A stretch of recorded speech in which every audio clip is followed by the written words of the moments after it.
still. I don't know what to think about One out of every 3 this. bishops doesn't make it past the first year.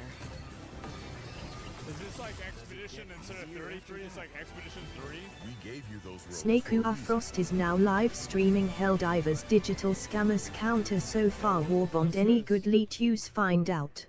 Damn, I love the church. Expedition 3.3? Yeah. Oh. I used to play these at the arcade. I used to love these games, man. I don't know whatever happened to these games.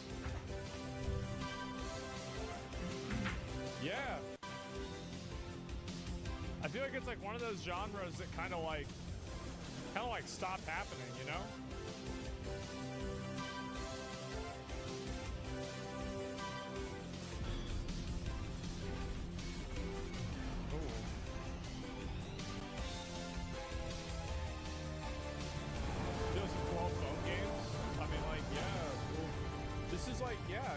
This is like Galaga or something, you know? I love these. Super Earth, our home. I don't know how much like nostalgia is out there for these games, though. Liberty. I don't know. Hi there. Democracy, our way of life. Oh, hello.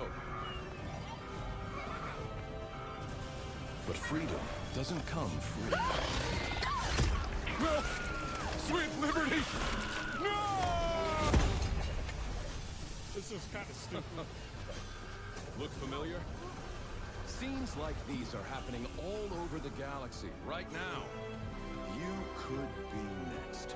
So it's like millennial character design, unless guys. you make the most important decision of your life. I actually saw a little bit of this. Prove to yourself that you have the strength and the courage to be free. Join the Helldivers. Become part of an elite peacekeeping force. See exotic new life forms.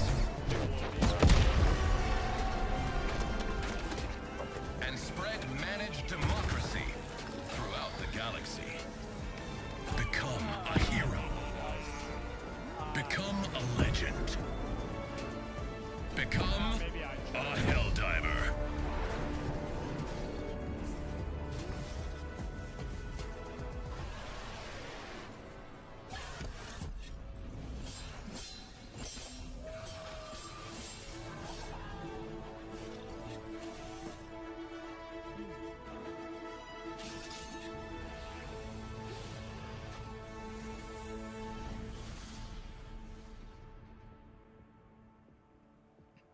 Okay. Next.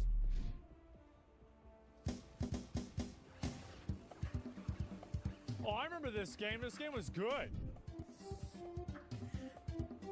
Oh, yeah, I remember that. This is on Super Nintendo.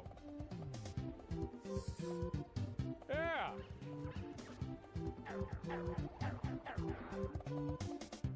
I think.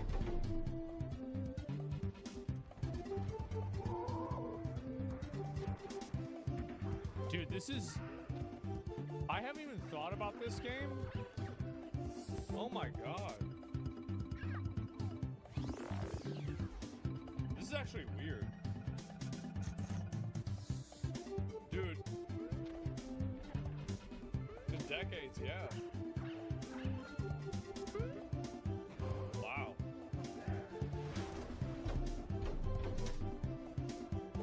That's actually like, that's weird. That's weird for me to see that. We're back, very weird. and you can wishlist all of those games by heading to the Future Game Show Steam page? Future Game Show Steam page. That brings back like 5 different memories. It's time for a spine-tingling closer look at the next game from the minds behind Until Dawn. Directive 8020 is about a deep space mission to save humanity, and the shape-shifting alien gets in the way. Let's throw it over to Supermassive Games to find out. A boomer? Yeah, I'm a boomer. A little bit, yeah. We are going to do this. Just lower the gun. Not until you move scout. Those things can change shape.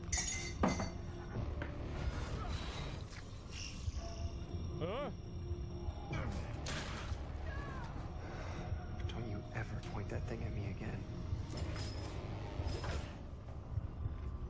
Is this a game or a movie?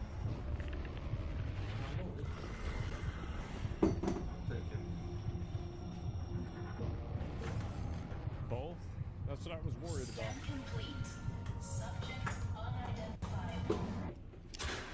We need Trust urgent no one. assistance. Please. Help us. Wow, well, that's really exciting. But what if that went differently? Hey, I'm Will Doyle, creative director on Director of 8020, and I'm here to share with you a new feature that we've added for the first time in a Dark Pictures game. Turning Points is a new narrative system which allows you to go back and change the outcome of your choices. Okay. As with all our games, Director of 8020 has a branching really that story crazy? with multiple endings. You'll be able to track Well, the if there was choices gameplay? and paths that true. you've taken in the game, and see alternate paths that link to each of the major decisions that you've made. With Turning Points, you can rewind to a pivotal point or decision, collect missing collectibles, or see how different choices would have played out. At the same token, your actions matter in our games. If you want to live by your decisions, there's also a survivor mode setting that prevents you from rewinding, but still lets you view the decision tree. Turning Points will be available both digitally and physically for all copies of the game from when you start your very first mission. Oh. Okay. I mean, I just don't really like, I don't know how a game like that, Directive 8020 introduces the ability Is that to a rewind skipperino? and change your choices to see the consequences in each branching path. Is that a Coming to skipperino, PC, guys? PlayStation, and Xbox do in y'all think? 2025. And if it's not on your wish list already, It is? go Yeah. fix that. Our next game is just as scary, but for entirely different reasons. Cairn is a death-defying climbing Damn, they're gonna play simulator this shit with again? a meticulous control scheme. Why? Here's the game page to tell you more. I don't know why they keep trying to push Cairn this. is what we call a survival climber. Your goal is to climb a mountain and reach a summit no one has ever conquered. You can climb almost anywhere. They need to stop and the making climbing video mechanics games are that I don't highly like. realistic. You'll need to carefully need manage to your stop. balance and stamina. Make a mistake and you'll fall and get hurt. For the first time, I'm so we are tired also of it. showing what it's like to climb at high altitudes. True, yeah. When you get up there, you'll face ice walls that require you to use ice axes and spikes. Well, yeah. But don't think you can just jam your tools into the ice. Ice climbing is precise. You'll need to aim for cracks and edges to get a solid grip. Cairn's realistic climbing system also supports mixed climbing. That means you can have one hand on the rock and the other using an ice cube. Uh-huh. It's up to you to read the rock face and choose the most strategic route. Cairn is coming up on PlayStation 5 and Steam later this year. You can already give it a try in the demo available on PC. I just don't really see how. Like, I want to know how much Cairn money is coming these to games make. PlayStation and PC. I do. I And you really can want also to check know. out a free demo on Because both I platforms can't after the imagine show. a lot of people playing this game. We're mixing things up with a double bill of trailers. Am I Here are crazy? Two great games from our friends at Quality. Like, I want to know how many sales they make. Korea's devastated.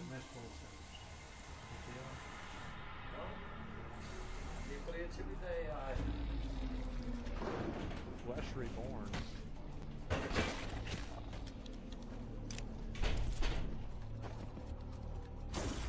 Why is this happening? I've been wondering that for a while.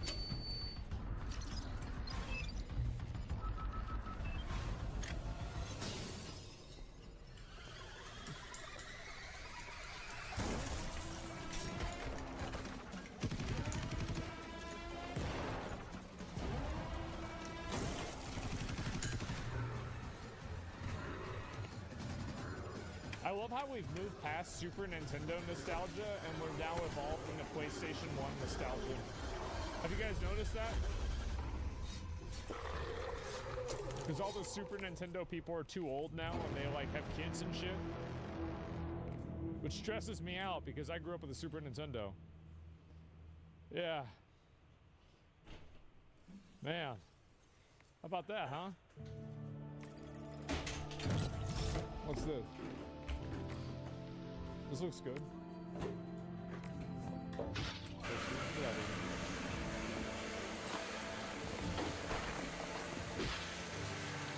Didn't I see this? No, I didn't. This actually looks really good. I like this.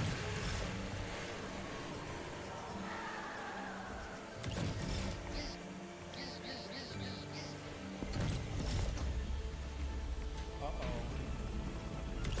It's a boss.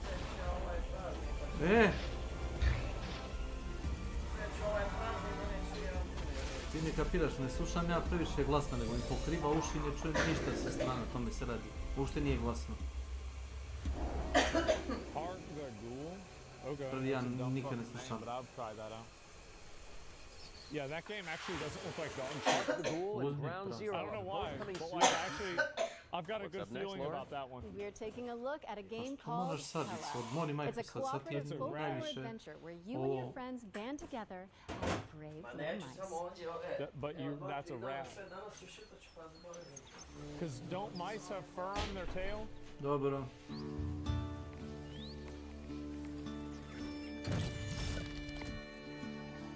No? Oh.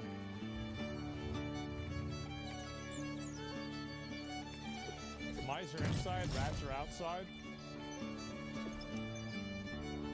Not always.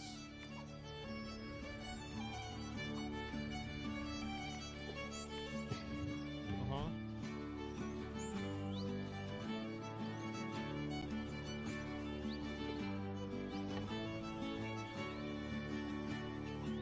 They should make a game like this,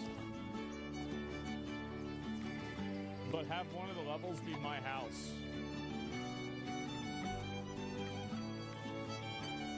Straight up. Can you imagine that?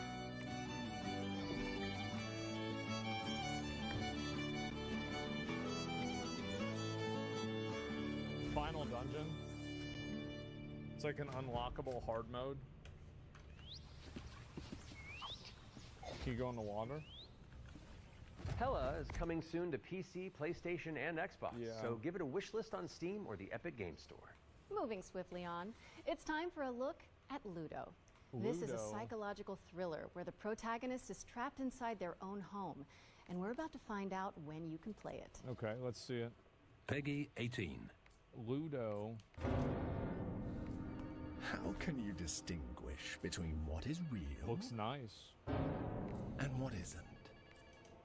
Do you trust what you see? Yes. What you hear? What happens when everything starts to feel wrong? I've been wondering that for the past 2 years. To seem fake? Yeah, exactly. Like a trick?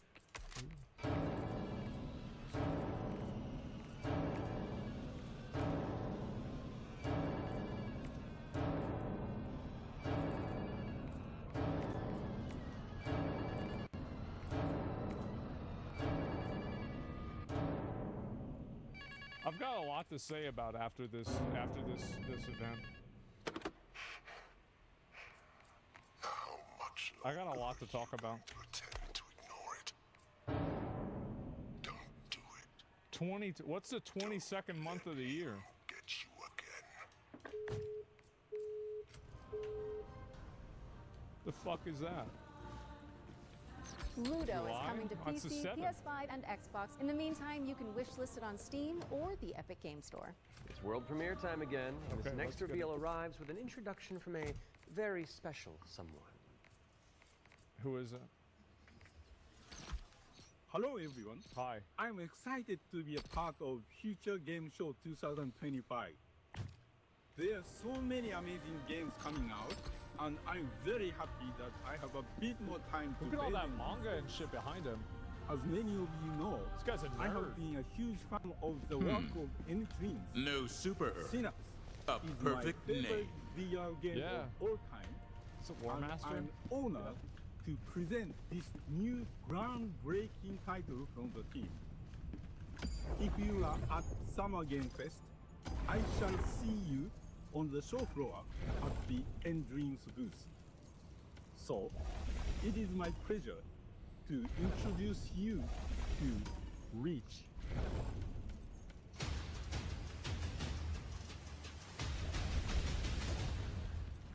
Okay. Is it VR? No, I don't know if it's VR. Is it VR?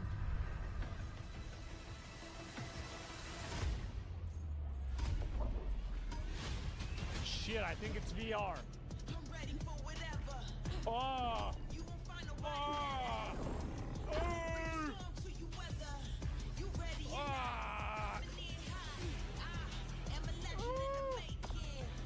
Where will you take your stand?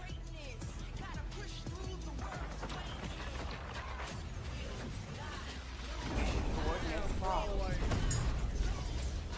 Hellpods prime. Engaging orbital thruster.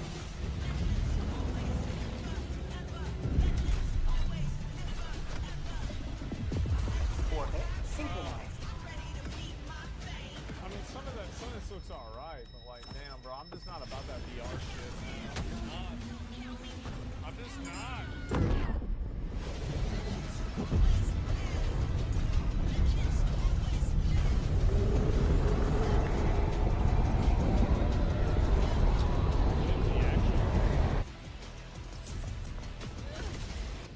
Calling down a support weapon. Super. Today the light of liberty will grace the skies of this world once more. Tagging map, northeast, 100 meters.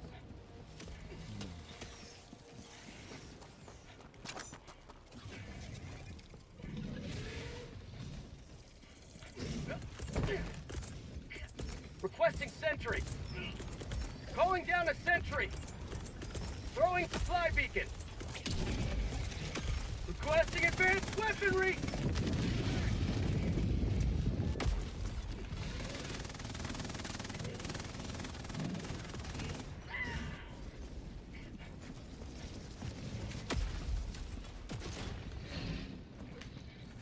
Supplies. Tagging map. North. 100 meters.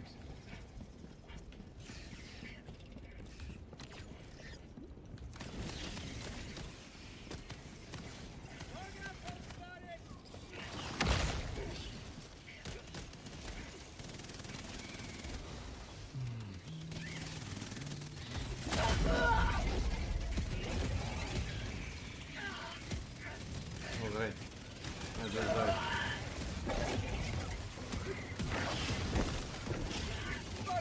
Right.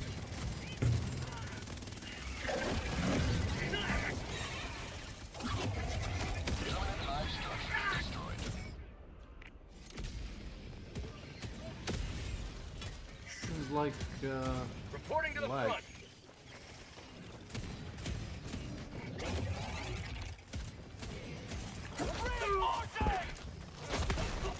Requesting order. Requesting air support.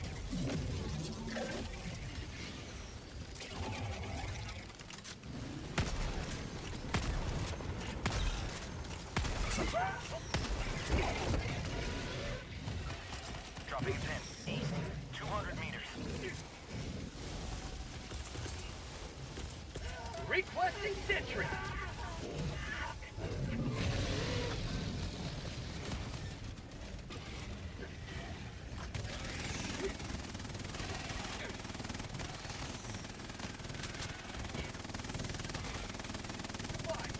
Freedom forever! Calling down a sentry.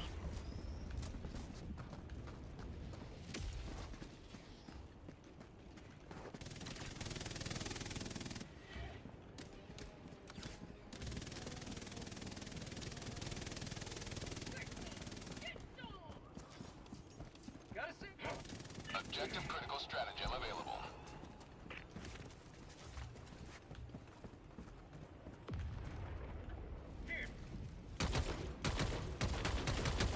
New mag! I got the terminal! Calling down a sentry!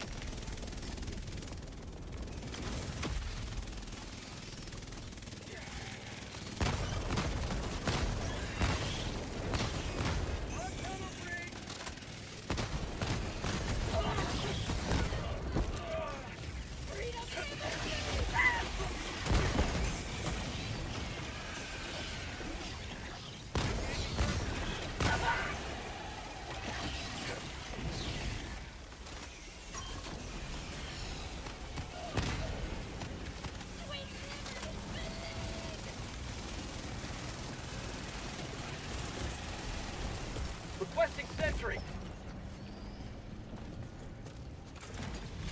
I got the terminal! Making progress. Dropping a pin, northwest, 300 meters.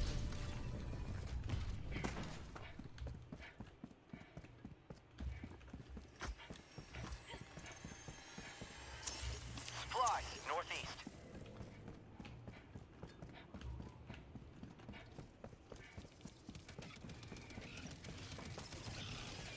New mag!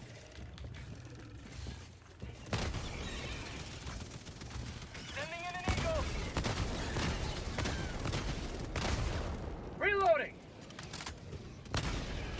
Found something!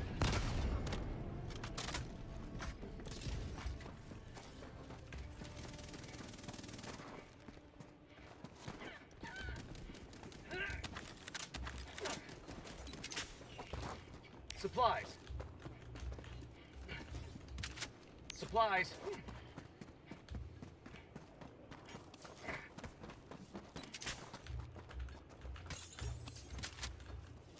Supplies.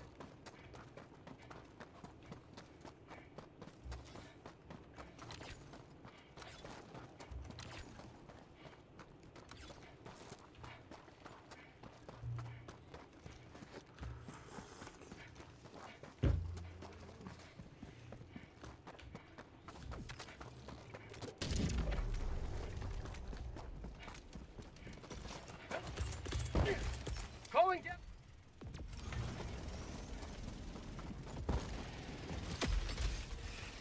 That's called democracy.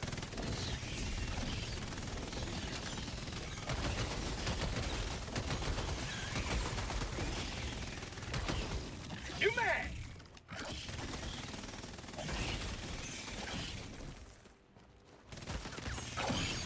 Watch out. Reloading.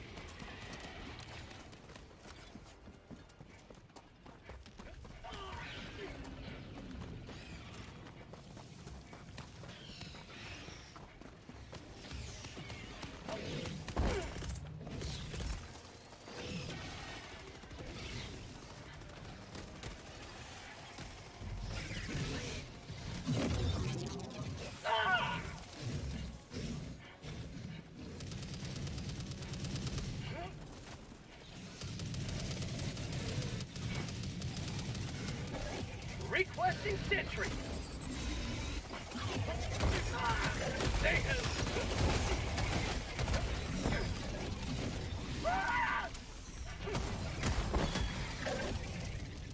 Requesting orbital strike.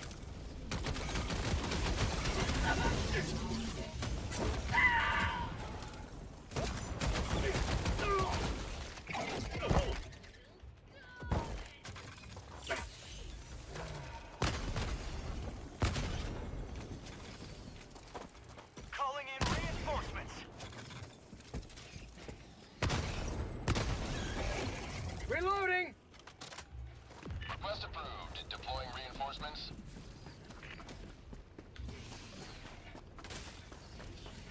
Tagging location, northwest.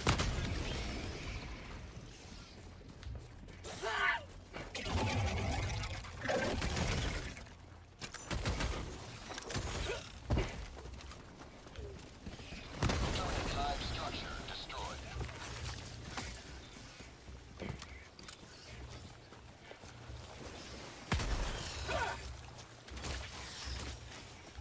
Dropping a pin, north, 50 meters.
Calling down a sentry! Reloading! Orbital inbound! Heavy, southwest, close.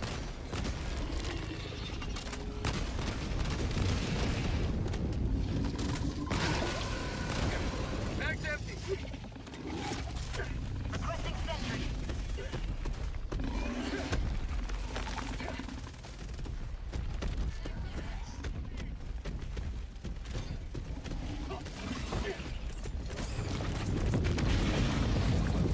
Calling down a support weapon.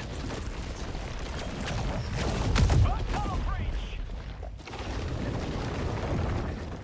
That was a dick move.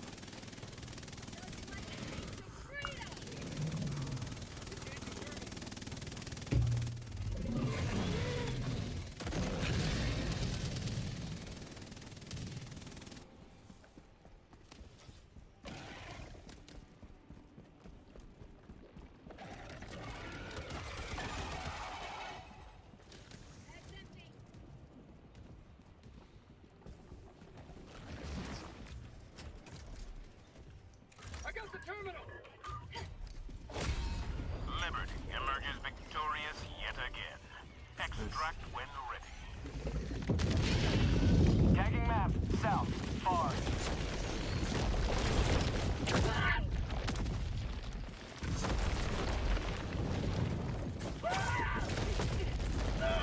Sweet liberty! My leg! Calling in reinforcements.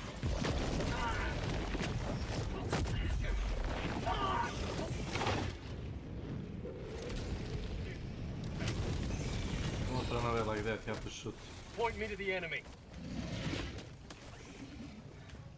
Thank you. Heavy, south, close. Thank you. Dropping a pin, south, far.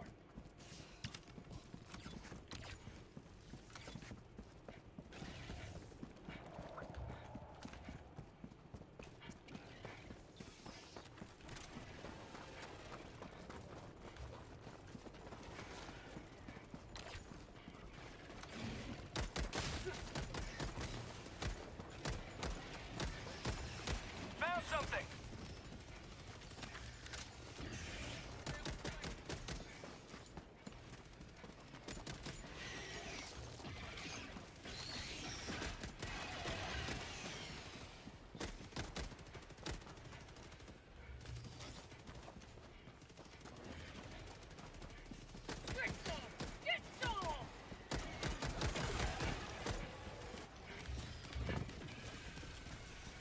Marking location, There it is. south.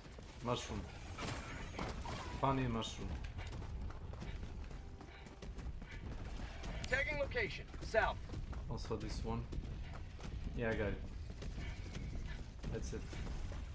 Found something!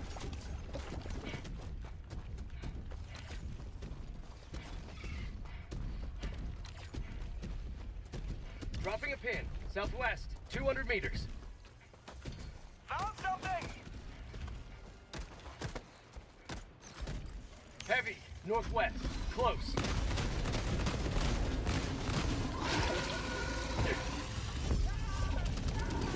How did I die? I jumped. I literally jumped to the side. Tunnel breach! Calling in reinforcements! Half reinforcement budget remaining. Nice.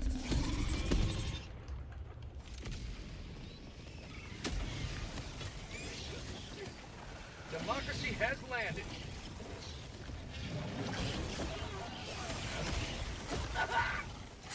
Reinforcing.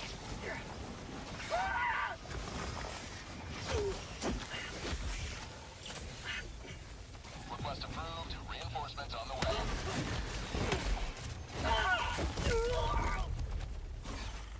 You can't fucking move from predators when they start attacking.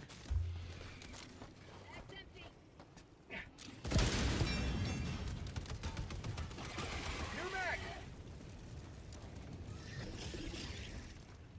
Reloading!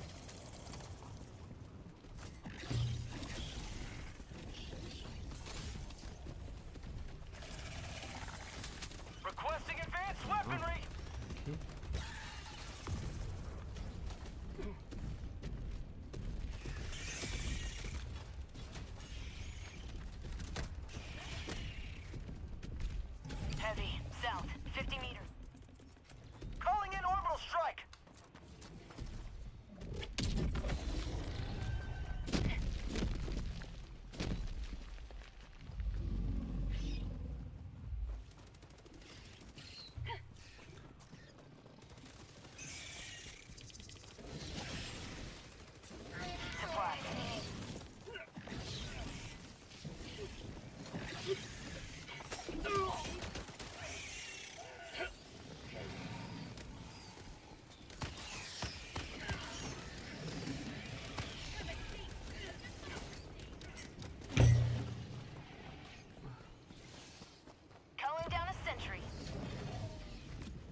destroy our way of life.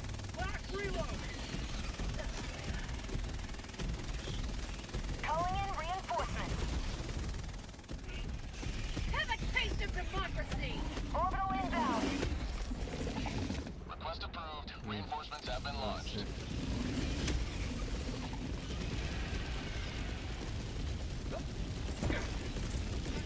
Requesting sentry. Calling down a sentry.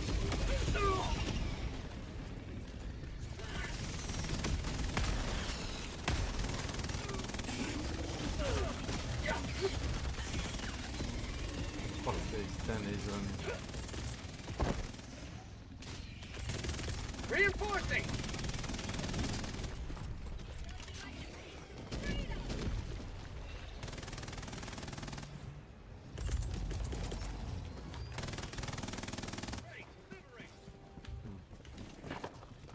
Requesting tac pack.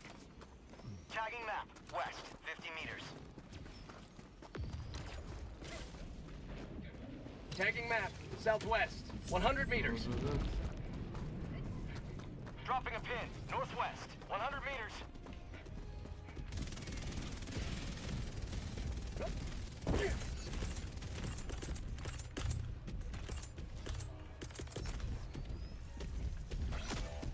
Enemy elite, southeast, 50 meters. Requesting it. Calling in reinforcements.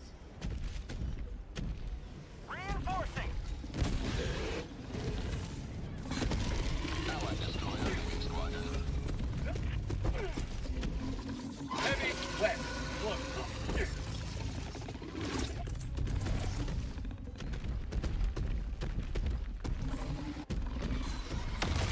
Requesting air support.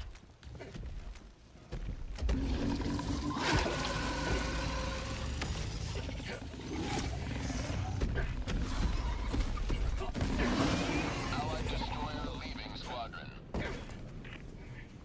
Hvala.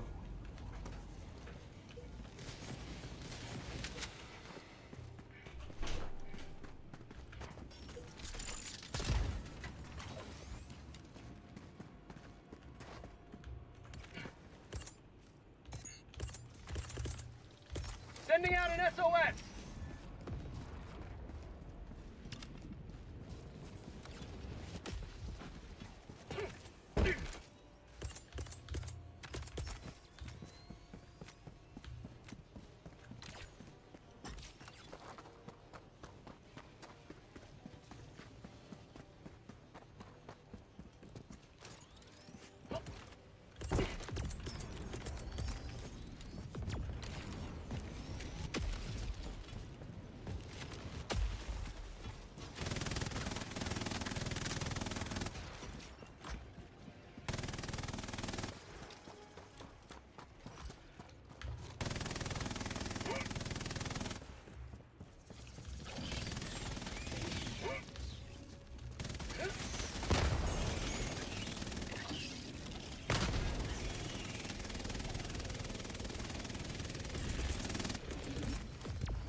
Request approved. Reinforcements on the way.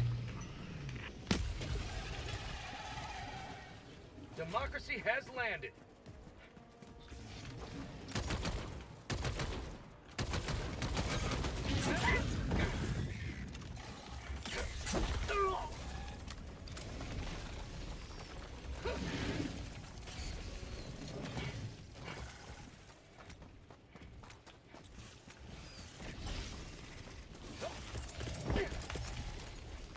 Sending down sentry.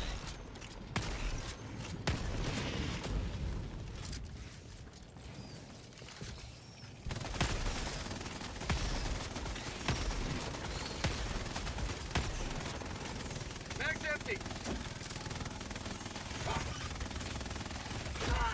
Reinforcement budget completed. Request approved. Reinforcements on the way. Možeš. Govorim. Reporting to the front.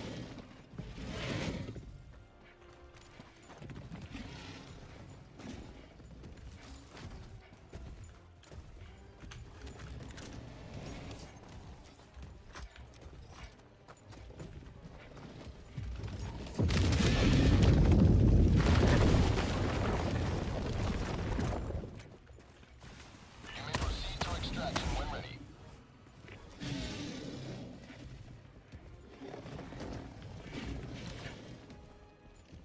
Tagging map.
Additional reinforcement funding approved.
Ready to liberate.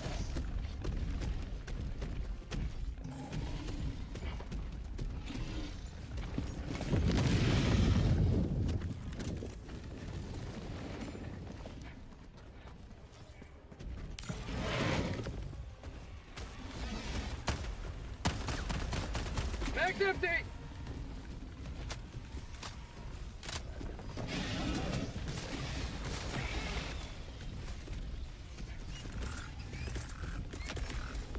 Sending down sentry.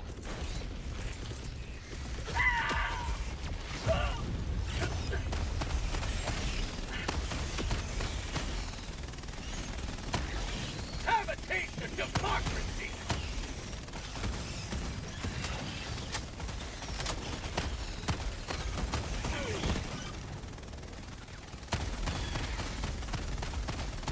Bag's empty!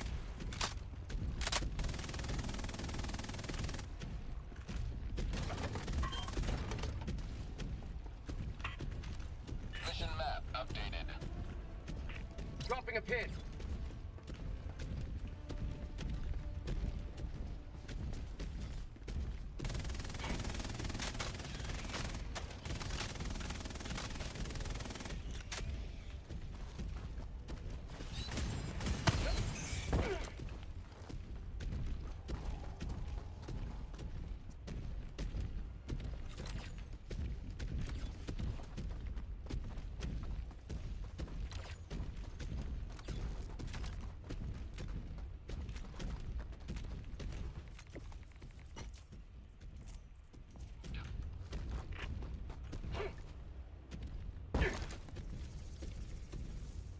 Mani ne koristim se. Ne jeb, bez veze.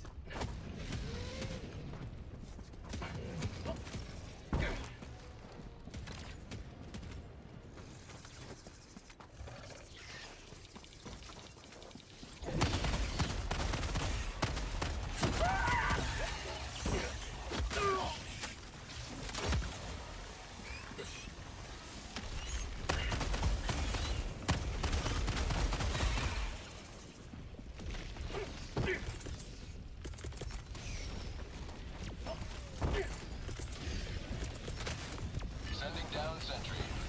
That's called democracy!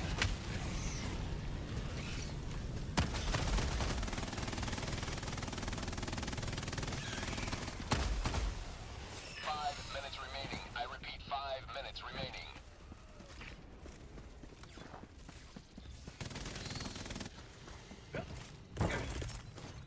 Deploying equipment package.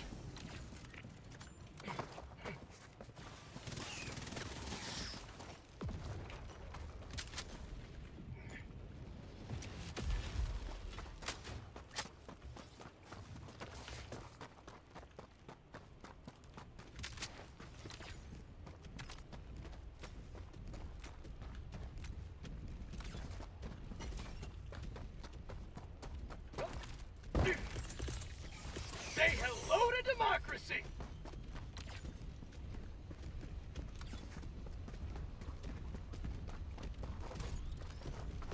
Deploying sentry.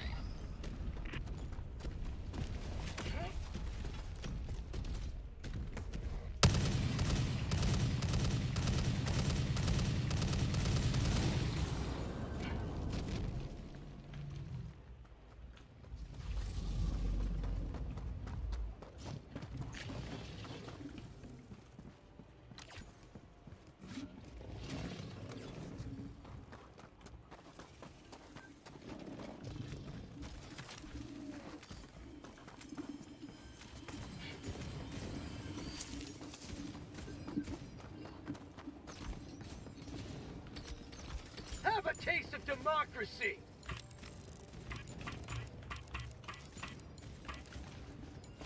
Extraction request confirmed. Shuttle inbound.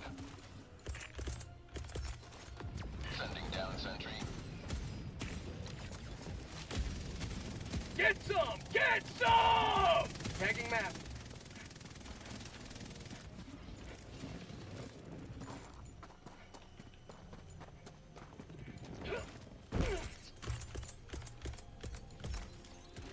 Deploying support weapon. ETA T-minus 1 minute and 30 seconds.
Ciao ragazzi!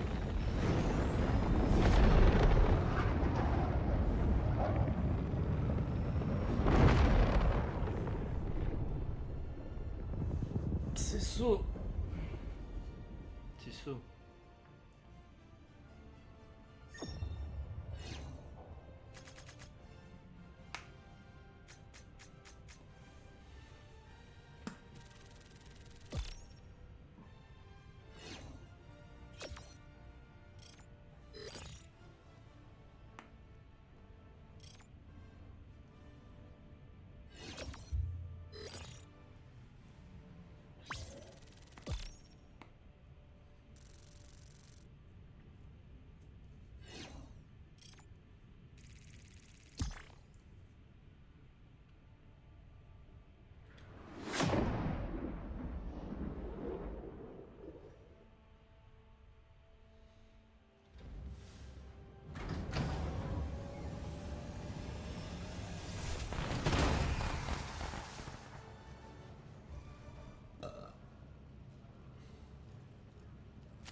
Now that is what I call a profitable use of resources. Trust me, it is.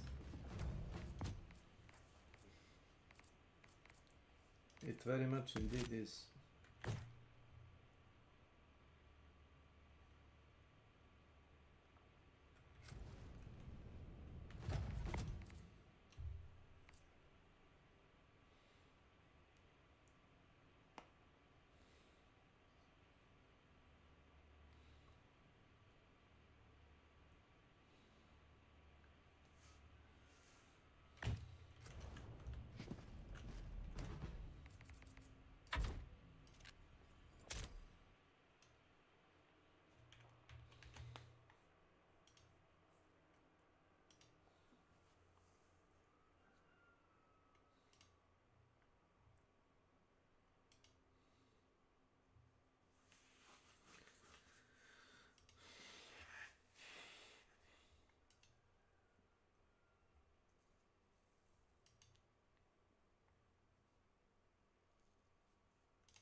Reach? Bro. Reach is an ambitious virtual reality action Bro. adventure coming to PSVR, Steam, and MetaQuest in VR, 2025. what? Okay, Matt.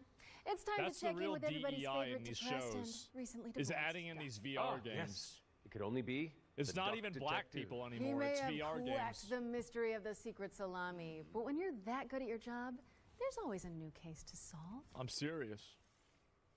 I'm used to the cold What's this? embrace of loneliness. And this vacation will be the end of me. Hi, I'm Annika. And I'm Johnny. We're Happy Broccoli Games based in Berlin, Germany. Our newest game is Duck Detective, the Ghost of Glamping, where you are the one and only duck detective. Oh, an oppressed wow. and recently divorced duck who must There's crack only the one? case. Inspect evidence, make deductions, and solve this no-murder mystery. To the annoyance of the duck detective, he is joined by a new partner in solving crime, Freddy the Crocodile. Work together to unravel the truth and nibble on the crumbs of justice. Right now, we're working on a simplified Chinese language update that is coming out later this year.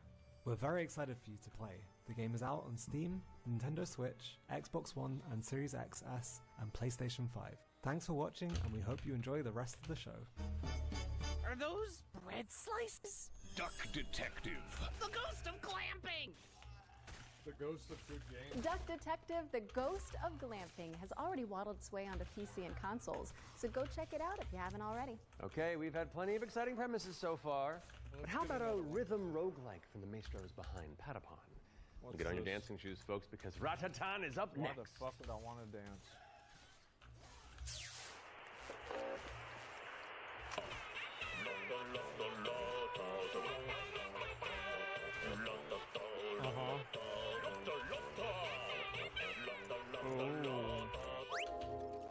The style is good. I like the style of the graphics. That's cool. Uh-huh.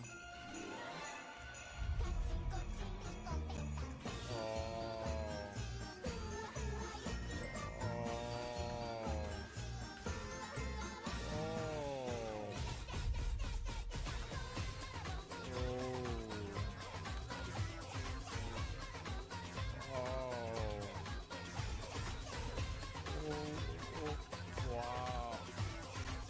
Let me guess, this is the stage before the boss fight?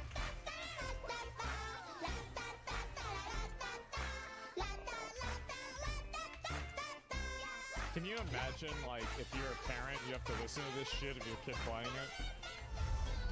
I would just buy my kid Grand Theft Auto at that point.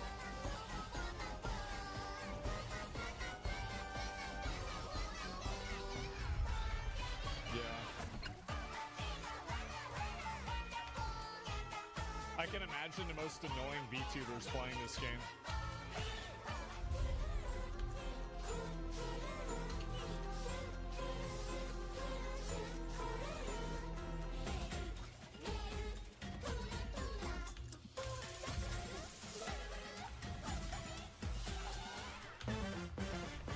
Wow.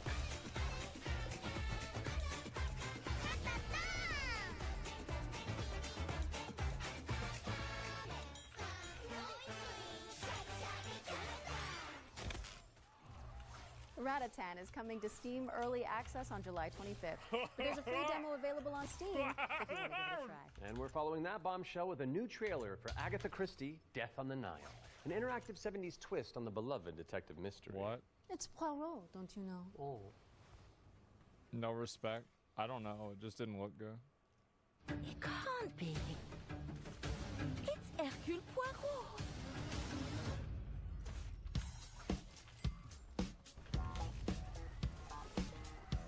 Previous games to the studio are really good, but not for you. Oh, good for them. Definitely not for me. Monsieur Poirot, I guess you know why I asked you to come. What do you suggest I do? Just like James Bond or some shit? And can you confirm that all the passengers are present for the meeting? Yes, we keep the list. Everyone is here. Good morning, ladies and gentlemen. I'm sorry to disrupt what promised to be a beautiful day, but I have some terrible news. Who's in the Nile River? But we must stay calm if we want to find the culprit. I have a small idea of the situation. I'm May Leach. My, you got here quickly. I've just finished my latest case. Okay, let's see what I can find. But someone is lying to me. It's a big case, Miss Rice. A dangerous one. Wow. What do we have here? Thank you, Mr. Poirot. I'm now going to search each of you. Then there's still time to stop them before they strike again. Tomorrow, the day at least is here. Every question must have its answer. Okay. I love detective Agatha games. Christie, Death on the Nile Just is coming to PC and consoles in September of 2025. But you can wishlist it now on Steam or the Epic Games Store. Okay, I don't want to build up this next trailer too much, but let's just say you're gonna flip. Oh, the puns. No, this isn't a card game, is it? I'm scared. I'm scared. This might be a card game. Oh, fuck. Is that a pack of cards? No. Ooh, okay. Cool. It's a secret dungeon.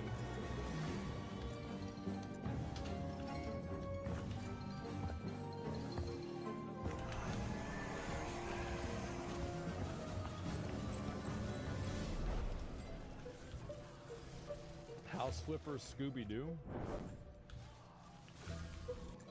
Do you have to like tell people that like there was a suicide in the house? House Flipper 2 Scooby-Doo is Like, yeah, meddling there its was a way onto murder in PC this and house. consoles this Scootober. Now we're starting to close in on the end of the show, but not before we show you our final ones to watch deep dive. Our team behind the scenes visited the Hangar 13 office for an exclusive insight into Mafia, the Old Country. Oh, yeah. Here's all the gory details. The Scooptober, did they say that? I didn't even hear that.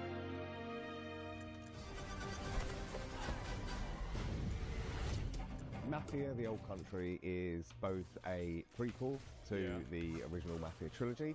It also sets things up for what might be to come in the future, going back to 1900 Sicily, so the birth of not just the Mafia game, but also the actual Mafia itself, back to where organised crime first really came from. So Italians just ruined everything. As a character called Enzo Favara. Is that it? Who's an upcoming gangster trying to make his way in the Sicilian just Mafia. fucked As a everything up. child who's worked in the sulfur mines, sold there by his parents, a really horrible upbringing for a kid, which unfortunately happened back in those days. So he doesn't know family, he doesn't really know We didn't love. even He have crime escapes, until he Italians falls got to in America. With the Teresi crime family, and then this And game then really, this story Jesus. shows his rise through the ranks as he goes from being this impoverished young man to a made man. For Mafia: The Old Country, we moved to Unreal Engine 5, which has really enabled us to do incredible things with the characters, with the landscapes, with the cinematics. Every single aspect of the game has undergone a significant graphical upgrade. Mafia has always been about pushing the technology of its day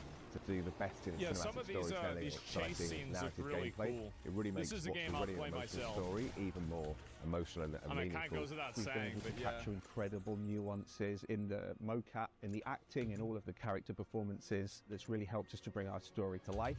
And as a little taste of what's in store, we've got a cinematic to show which shows a key moment in Enzo's story. Okay, let's see Peggy 18.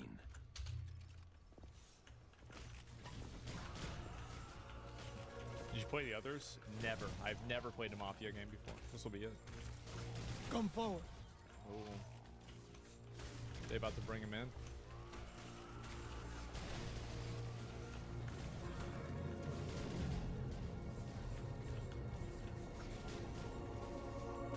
Remember what I was saying about how men have initiation rituals? All of the men in this room are bound by blood. This is a family. And in this family, we follow a code of honor. It's a way of life. A brotherhood. You're here because of your deeds and the assertions of those who stand at your side. This life is one of secrecy. If you make a friend, meet a woman, they must not know about our thing. It is binding. It is not forgiving. To betray one is to betray all. This is good so far.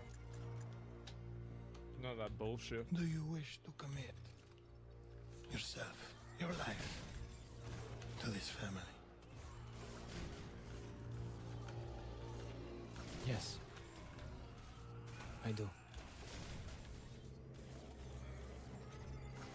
Then, before the eyes of all here present, join me.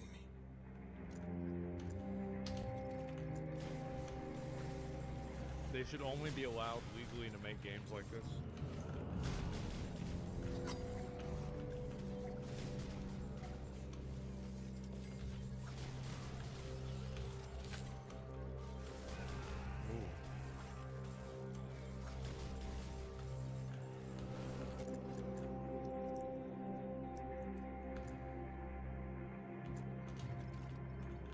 To become a man of honor, repeat these words.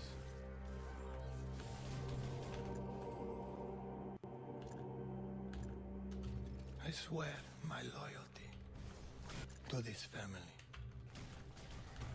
I swear my loyalty to this family. My flesh must burn like this saint if I do not keep my oath.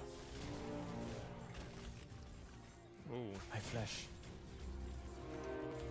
must burn like this saint if I do not keep my oath.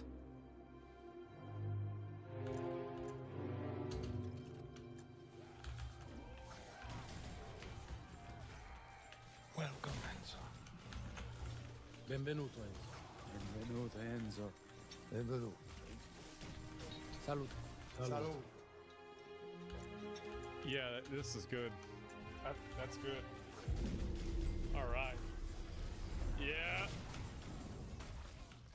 Now that's it. We watch a movie, yeah, but at least it's a good movie.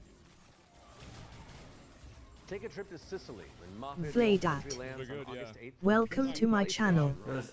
Damn. Next on our docket Thank is a developer fuck presentation for Tenet of the Spark.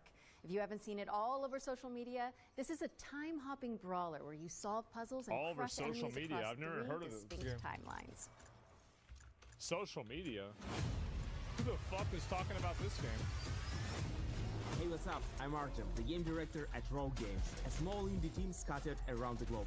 We're making our first game. So yeah, anyway, Mafia, bro. Like, that game's gonna go hard as It's fuck. cinematic action where you fight bad guys Like, over free that's cool. timelines. Yeah. Present day, Like, that was Viking actually Age, good. and the Aztec civilization, all at the same time. Did You Mafia got it, 3 right? suck? I don't know, but this one won't suck. Right? There's no way it's gonna suck. And it's not just for show. You have to use all three characters to explore, deal with Play tricky Mafia enemy 2? types, and solve I need to play puzzles. Yakuza 0. It also answers questions you If I thought want you'd to play never one of those ask. games in Like, that how style, the I'll play hell does Yakuza this 0. black boxer have a Viking for the great butt? Or why does this train car turn into a giant rock? And the biggest question is, why did they risk a role with such a difficult project? Because we wanted to play a game where you can start with classic 1-2, then send your opponent across the arena with your hammer, switch again to pull this dude a little closer, hit him with a huge combo across all. Wait, isn't this just a gotcha game? But for like, The hell are you? And now we're making that game. It's with just a blood, gotcha game sweat, with and like spark. random ass Tenet of the people. Spark. You got it, right? I got a little mini me. Instead of anime girls. Watch up. We're not dropping the release date yet because we Yeah, want this to is do literally it like, right. I mean, But we Wuthering can Waves say has this. It's coming to both PC and Genshin consoles. Impact. Follow and wishlist Tenet of the Spark on Steam. And go look at your family album. Maybe your grandpa was a badass like mine. You never know. Tenet of the Spark. So it's like some kind of like future thing.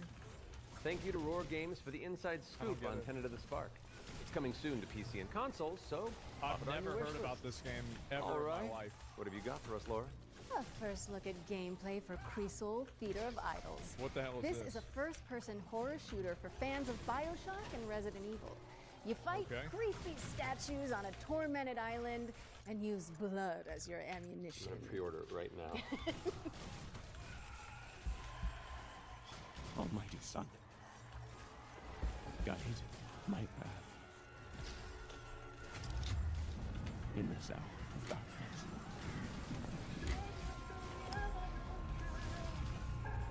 As the shadows of the abyss close in,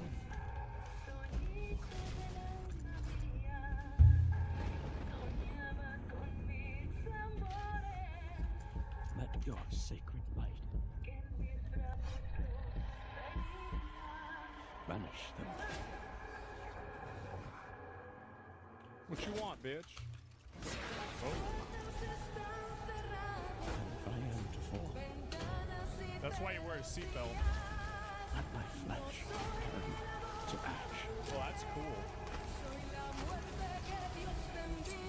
So my soul may ascend to you.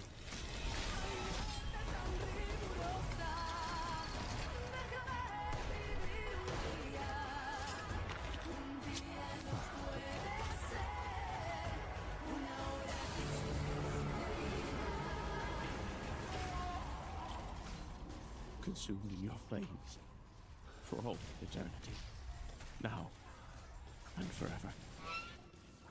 Creasol. Okay. Yep. All right. Holy moly, that was good. That's Telling cool. me. Creasol Theater of Idols Yeah, is coming to PC, that's cool. Xbox, and I would try PS5 later this year. And your Steam wish lists in just a What's few the release moments. say? It says 2025. I hate to say it, Matt, but I think we've arrived at the final trailer. Okay. All right, let's get it. How do you want to do this? Okay, I'm thinking we both look into that camera right there, Okay. and we're both sad that the show's over. But it's okay because that last trailer was really cool, and so the folks at The home will be Expanse happy. game? It was And we've perfect. done a good job, I think. So, does that work? Sounds perfect to me. Please enjoy our final world premiere.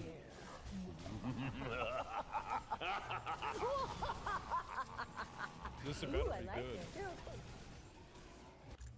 This better be good. I have to deal with that shit. Welcome, sisters, Okay. daughters of Hortus, to these blessed halls of Porthborough. You have been chosen, honored to the parish, to serve the will of Mother. So come, step forward. Let us see what flowers she's given us. This sounds really cool. Such radiant blooms. So full of promise.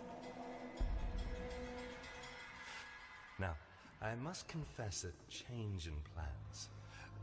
You shan't be entering the garden today. Take heart, faithful ones. The garden must still be tended. And tonight, you will be sown!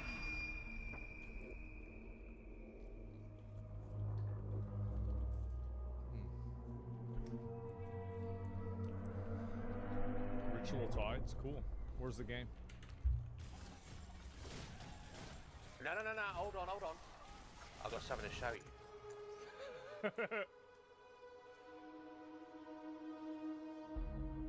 And console.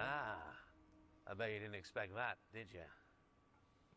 Exclusive gameplay reveal this August. Okay, when does August happen? Is that like that's in like a week, right? That was Okay, your first look at Ritual Tides, yeah. a terrifying odyssey where you tango with Lovecraftian terrors. Wishlist it now because it's coming soon to PC. We'll have the full gameplay revealed during the next Future Games show in August, so mark your calendars for that. However, that does mean we've reached the very end of this year's summer showcase.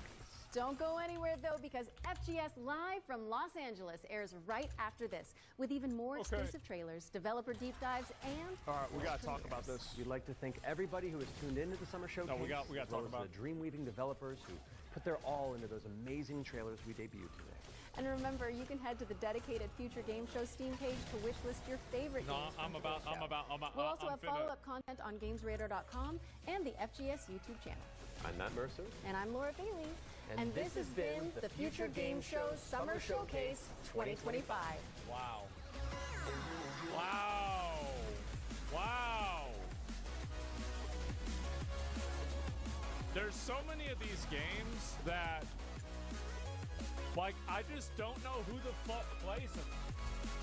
Like, and that's really the question. Like, I'm not even talking about my own opinion, but like I see a lot of these games get released or announced, and it's like, who the fuck even plays this shit? Like, who even keeps up with this at all, right? Roguelite Showcase. Like, anytime I hear about like, there are things that make me turn my brain off with video games. Oh, it's in California. Wow. So, L out of 10. Yeah, your opinion's not perfect. No, but like, here's the thing though, right? Is that, let me mute this real quick. Here's the thing, but like, I just want to see whenever these games come out, I want to see the player numbers for these games. I want to know how many people buy these games. Because like, there's so many examples of this whenever it comes out, and I don't even know who the fuck plays this shit. Like, I don't even know who the fuck plays it.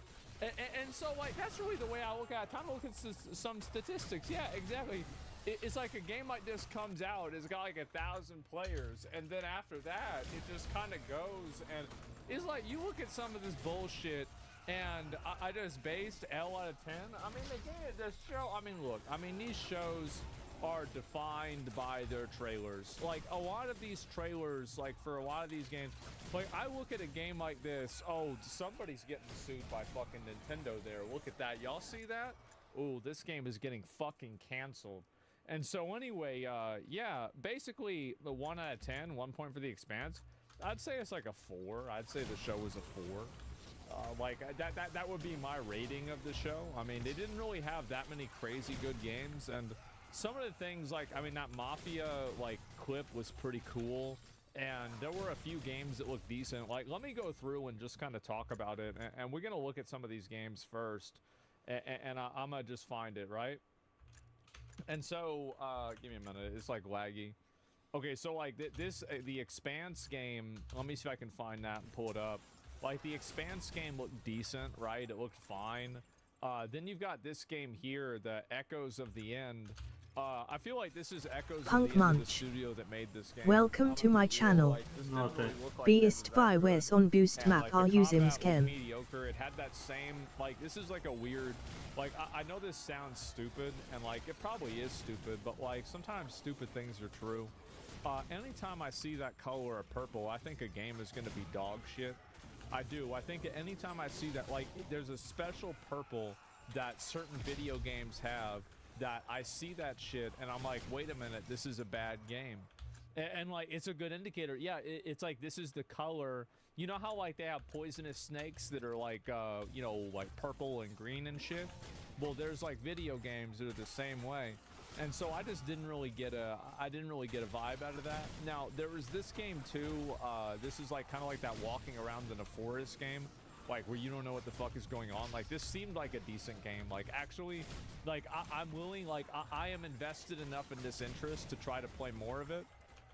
The 7 Deadly Sins game, I mean, this just looks like your traditional fucking gotcha slop, anime character swap, you know, elemental damage, mastery, Genshin Impact, Wuthering Waves, Zenless Zone Zero, Honkai Star Rail, Azure Pramelia, fucking Arc Knights Infield. Like, I played these before, right? Tower of Fantasy, Honkai Impact 3rd. Like, I mean, we've been... Da, čuo sam te. BRB.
through this a lot. And so, like, really, I mean, it's a cool IP. I watched Seven Deadly Sins. I thought it was a good show. But in some ways, it was a good show. But, you know, I don't really know if this is going to be that exciting. And so, anyway, you're being annoying as fuck right now? Okay, so everybody thinks I'm annoying. Everybody thinks I'm always wrong. But, like, I'm going to be real. How many times have I really been wrong about these games? Like, I've been wrong sometimes, right? Like, I was wrong with Avowed. I thought Avowed was better than it was. But in general, I feel like I'm right with a lot of these games. And people might not like it, but I'm right. And I feel like I've got a pretty good benchmark on this. But let's see if I can find the rest of this. This Blumhouse game, this Sleep game was okay, right? It was all right. Like, okay, that's nice. And so I'm crying because what you're saying is true. Yeah, true. And anyway, let's see if I pull the next one. Like, I mean, it's again, like, I feel like this is one of the things I want to talk about is that I feel like so many video games now, and it was like also this like Nordic fucking like this game. Is this a game or a movie? Bitch, you shouldn't even be asking that. Like, what do you mean is it a game or a movie? Like, stop trying to be Hollywood. Stop trying to like, I mean, people want to watch a movie, they're going to watch a movie. People want to play a game, they're going to play a game. And like this whole premise of like trying to make these video games into movies, like The Last of Us did irreparable fucking damage to the video game industry, and we are still recovering from it just today. And so like I'm so tired of this shit. Expedition 33 was a movie, yeah, but it was also a game. And like I feel like again, like if you look at the gameplay with that, it looked good. Like with a lot of these games, it's kind of like basically they wanted to tell a story and they're using a video game to tell a story. And like I understand it, like at its core that doesn't sound like a bad thing, but I just feel like again, like I play video games to play video games. Like and I think also a lot of these stories, I'm just gonna say it, I'm gonna just put it out there, I think they suck, bro. Like I think they're boring, they're cliche, they're repeats of other things. Like for every Expedition 33 you got 50 flops. And so anyway, that's really it. Not a great take. Yeah, and like it's the same thing over and over. Exactly. And so like many people like that, but like where are they? Because like that's what I'm always wondering about, because like when these games get announced, like I remember I said this about fucking Life is Strange, and like they made this new game and I was like, nobody's gonna play this, and people were like, no, it's got a fan base, and it came out and nobody played it. And so like when I hear about like where are all these fans of these games, I don't know where they are. And so like I don't know, like it feels like a lot of times, like this is just the way that I feel, is that these games in a lot of these cases end up being, it's almost like the developers make them for themselves and not necessarily the audience, but like that in a bad way. Like that can be a good thing sometimes, but it's a bad thing in other times. This being inspired by Stalker, I don't know what the fuck you're talking about, right? And so anyway, they have kids, like I guess, but I just don't understand it. Like, and so Genshin Impact story is base gameplay. I don't know. Life is Strange sold enough, but it got bought out. I'm talking about the newer games, right? Like usually, like, and this is the problem, is that like you can have like a first draft of something or like a first like hit of a game, and it's really, really good. And then you have like a studio that keeps trying to recreate that success, or the studio goes and they like other studios go and try to copy it. And I think that's what happens a lot. And that's kind of been the expectation I've had. Like, I mean, this game, for example, like this is kind of what I'm trying to get at, is like this game, I mean, it didn't look amazing, right? This game looks like it came out in 2013, but at least it's a fucking video game, right? And I just get exhausted by watching all of these movie games, man. I'm watching all these movie games, and it's like the movie isn't even that interesting to me. And so that's really the way I feel about it. Don't like empty, yeah. And like a lot of this, it's just I don't know. I just don't like. Maybe I'm just being a negative little bitch, but like, and I'm curious, like you guys, like how many of y'all feel the same way I'm feeling about this, right? Because like that's where I'm at. That's what I'm thinking. Like out of the blue, this is some other bullshit. Like what's this? Oh, this game actually looks kind of cool. This game, I like this game. Kind of like Fall Guys, a few other like weird you know, ideas. This like dungeon like auditing game looked kind of interesting. It's like quirky. It's not something I'd be interested in playing. It's like even this like waifu game, bro. This shit looked like dog shit. This looked like trash. Like really, I mean, just look at this. Like what the fuck is this? What is this, Stranova at home? Like what the fuck? There's been like 4 of these games that have come out, and none of the games that even come out are any good, and then you have this shit come out and it's even worse. And so anyway, I just go and I look at that too. It's because you're a WoW Andy? No, I'm telling you, like, everybody, nah. Everybody goes and acts like I'm wrong about this shit. Let's wait. Let's take this shit. I'm ready to take this shit to the bank. Let's take it to the bank. Let's wait whenever these games come out. Let's see who's playing them. Let's see who's gonna play these games. Let's see who actually gives a fuck about them. Because everybody go and act like, oh, no, that's not it. I've been playing new games all the fucking time, but it's just not like this. That's it. You're wrong. You're just not the audience. But who is? Nobody. And that's my point. Is like, I hear these games get made for this mythical audience, but this mythical audience never materializes. I never see it. I never see this audience. Like, that's the thing. It's like, where are they? Poll? No, I don't want a poll. Why the fuck do I want a poll? I want to see a player chart. No, I want to see a player chart. I don't care what somebody votes. I care what somebody buys. Bro, every game doesn't need to be a 10K player start. But in a way it does.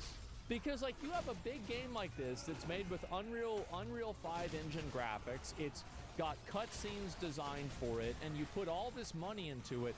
You better be selling 10,000 fucking copies or you're going broke. And that's my whole point, is like, who the fuck buys these games? And that's the point. Like, this bro, like, defend this. Bro, this is, GameCube was better than this. Fucking F-Zero GX blows this out of the water. F-Zero. This shit looks like, this is in the bargain bin. Buy 4, get 1 free at like fucking Blockbuster Movies pre-owned video games. Like, this is some shit you get in a fucking like a cereal box. They couldn't even get Verizon. They had to use Horizon. I mean, bro, this game's so bad it can't even have sponsors. Look at this. Like, this shit's garbage, bro. How do you, like, this is just another one of the same thing, another one of the same games. Like, maybe it'll be all right, maybe not, I don't know. And let's see here, difference in successful in a good video game. Well, let's go back. I'll see if I can find this. This one looked good. Like, this one looked real good. And I like this, you know, talking about duty and honor, and, you know, like, this looked like a game that's actually made for gamers, right? This is some bullshit. Like, I don't know, like, I don't know what the fuck this is. I'm just gonna skip ahead. I don't even want to look at that. What about this? What's this game? Oh yeah, this is that Scum game. Yeah, maybe that's all right. I don't know. Like, that one seemed decent. And which game was this again? And then, oh yeah. Let's see. Let me look at this again. So I pulled this up. This dinosaur game. Like, I mean, how do you expect developers to build a portfolio? I just, like, as my name one good game, Elden Ring. I've named one good game. Checkmate. Like, see, chatters, the thing is, chatters are chatting right now, but I'm telling you, these Steam charts are not gonna lie. Not every game needs to be Elden Ring. I didn't say it had to be Elden Ring. What about Mouthwashing? That was a good game. That was a great game. That was a small game, right? Fucking Schedule 1. That was a good game. Like, I don't think that it's necessarily like that. It's just like, the problem is, like, a lot of these games, I just think they're mid, and I just don't really see, this is the world that I'm in. I don't see how somebody makes a financial decision to purchase this video game over the other 50 video games in the market right now that, in my opinion, are infinitely more fucking appealing. That's the way I feel. Really. That's where I'm at. And so anyway, the doll game is interesting. Oh, the one at the end? Yeah. Let me go back. I'll see if I find a... Hell Is Us. This game looked pretty good. Like, I mean, the dude talking about it was rambling and going off on some bullshit, but, like, that was all right. I'll play this when it comes out, definitely. This game, like, you look at this game, like, look at this. This is all right, but, like, really, I wonder, like, who's actually gonna buy and play this shit? And, like, really, who's gonna buy and play this shit? And so, Nobody, right? I mean, like, and that's the thing. Where are they? I want to know where they are, because I don't fucking see them anywhere. I don't see them fucking anywhere. I don't see them on Steam. I don't see them on YouTube. I don't see them on Twitch. I don't see them on Twitter. I don't see them anywhere. And so, low IQ logic right now? Wait a minute. So are you saying that me, by judging interest in a game, is not a frame of reference for looking at interest in a game? What I'm saying is that a lot of these games, I just don't really think that they have an audience for them, right? Like, they get no motion. You don't have people talking about them a lot. And that's it. Where's someone who buys this shit? Yeah, exactly. Games are also actually for kids. Nah, bro, what did y'all remember? What were y'all trying to play whenever you was a kid? What were y'all trying to play whenever you were a kid? You trying to play this bullshit? Fuck no, you're not trying to play this bullshit. You're trying to play, like, kids now are playing Fortnite. They're playing Among Us, after probably 9-1. Grand Theft Auto, Pokemon. Like, they're not gonna play this garbage. This shit's, no, absolutely fucking not. And so, like, that's, yeah, I mean, like, this whole idea that, like, you just make a bunch of these, like, soft millennial fucking therapy games, and there's gonna be an army of 8-year-olds that are gonna buy it up. Fuck, even they don't believe it. It's not even releasing for the Switch.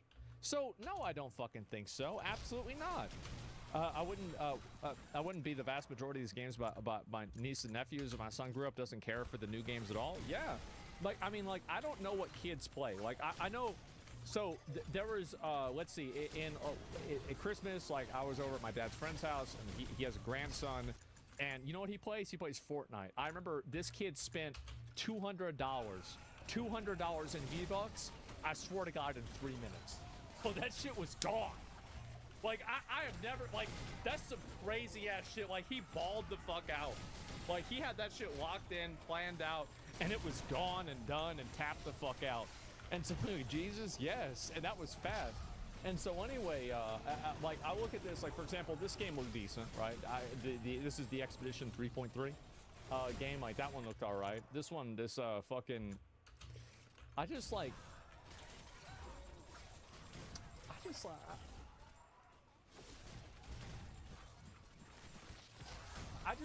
don't know where they're at. I don't know where they're at. I don't know. Where are they? Where are these players? Where are these players? And that's the thing. And so, like, kids can play games too. Kids don't want to play games that are made for kids. Most of the time, they want to play cool games that everybody else is playing, like Fortnite and Elden Ring. Like, you think a fucking 7-year-old, 8-year-old, like, there's plenty of kids trying to play Elden Ring. This whole premise that, like, oh, it's okay to make a retarded-ass bullshit millennial therapy game because there's kids that are... You think a kid wants to buy a therapy game? Fuck no, he doesn't want to buy a therapy. Absolutely not. And yes, I'm crashing out. I am. Somebody gotta fucking say it.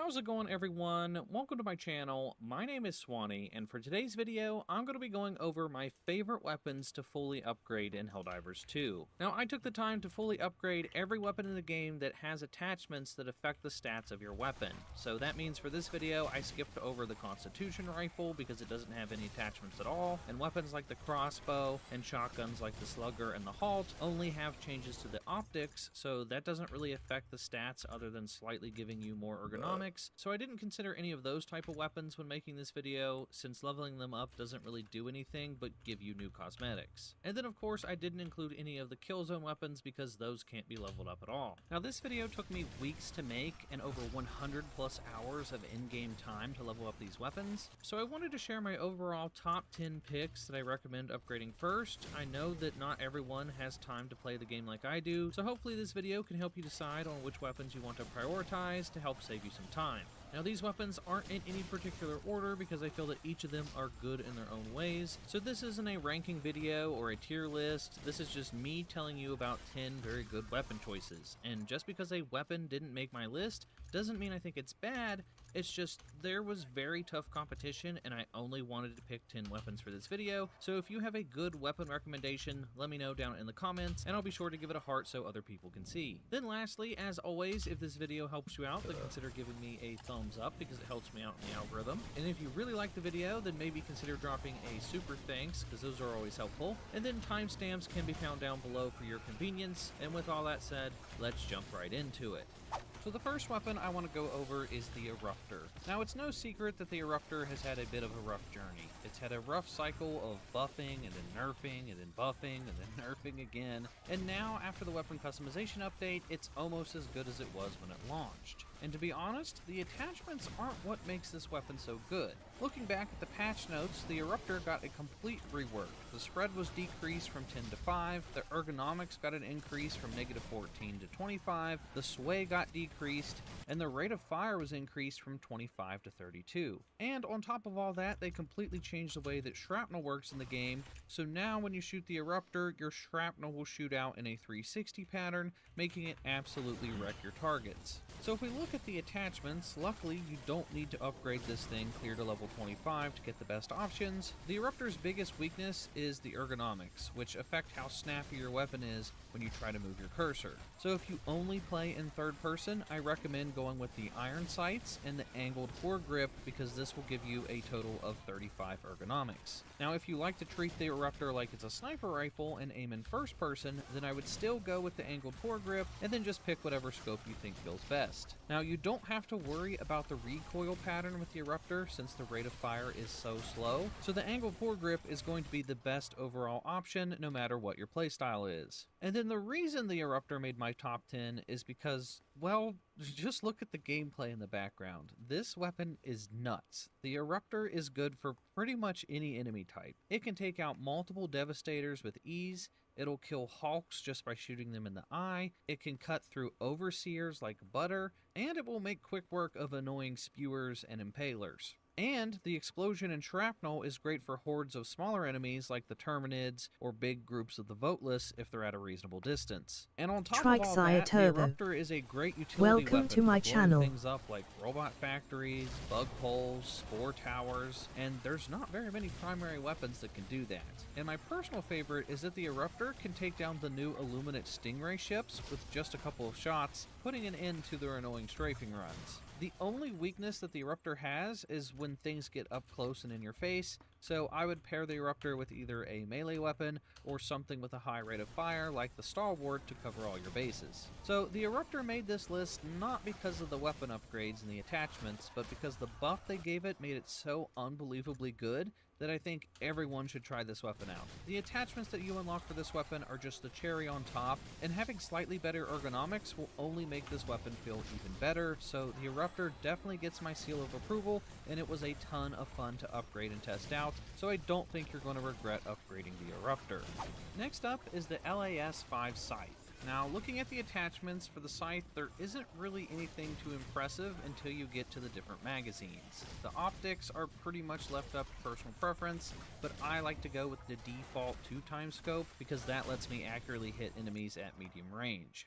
Now there's only 3 underbarrels, so I go with the angled foregrip because that's the best out of the 3 for ergonomics, but the biggest change comes with the new magazines. There's the standard heatsink, the high capacity heatsink, and the high dissipation heatsink. I personally think that the high capacity heatsink is the best of the 3. It gives you 1 less overall magazine, but it can store way more heat overall. So if you're good at managing your heat buildup and never let it overheat, then you're not even going to notice that 1 less magazine. Now the reason I think the high capacity heatsink is the best is because it allows you to keep firing on a single target for longer. This is good because 1, the longer you shoot something, the more damage you'll do to it, and 2, if we take a look at the fire changes they made a few patches ago, they said that burning damage now scales with enemy size and will do more damage over time to larger enemies. And laser weapons will catch things on fire if you shoot them long enough, so the high capacity heatsink lets you shoot an enemy for longer dealing more damage, and you're more likely to catch that target on fire, which will make them take even more damage over time. This makes the scythe feel like a primary version of the laser cannon support weapon, but it's a lot more accurate. This makes pairing the scythe with other things that do tick damage a very deadly combo. So pairing it with anything gas related like gas grenades, or the guard dog dog breath, or the gas strike, or even the laser guard dog will make quick work of most enemies, because they'll not only be taking direct damage from your laser, but they'll also be burning from fire over time and choking on gas. And all of that damage is going to stack on top of each other, which is crazy. Plus, with it being a laser, it's super accurate, so shooting between the armor cracks on the Terminids or making accurate headshots on Devastators is going to be super easy. So overall, I think the high capacity heatsink took the scythe from being just an average weapon to being one of the best and most fun weapons to use in all of Helldivers 2. Definitely give the scythe a shot and try combining it with gas or fire, and let me know how it goes. Now let's talk about the Breaker Incendiary. Before the big weapon customization update, the Breaker Incendiary was one of my favorite weapons for both the Terminids and the Illuminate due to its crowd clearing capabilities. Now after the weapon customization update and the changes that they made to fire damage, I think it's even better than it was before. So let's go over why I think it's so good. Now looking at the attachments for the optics, I 100% go with the iron sights. Now I'm not the type of person to only play in third person. I like to switch back and forth because aiming in first person is always way more accurate, but with a shotgun that's meant for crowd control, you just want to spray this into large crowds and hit as many targets as possible, so there's not really any need to go with any scopes. So just going with iron sights for that +5 to ergonomics is a no-brainer.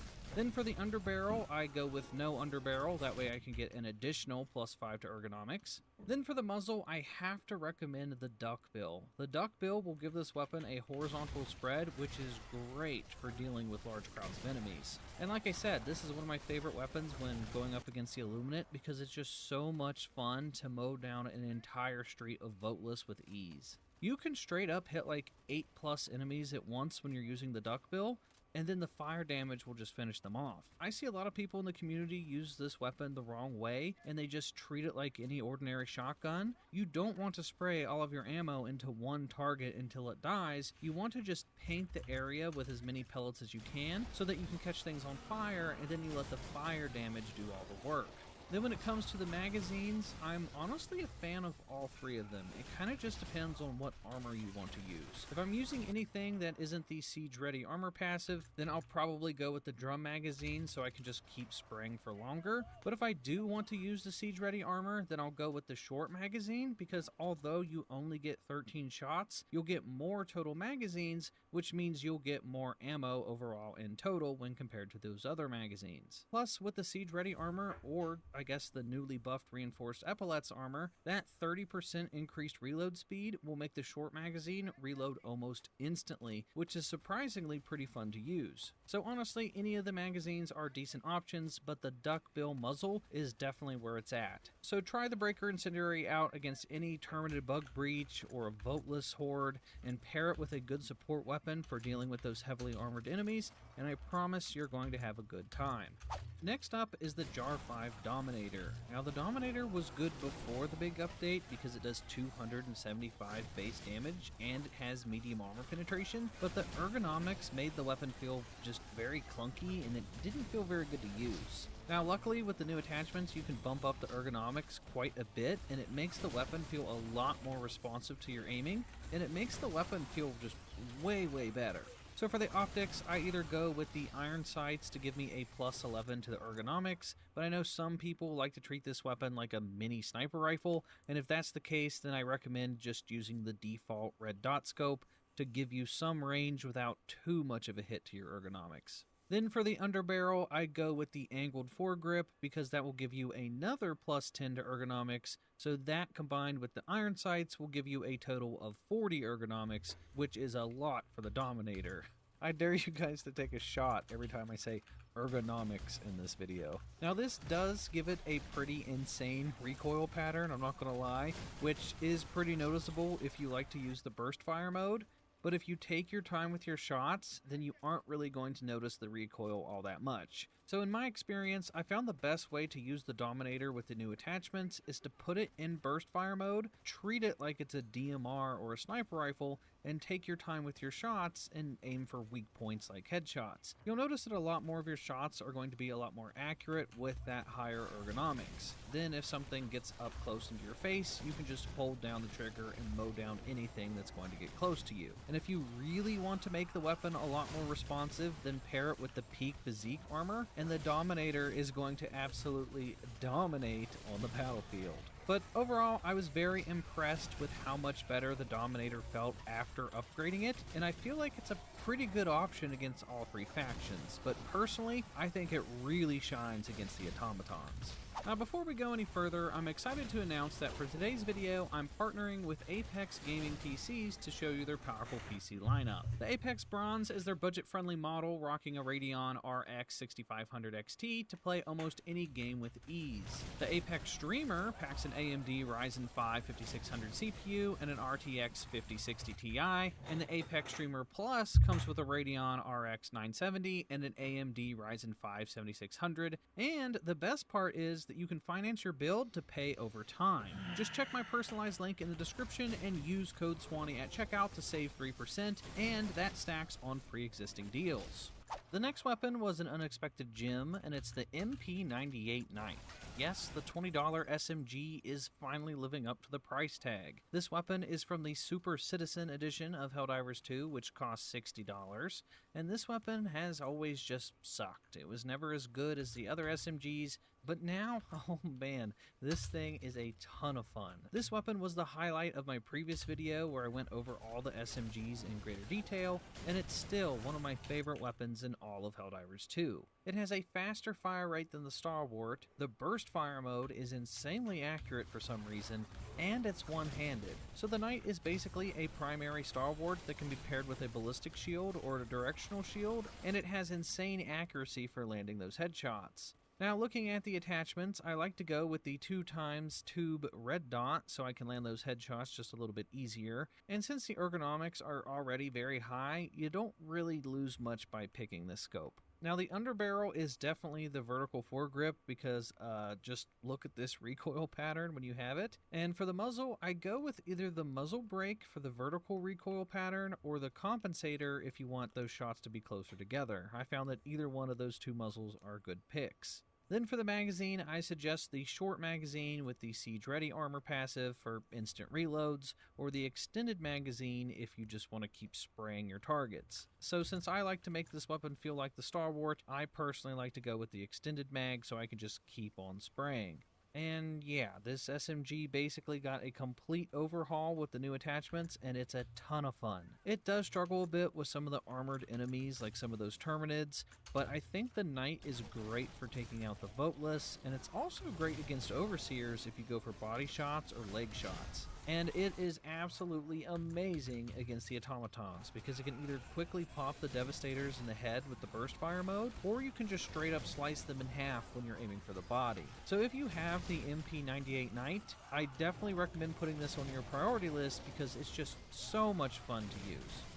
Next up is the Liberator Penetrator, one of my favorite assault rifles since the update. Now, I've seen some people hate on this weapon because of its lack of damage since it only has 60 damage, but I personally really like it because of its medium armor penetration. Medium armor pen combined with a drum magazine makes for a pretty deadly combo. So looking at the attachments, for the optics, I would recommend either the iron sights or the 2x tube red dot. Now the 2x scope is going to give you a -8 ergonomics, but it's going to give you a lot more accuracy at a range to your shots, so I definitely feel like that's worth the trade-off. And since the Liberator Penetrator has multiple firing modes, switching this to single fire and using this weapon at medium range can be really good when facing up against certain enemy types like the automatons. For the underbarrel, I would go with either the vertical foregrip so you get all your shots in sort of the same area for easier control, or the angled foregrip because it'll give you a +10 to ergonomics. Now it'll make a lot of your shots more vertical, but that isn't too hard to manage as long as you hold down on the stick a little or down on the mouse as you're firing. So honestly, the angled foregrip might be the way to go. It mainly just depends on if you like to be up close and personal or stay at a distance to your enemy. For the muzzle, I like to go with the muzzle brake because I feel that it gives me the best control over the recoil. Then for the magazine, I like the drum magazine. Now, the ammo economy for assault rifles has always kind of sucked. It would always feel like you'd burn through an entire magazine and then have to reload before you could kill anything. But now, with the drum magazine, you get 60 shots before you have to reload, which lets you get off 1 to 2 additional kills before reloading, which just feels way better in my opinion. Now, I admit that I might be a bit biased because I just love medium armor penetration and I love being able to shoot through enemies' armor, but after fully upgrading the Liberator Penetrator, it went from being a weapon that I would just never use to one that I found myself bringing quite often on a lot of my dives. And using the drum magazine is going to let you mow down entire hordes of Voteless pretty easily. It'll let you take down multiple Overseers before you need to reload. It'll take out most of the enemies that the Terminids throw your way due to that medium armor penetration, so you can just shoot right through their armor plating. And since it's super accurate, taking out the automatons with headshots or body shots is also pretty easy. And since it's got that medium armor penetration, it'll also take out those new Illuminate ships or those automaton gunships, which is a huge plus because those guys are just super annoying to deal with. So do yourself a favor, if you haven't yet, upgrade the Liberator Penetrator. I think it is one of the best assault rifles in the game once it's fully upgraded. Next on the list is the original Breaker Shotgun. Now, this was a tough choice because I was debating on the Breaker or the Breaker Spray and Pray for this list because both are pretty similar and I've seen good arguments for both weapons. But I decided on the Breaker because it does have more overall damage at 330, and that extra damage is a bit noticeable against some of those thicker medium tier enemies. For the attachments, I go iron sights for the optics for the same reason as the Breaker Incendiary. You don't need to aim with a scope when you're using a shotgun on full auto, so we want to go with the iron sights so we get that +5 to ergonomics. Then for the underbarrel, it's between either the vertical foregrip or the angled foregrip. You basically have to choose between more ergonomics or less recoil, but since it already has a pretty high ergonomics score, I normally go with the vertical foregrip just to get a little bit better recoil. Then for the muzzle, I like to go with 2 different muzzles for this weapon, which is why it's a good thing we have different weapon configurations that we can save. Now, when I want to use the Breaker to focus on medium tier enemies like the Devastators or the Overseers, or even the Flesh Mobs, then I like to go with the full choke so that a lot of my shots are a lot tighter, so most of those shots will hit my target. But if I want to use the Breaker for more of a crowd control role, then I'll put on the duck bill so that I can get that wider spread so I can hit multiple enemies at the same time, which is good for dealing with hordes of Voteless or a bunch of Terminids. Then for the magazine, it's the same as the previous weapons. If you like to use the Siege Ready armor, then I personally will like to pair this with the short magazine so you get really fast reloads and more overall ammo. But if you just want to keep on spraying and spraying without stopping, then go with the drum magazine. Now, I think the drum magazine on the default Breaker makes it feel like a stronger version of the Breaker Spray and Pray, which is why I chose the regular Breaker for this list. The Breaker Shotgun used to be one of the best weapons in the game back in the first year of Helldivers before it got nerfed, and now with all these attachments, I definitely think it's on par with what it used to be, and I feel like this is a pretty good weapon to bring. And with the choice of either the full choke or the duck bill and the drum magazine, you basically get 2 weapons in one when choosing the Breaker. So that's definitely a plus. Now I want to talk about the Adjudicator, the other medium armor penetration assault rifle. The Adjudicator was one of those weapons where it was okay before the update, but after the update with all the new attachments, it took it to a whole new level. The base damage is 95, so it's the second strongest assault rifle only behind the Tenderizer, but since it has that medium armor pin, it really makes it feel like this weapon hits hard. My only complaint is that it didn't get any new magazines, so you're stuck with only 30 rounds, but to be honest, if they gave it more ammo, it would probably feel pretty overpowered, so I understand why they didn't change that for balancing reasons. So why is the Adjudicator so good if it has such poor ammo economy? Well, look at the recoil pattern with the new attachments. This thing shoots like a laser beam.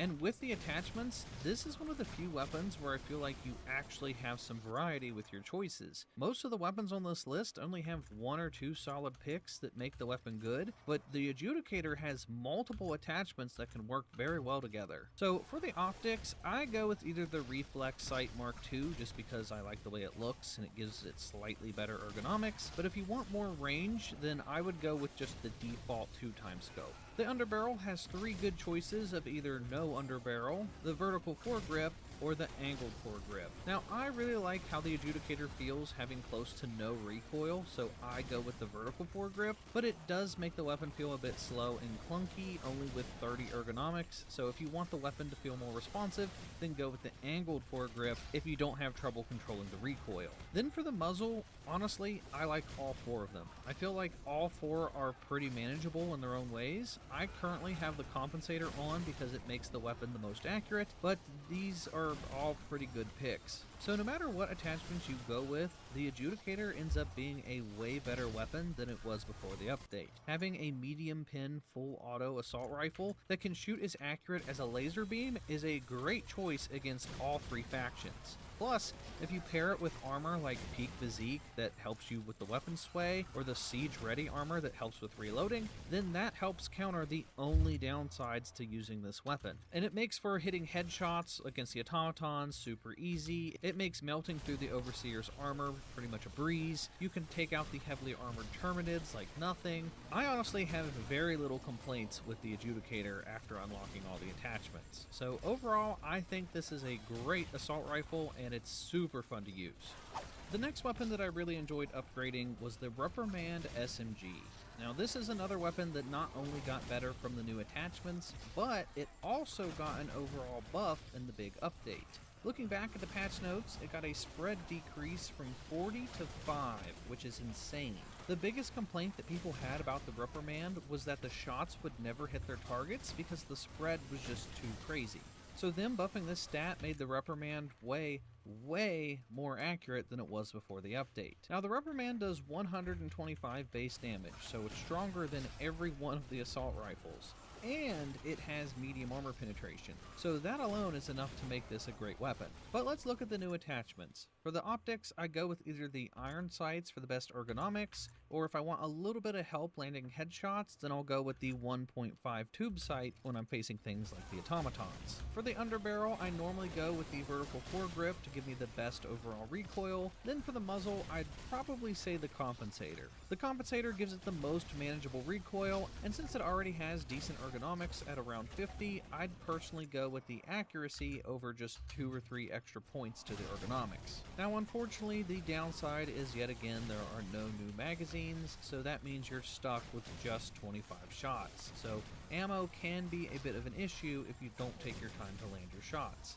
But if you take it slow, since it does so much damage, I found that it's a great choice against the automatons. And honestly, it's probably one of the best overall choices for the automatons. Now it does struggle a little bit against the Terminids and the Illuminate just because they send so many enemies at you that like to get up in your face, so you often find yourself reloading all the time. So you want to use this weapon probably around medium range for the best results. Pair it with the Siege Ready armor or the Reinforced Epaulets armor for faster reloads and you'll do just fine.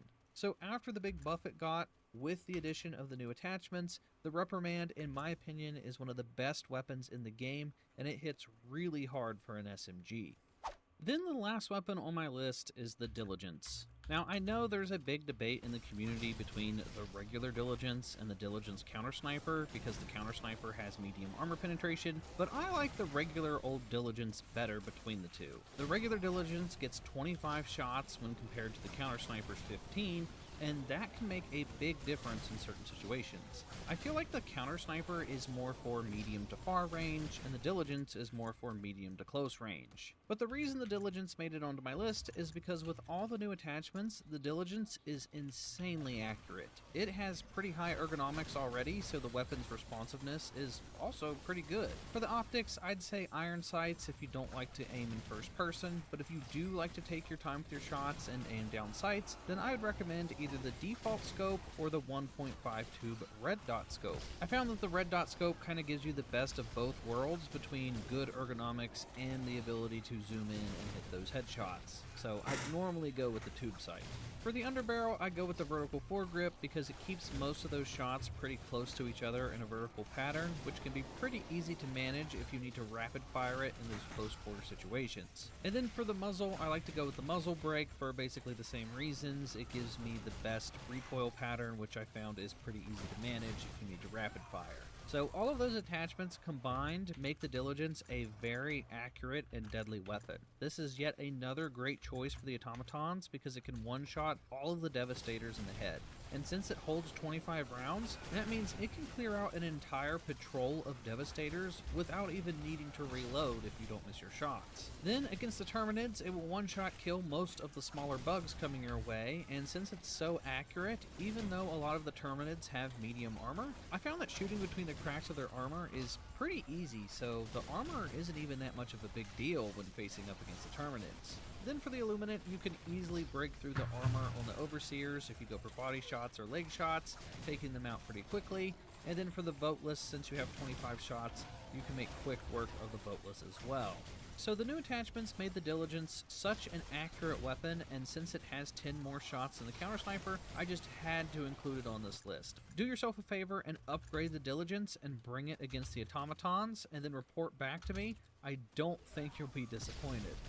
So that's going to do it for my top 10 weapons that I saw got the biggest upgrades by leveling them up to 25. Like I said at the beginning of the video, just because a weapon didn't make my list doesn't mean I think it's bad.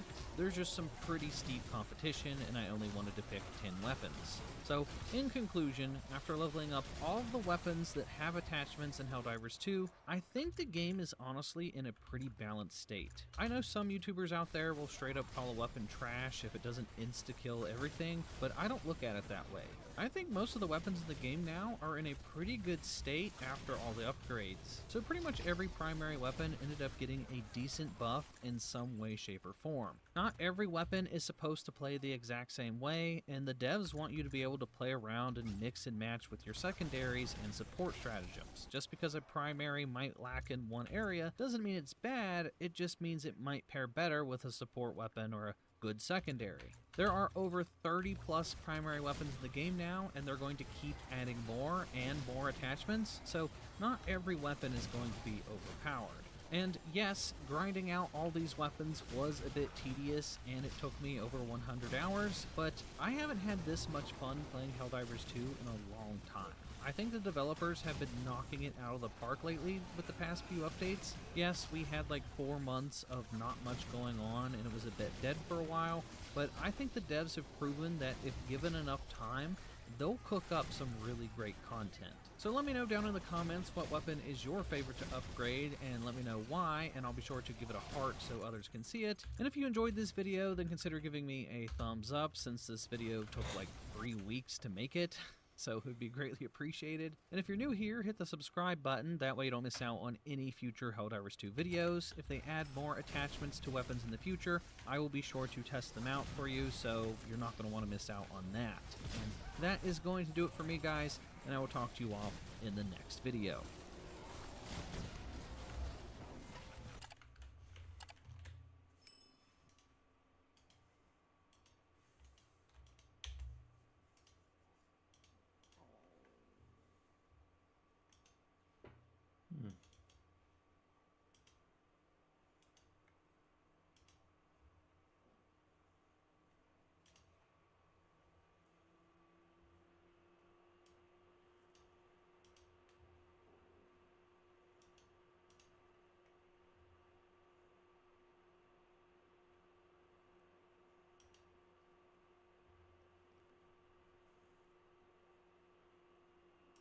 When trying to make everything better, you sometimes forget why it was good to begin with.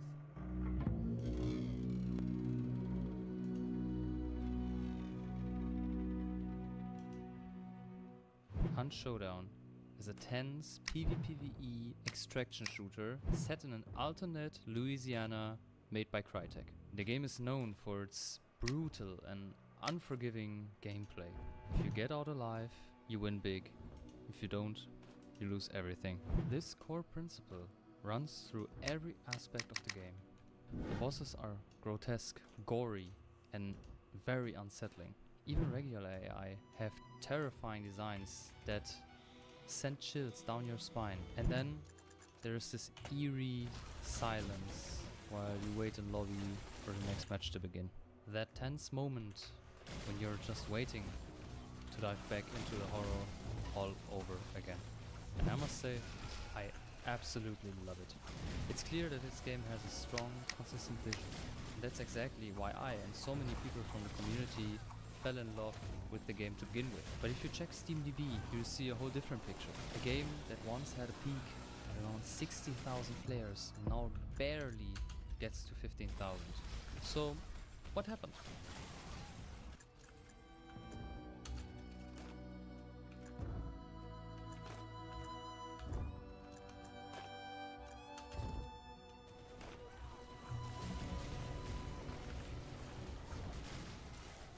There was one major update the community was eagerly waiting for. It was the re-release that changed the game's name from Hunt Showdown to Hunt Showdown 1896. New weapons, quality of life improvements, an upgrade to CryEngine 5.11, which made the game even more realistic than before, and to top it all off, a completely redesigned user interface.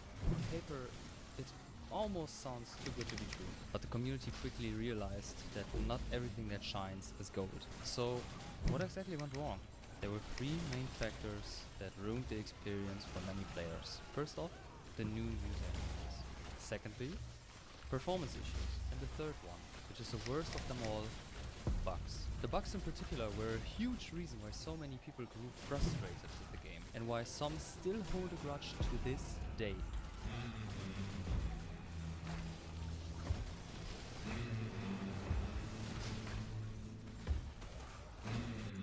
Some might argue that the game doesn't lose its players because the visuals change.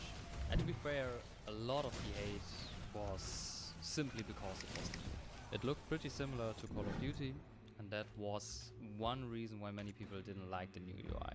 But if you look past that, there were some serious issues when it came to the new user interface. You see, Crytek really tried to optimize the experience for the console players, and in doing so, they made it completely unbearable for PC players. Actions that usually took one click now were buried beneath multiple layers of menus. And to top it all off, it was painfully slow.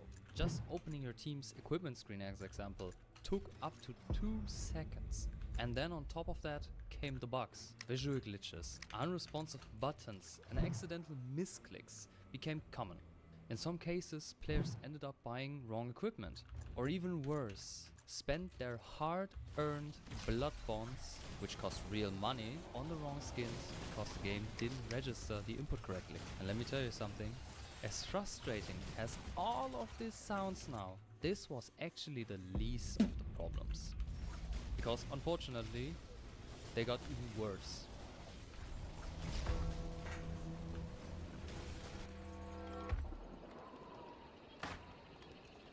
Before the update, Hunt Showdown would run on any decent PC. I'm gonna list you on screen now the recommended PC specs before the 1896 update. As you can see, it wasn't that demanding on the hardware. But if you look on the recommended specs after the update, you can see a clear picture. You needed way better hardware to continue playing the game. And now, of course, new games usually require better hardware. But that's not the issue. The problem is, even if you met the recommended specs, the game would still not run good. You see, here are my specs. And as you can see, I don't have that bad of a computer. Of course, it's not high-end, but it's also not the worst. And looking at the recommended specs, I should definitely run the game pretty easily, right? But now let me tell you something. On the lowest setting, my game runs 80 FPS. And when I try to stream, I get around 50 to 60 FPS. Sometimes even 40. So, looking at the requirements, my PC should run the game pretty easily. But it doesn't. In fact, there are moments where the game is just unplayable. The game will suddenly drop to half of your normal FPS for no apparent reason. And the worst of it all, those problems were there since the update, and they're still not fixed. The game is clearly poorly optimized, and it's been a major issue ever since the update came. Sure, better hardware can help, but I don't think players should drop hundreds of dollars on the new components just because the developers don't want to optimize the game. We've seen this with so many games in the past few years, and honestly, I am sick of it.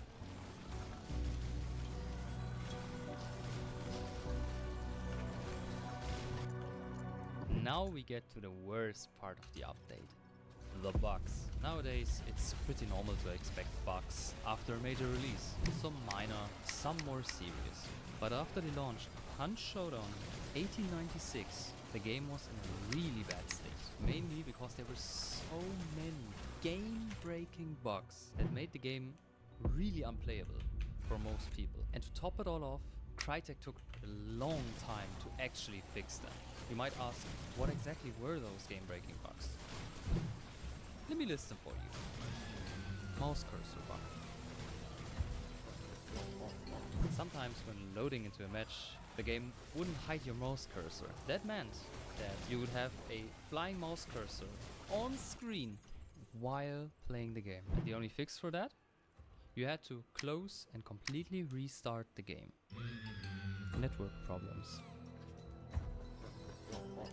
A lot of players suddenly experienced massive ping spikes after the update. In some cases it was so bad you couldn't even move your character properly, and unlike the mouse bug, this made the game literally unplayable, and it drove a lot of new and long-time players away from the game.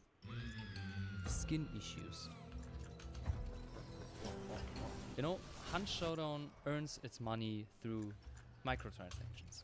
You can buy skins for your hunter, for your weapon, your tools, or your consumables. After the update, several paid skins were disabled due to visual bugs. Some wouldn't load properly, others were bugged out. But in the worst case, skins became invisible.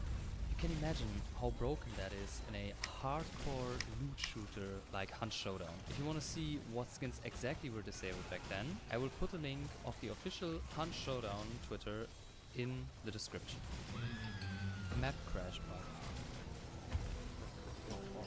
If you open your map while a boss was banished, the game had the possibility to crash completely. And let me tell you, this one happened to me a lot. Thankfully you didn't lose your hunter, but let me tell you, it was more than frustrating. And those are just 4 examples. There were way more bugs in the game after the update. If you've experienced other bugs I did not mention, please let me know in the comments. I would love to hear how bad it got for others too.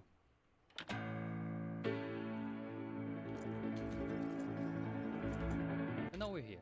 How does the game run today? Well, first of all, let's give credit where credit is due. Crytek did listen to the community, and they fixed most of the major issues. All the bugs that I mentioned earlier have been addressed. And overall, the game is definitely in a much better state now. The UI has improved over time. It's still not as intuitive or clean as the older version, but it's slowly and steadily getting there. However, the performance issues I mentioned are still a major problem in the game. I, along with many other content creators, am still waiting for Crytek to fix them. You see, Hunt Showdown had the potential to become the next big competitive shooter. You could see it in a huge spike in player counts after the update came. Like, let's be honest, they quadrupled their player count. That's insane. But Crytek didn't play their cards right. Instead of satisfying long-term veterans or exciting new players, they disappointed both. In Germany, we have a saying. Versuchst du es jedem recht zu machen, so machst du keinen glücklich. Which roughly translates to, if you try to please everyone, you'll end up making no one happy.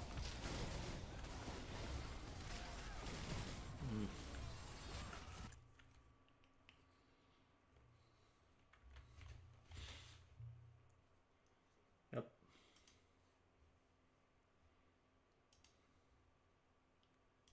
Welcome everybody. Today I'm covering the build 42.9 update that just dropped. And as always, I've cut down the huge list into some of the most important things.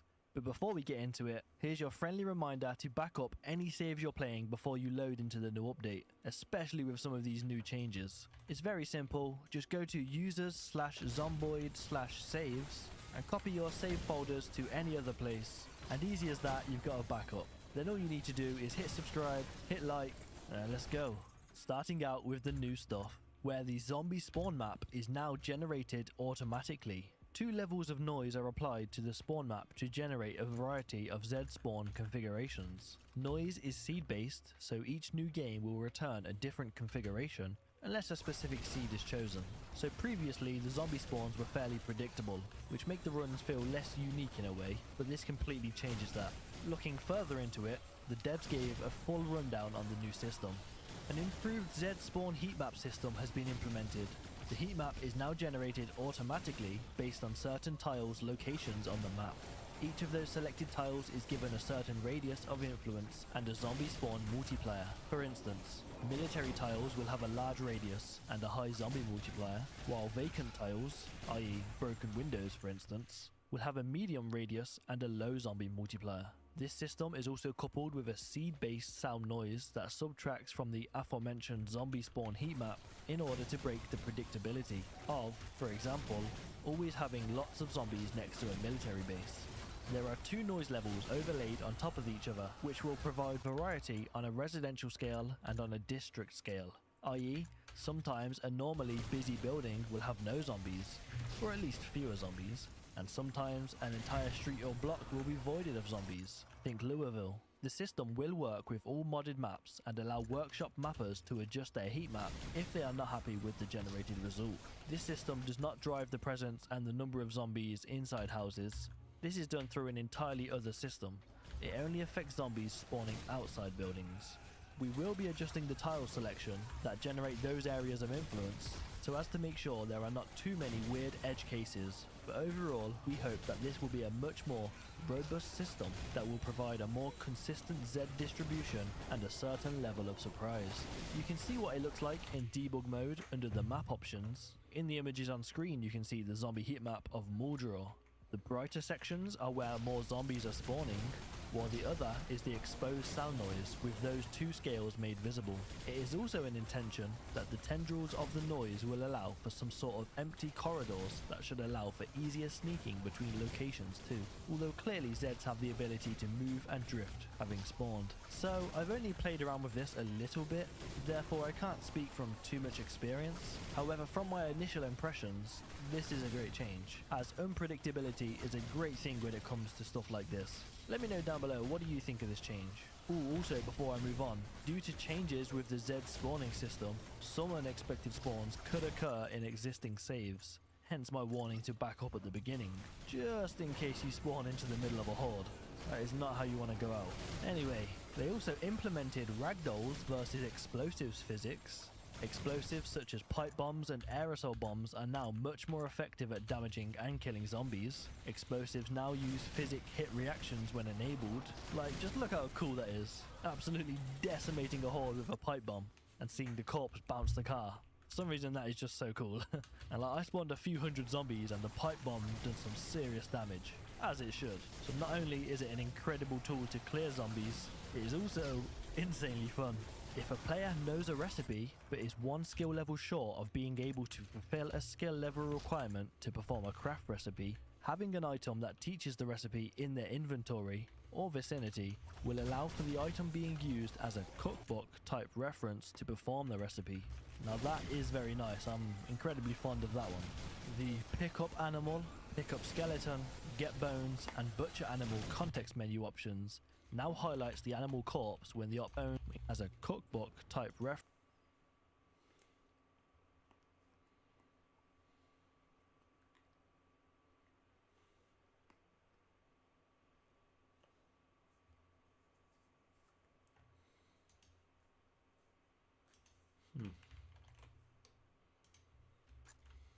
To perform the recipe. Now that is very nice, I'm incredibly fond of that one. The pick up animal, pick up skeleton, get bones and butcher animal context menu options now highlights the animal corpse when the option is enabled. The add corpse context menu in the butcher hook UI shows item icons and highlights the corpse when that option is highlighted. They added new animations for being shot in the chest, shoulder, left and right as well as from behind. They added new sound effects for zombies thumping wood to help players better differentiate them from thumping doors. Yes, this is what I recommended to the devs, after getting a little confused in my Let's Play series on the second channel. There is an invisible zombie banging on a door. unless I've got super hearing. So I'm really glad they took that on board and changed it. Also, if you want some long, much more laid back, chill Let's Play videos, then make sure you go and check out the second channel. Let's try and hit 1K by the end of the year. That'd be nice. They added a new sound for removing wooden planks with the crowbar animation. Added new sound for when grabbing chicken or turkey from a hatchery. They updated the M16 full auto sound. The existing wildlife noise, wolf and owl sounds, will not occur until 4 weeks have passed for any player that happens to be in a square that is in an urban foraging zone or is within a municipal region zone. Obviously, because the animals wouldn't just reclaim the city instantly, I guess they need a few weeks. There's also new armor hit sounds for firearms and melee. The state of an active vehicle alarm is now saved and restored, so it is no longer possible to quit and reload to cancel a vehicle alarm. To be honest, if you were quitting the game to stop an alarm, that's kinda crazy. But I mean, you do you. Well, I guess you can't do that anymore, but you get the point. Added Aramid thread item, which can be used alongside sinew thread for several armor and leather type crafts. Aramid is the non-trademarked generic name for the molecule that bulletproof vests are made from. So basically Kevlar. They also added a recipe to harvest Aramid thread from bulletproof vests and limb armor, and firefighter clothing, including broken items, as police and firefighter zombies are relatively common. This serves as a means for players to gather armor and leather crafting resources without sinew. Added screen filter option under the textures section for better control over zoom levels that appear blurry. The extended placement UI now has both rotation and movement in the same UI. So if you don't know what the extended placement UI is, which I didn't until recently, I'll quickly show you how to use it. So if you place down any item on the ground and then right click it, you'll get the option for extend 3D placement. Now select that and you've got this little menu here, meaning if you want something very specific, you have OCD, or you're just a bit of a neat freak, you can move it wherever you'd like, rotate it however you'd like, to get the absolute perfect placement, even if it doesn't make too much sense. Now we have one that will probably go under the radar, but I'm very glad they added it. Researching items and looking at maps will replace the item back in the original container. I always thought it was so annoying when you'd find a map, read it and then have to drop it again. So this is great. They added icons to the foraging put-in container context menu options. They added icons to the device options context menu option. Show welcome message can now be disabled in the options. Right here under UI at the very bottom. I'm definitely turning that off. They adjusted ragdoll impulse inconsistencies across ammo types, tuned physics, hit reactions to closer match caliber impact classification, low caliber, 9mm, 38s, 45s, mid caliber, 44, 223s, and high caliber, 5.56 shotgun shells and 308. So of course you'd expect much less of a crazy ragdoll from a 9mm compared to a shotgun. And lastly, they temporarily removed raccoons' climbing fence abilities, just for now due to pogo raccoons. Now I didn't see any pogo raccoons or anything, but glad they did this, because I can now do some diabolical stuff without them escaping. Oh, that was cringe. Sorry. Now onto the balance section. Equipped tissues will now muffle coughs. That's a cool little mechanic, I like that. They fixed the stone awl craft recipe not providing enough XP, and stone awl craft recipe can be researched from sharp flint flakes. A couple of rail spike weapon craft recipes now require a drill. They made vehicle headlights extend much further. It looks like they're possibly noticing the popularity of Nepenthe's high beams mod. Maybe. Alright, let's test it out and see if it's noticeably different. Ooh, yeah, that is much better. Okay, maybe you don't need the high beams mod. That basically makes it redundant. Very nice and bright. They updated cooking recipes to accept mixed water. They bumped the generator max vertical range sandbox option from 10 to 15, making skyscrapers even better, really. They adjusted industrial dye spawns. Beverages and other evolved recipes that require water can now be prepared with mixed water. And lastly, they fixed some render order on zombie outfits that were incorrect. And there's a whole bunch of them, so just pause if you're interested. Or as always, the patch notes are in the description. Alright, and on to the final section of today, which is fixes. I say this every time, but this is always the longest section, but I do always cut it down massively. However, I will say the word fixes about a million times right now, so be prepared. They fixed a large number of inventory items on the ground, causing lag spikes on right click. Some random right click errors can still occur. They fixed ragdolls losing shadows sometimes, fixed ragdoll corpses becoming non-lootable, fixed generator tile range sandbox option not working above 20 tiles, fixed issues with poison system and liquids, fixed chunk lighting not always being updated when the loaded area of the map changes, fixed character spinning in place when WASD is pressed quickly, fixed butchering hook UI, fixed characters doing an extra animation when shoving with gun in hand. The issue still remains for Mac users. They fixed ranged weapons, targeting, hitting and damaging vehicles, fixed room light switches being disabled by shooting them, fixed being unable to rotate mannequins, fixed not being able to shoot animals, fixed player getting locked in the fishing animation during combat, fixed zombies not reacting to player shouts when attacking objects. Zombies will tend to stop thumping objects when they hear a loud, non-zombie sound behind them. This won't happen if they are targeting a player that they see or recently saw in front of them. Fixed vehicles that could be seen by turning around, fading out. Yes, that was annoying. Fixed smoke bomb explode not playing. Fixed character stomps or attacks down Z too early. Still not perfect, but they're working on it. Yeah, that did feel a bit dodgy at times, I can't lie. They fixed hunks not spawning. The world is healing. Oh yeah. They fixed fire hardening spears using carpentry and not carving when randomizing the resultant spear's condition. They fixed page buttons in crafting and building menu icon view mode being inaccessible on controller. Fixed missing distribution reference for blacksmithing step vans. Fixed missing function for the coffee machine recipes. Fixed minor issues with the neck bone for some handgun recoils. And last but not least, they fixed players being able to replace items back into containers after using them after having walked away from them. Yeah, I didn't know what was going on with that, but during my Let's Play, I did notice that happening, but I wasn't too sure how I was doing it. But anyway, that's all for the update. It's definitely smaller than the rest, but it came out very quickly, so I'm happy with that. We're definitely getting closer to that stable date. We're on 42.9 now. I don't know what's going to be next, maybe 42.9.1.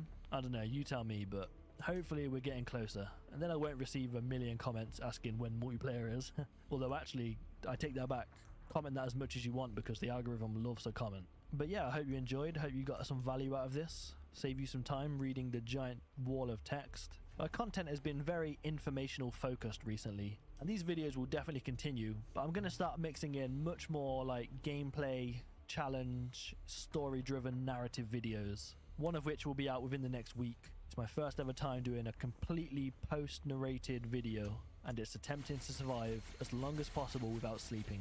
So I look forward to seeing you in the next one. Go and enjoy some Build 42.9. Have an amazing day, and peace.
Welcome to the Heavy Spoilers Show. I'm your host Paul. In this video, we're breaking down the village.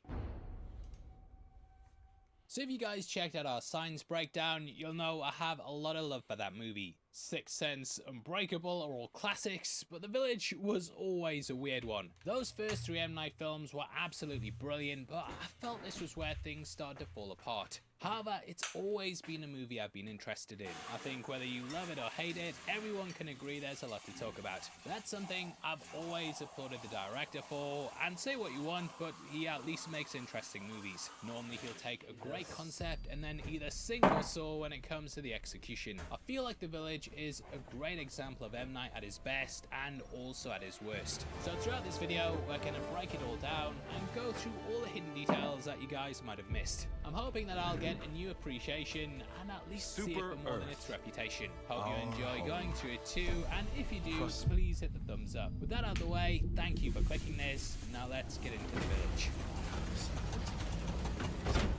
Now obviously, the first thing everyone talks about with this movie is its twist. I feel like this was at a point where M. Night had kind of, you know, painted himself into a corner, and now people were expecting him to do one. Though Signs doesn't really have a twist beyond like the water-harming aliens, he was still very much seen as someone who part of the fun of his movies was fooling the audience. However, I think when you set that as a standard, then you kind of run into issues. If you set it so that audiences suspect a twist, then they're gonna be actively looking. Now because of that, we then have to do something even more unpredictable, and that can often lead to the twist being stupid. I'm someone who always thought it might have just been better if we'd got a movie about a Victorian village surrounded by monsters. But we don't, and in case you haven't seen the movie because you've been living in your own Victorian village, then here's a bit of a rundown for context. We join a group of 19th century settlers whose village is tormented by monsters that surround it. However, as we learn, it's actually modern day, with this commune all being enacted by the elders. Formed by Edward Walker, he met several people at a grief counselling session who'd all been through some trauma in the real world. Realizing that things had gotten too rough, they decided to return to a simpler time. Edward had come from a rich family and had purchased a wildlife reserve.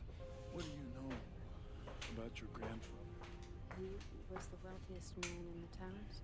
They set this up to be a no-fly zone and have managed to keep the unaware villagers inside using the monsters. Name those we don't speak of. I thought they were referring to Screen Crush. Shut the f*** up, Ryan Airy! Now there are a couple of subtle clues to this throughout the movie. Early on we can see some bundt cakes stacked up on a rack. The bundt cake itself wasn't invented until the 1950s, so that's a small little clue. I know you guys are master bakers. At the 25-minute mark we can also see a lot of lampposts lining the forest. These wouldn't become prevalent until the 20th century, so it tips off an audience on a second watch. A lot of the wooden furniture also appears like it's being cut using mechanical tools. The joints and edges appear too fine to be done with tools that people had at the time. We will talk about the more obscure ones that I wasn't able to fully confirm later, but there's definitely a lot of things that didn't exist in the period. Anyway, we open the movie with thick tree branches against a grey sky. This presents us with the shades of grey that the movie chooses to operate in. Forests and woods are often used as a way to imply we don't have the full picture. For example, the phrase, "we can't see the forest for the trees." This means someone's too focused on the details to realize the entire situation. So thematically, it's a great way to start off the movie. Originally, this would have also tied to the title too. The film was initially called The Woods, but MGM was already in the middle of making one with that name. Though that was released in 2006, the team here thought it would be better to rename it. Personally though, I feel it works better, and it adds to the idea of an isolated village. So, as we head into 2025, you want a news organization you can trust. Staying up to date with things when you don't know the truth can be difficult, but that's where our sponsors, Straight Arrow News, comes in. They report right down the middle with facts and don't push any bias or spin to fuel the narrative. The site has a wide range of topics from politics to tech, but they're not trying to make you think a certain way. They also have a Medium Is tool which lets you look at stories that are often underreported or not reported at all. On top of this, the site has an opinion section which possesses both left and right voices, so you can see things by the opposite side and then make up your own mind. Straight Arrow News are so good at delivering news. They've been awarded by independent experts on all sides and Ad Fontes Media, who regularly assess the reliability of news outlets. They verified Straight Arrow News as being biased and have awarded them with a center rating and balanced certification. We're just coming off the back of a big election in the US and one earlier in the year in the UK, with reports coming out constantly. Stay on top of it without the bias to spin by going to Straight Arrow News. Go to san.com/spoilers to check it out. You can also subscribe to my link. On top of that, you can scan the QR code on screen right now to go and get their app. When you subscribe, you not only support me, you're also supporting a group of journalists that are raising the bar on news and focused on serving you the truth. Huge thank you again to Straight Arrow News for sponsoring the video. Now, let's get into the rest of the breakdown. Now, according to IMDb Trivia, M. Night took inspiration from two key things. The first of these was Wuthering Heights, which kind of sets the tone for the era. The movie is primarily a love story, and it also carries the idea of how if two people don't work out, then their kids might instead. That's definitely seen in Alice and Edward, who kind of have a thing for each other. Beyond that though, M. Night also said King Kong due to them living in the fear of the creatures. I think on the whole though, the real monsters are the people, and we all have the potential for evil. Heartbreak's something we will also experience as well, and we open on a young child being buried. The grave tells us the year is 1897, thus it tricks the audience into believing that's the case. The first line we hear is, which is also followed by, grateful for the time we have been given. On a second watch, we get an extra layer of these lines, and you can read into them in more ways than one. Now to me, questioning the decision to settle here means to settle in the 1800s. Due to their inability to use the medical advancements of the outside world, they've restricted themselves in several ways. Because of this, infant mortality is higher, and thus they've likely made the wrong choice. However, Edward says he's grateful for the time they've been given, and the time they've been given is a much simpler time. So I did appreciate that more on a second go. And wait, is that Jesse Eisenberg? Hearing strange things coming from the forest, the only person who finds it amusing is Simple Jack. Sorry, Noah.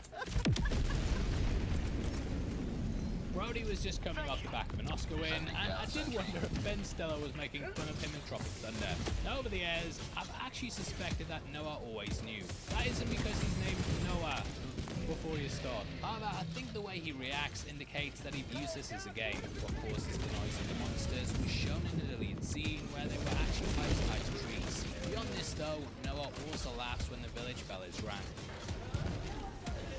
To me, it's obvious he knows the threats aren't real and instead just sees it as a joke.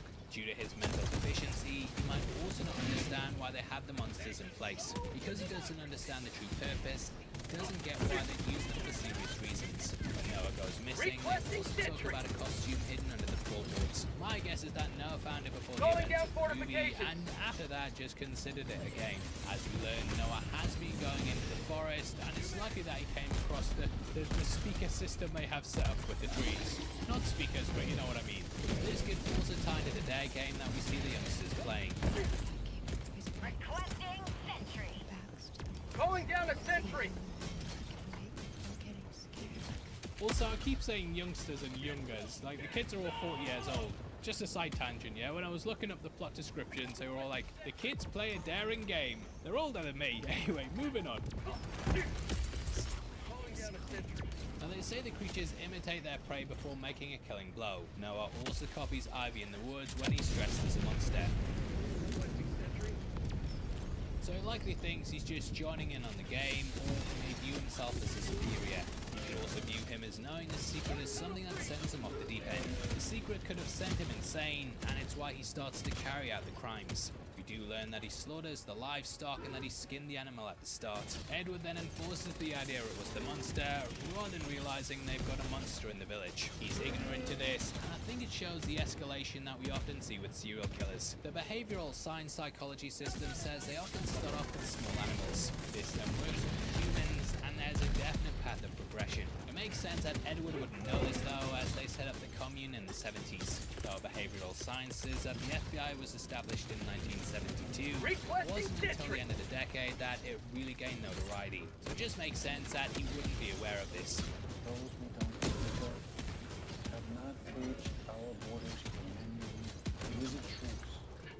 Edward says that they don't go into the monsters' woods, and the monsters don't come into the village. Calling They down don't a threaten the sentry! creatures, so the creatures don't threaten them. However, we do see a reflection of a red cloaked figure in some water before the animal's found. This seems to be dancing at first, and it adds a clue to it being a person. This shot is later mirrored at the end of the movie when we have a similar shot with Ivy and her cloak. This is clearly Noah, and later on when we see his costumes hidden away, you can also catch animal bones around it. So it hints that this has happened for a while, and now Noah's starting to escalate. However, at the meetup, reading, I did notice Sigourney Weaver's character Alice is knitting something. You can't show a dead animal because of YouTube censorship, but the fur on its head does look similar to what she's knitting here. So hey, maybe she's just recycling. Either way, Seaswell pointed out how Noah works as a perfect opposite to Ivy. While he's not mentally sound of mind, he's physically strong and dominant. On the flip side of this, Eva's weakened due to her disability, but she's strong of mind, so they make a great hero and villain. The name Ivy Walker also has a double meaning, as Ivy's a strong plant that grows over walls. Now when Lenny climbs out the village, she has to scale a wall that's covered in ivy. Her surname being Walker, well, you get the idea with that because she has to walk out the woods. Film analysis there. Now Ivy being blind thematically plays into what's going on with the village. Her peers are unable to see the truth, and they're blind to the fact of the time they really live in. The monsters themselves also represent the dangers of the outside world. At one point, one of them could sweep in and kill anyone in the village. All of the grieving elders had lives that were rocked by random events, which seemingly happened without any reason. The elders themselves also represent common trauma responses, but they've taken it to the next level. The stages of this are mapped out in several ways, and I'm not smart enough to go into all the psychology. However, normally the response to a violent attack is fear, which then leads to isolation. This is what they carry out, them isolating themselves to the village. They use fear so that people won't leave, and in many ways could be seen as being as despicable as those they're afraid of. When first doing my reading, I didn't see it described as being evil, and initially I was like, I just couldn't see it. The village was also described as hell on earth, which first reading I thought was a little extreme. However, the more I've learned about it, the more I've realized how evil some of the things are. Now firstly, all of the youngsters are kept prisoner. They're unable to leave and are scared into doing so they're paralyzed from making their own way in life. The kids here could grow up to be anything they wanted to, like a doctor, a lawyer, or a YouTuber, or that due to the narrow worldview they've been given, they're limited in reality. This is not only seen through the size of the village, but also the technology they have. As we know, some of the kids have been dying and they've succumbed to easily treatable diseases. Ivy's blindness but her father ended up rejecting this. The community is adamant on keeping up the illusion. Left gaze broken, but should be good. So there's definitely that evil side to it. Like, mortality rate here, it's probably worse than Hell's Kitchen in the 80s. Every kid's dying of polio, mate. Anyway, it's a form of control over the children. All of their choices have been stripped away, and thus they now live in a simulation. I definitely think you could take the themes here and compare them to a movie like The Matrix. One set in the present, while the other world's set in the past, but both keep their inhabitants stationary. Now, I have also seen the movie as being a message about parental control and religious extremism. I think there's definitely clear examples of that, and I see it as being how much your parents can shape your worldview. They're the ones who tell us how things are, and we often follow their example. For example, if you come from a household that follows certain things, then you're probably going to follow them too, at least in your early years. It doesn't matter if it's religion, football teams, having to watch 40 Marvel movies a week, and so on and so forth. I'm not kidding you. My son will not stop talking about James Bond car. Everything you ask him, it's James Bond car. He is 2 years old, but because I love that, he does too. You take that to the next level where you're in a cult or even a village, and all the beliefs in that are things you'll believe too. If you have an adult in authority telling you there's a monster, then chances are that you're going to believe it. Fear is something that can be used to control us, and this can often be used as a way to manipulate. Adults tell kids stories of the boogeyman, ghosts and werewolves, and often they can be used to keep us in line. Seaswell pointed out how ancient cartographers used to add pictures of creatures on maps. I'm sure you've all seen maps where they'll draw sea serpents or a monster in the ocean, and these were actually put in place to discourage sailors from going into these uncharted territories. This is something I think M might look at as well, and similar markings are found in the village on the rocks. It presents the idea that all of the information's controlled, and this stems beyond just the village. Hell, you don't even know what year we're really in now. We might be in 1897 ourselves, but we've all been told this is the year. That's then enforced by others, and you can see how a belief system's set up. Now, on the flip side of this, you can also see the people in the real world as being in a prison too. We all live in a system of rules and regulations and things that hold us in place. That's definitely shown in the security guard who's held back by his boss M. Night. He gives him the idea he can't speak out about what's going on and has lots of rules and regulations that the guy has to stick to. So it really taps into that nicely, and all of our beliefs are enforced by surrounding influences, whether it's the media, entertainment, or figures around us. So it's a great way to look at us as people, and how he operates. Looking at it from a top-down view, it also reminds me a lot of The Wizard of Oz. We enter a world of wonder and mystical things, but eventually unmask the man behind the curtain. In the same way that Ivy goes on a journey of learning the truth, we do as well. Now, it could even be seen as a coming-of-age story. Growing up, everyone thought Santa was real, but as we learned, he is real if my kids are watching this video. Learning the truth though does kind of take away the magic of the world, and yeah, Ivy starts to see towards the end. However, she decides to go back and she upholds the lie. This line is what it really boils down to. She's seen what the world really is and decides not to destroy this false one. If she does, it will probably destroy her and Lucius's relationship and mean they don't get to be together. She's more concerned about her own happiness than she is. Freedom, triumph over tyranny once really think Ivy's making the extraction shuttle awaits you They aren't really equipped to deal with the real world, and neither are most of the village. It's better to retreat and live with what we know, rather than a world that's filled with fear. Though Ivy went through that experience, ultimately she returned to safety. The elders themselves wanted to return to similar times, and Ivy's now doing the same thing. The outside world is scary and fearful, and for her it's better to remain in that happy little bubble. And going on this journey, she understands the elders, and in the end decides to hold the lie. She also gains something as well, and uses Noah's death as a way to make Extraction complete. Pelican 1 beginning ascent. At the very least, his death can be used to keep people out. Though Ivy could be the one to bring it crashing down. Ultimately, she knows better than everyone knows. I do feel like eventually the lie will fall apart, but for now, it's better for the characters to live with their ignorance. I also completely understand it too. Sometimes I read things online or see something in the news and it makes me wish I hadn't known of it. I think the phrase ignorance is bliss, you know, that's a saying for a reason. Ultimately, it keeps her and Lucius together and the rest of the villagers safe. Perhaps that's its own form of cruelty, or perhaps Ivy saved them from a life full of misery. However, one thing that the village constantly shows us is that misery is impossible to truly escape. You may run from sorrow as we have. Sorrow will find you. At this point, August also looks at a black box, which as we later learn has things from his life before. Black boxes symbolically show documentation and records of a journey traveled, so it makes sense to use it in this context. It also plays into the idea of locking things away. Whether this is painful memories, the monster costumes, or whatever, it's all done for this reason. Also, after seeing Brendan Gleeson and Joaquin Phoenix in the Collier, it's a bit weird going back to this scene. Don't watch that bit in the bathroom, mate. Now throughout we see the elders constantly grieving for what they lost in the outside world, and the village also falls to the same corruption. Lust is commonplace, there's jealousy, hate, and eventually all these issues arise. So though the ending could be seen as being something that will uphold the lie, we know that the darker parts of humanity will still show up. Like, I do kind of get it as well. If there was an Amish community that perpetually lived in 1995, I'd probably join it. Bit of Nintendo, Batman Forever's just come out. Dumb and Dumber, no social media though. It sounds like a hip rad time. Cowabunga! Now throughout the intro, we get lots of establishing shots in the commune. Super M. Earth Night is had to safe. have the entire thing built up, and then finding this vacant plot of land using helicopters. The crew took 11 weeks to build a set, with there being 300 members of the construction team. The designers also looked at the work of Dubai and based Lucius's house on his watercolor shed. In order to add into the authenticity, the actors were also go through boot camp. This was a 19th century theme one, which removed all of our modern day tech.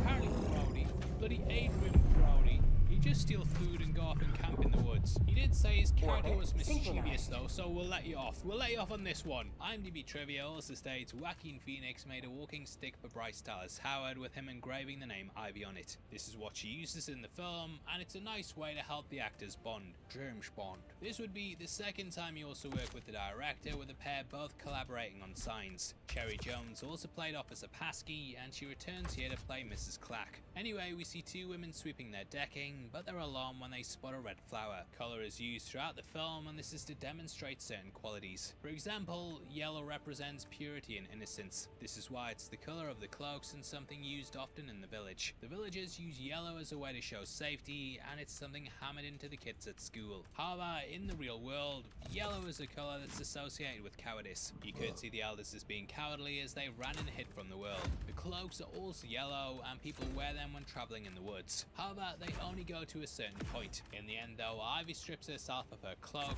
upon defeating the quote-unquote monster. Here, she's lost her fear and heads out into the real world. On the flip side of this is the colour red. We learn that it's banned in the village, and this is because it's worn by the creatures. Beyond that though, we discover the forest is also full of red berries. By drumming it into them that this isn't a safe colour, they'll subconsciously retreat to the safety of yellow. Red is a colour that represents danger, and it's often used as a warning in real life, telling the villagers that red is something.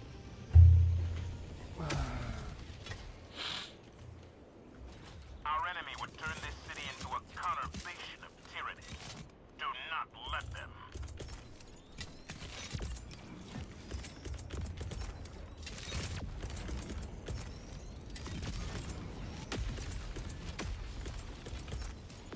Deploying support weapon.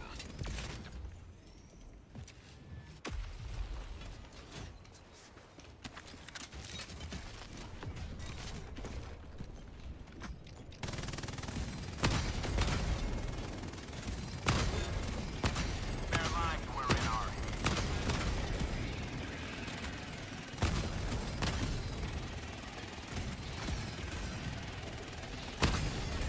That's called democracy!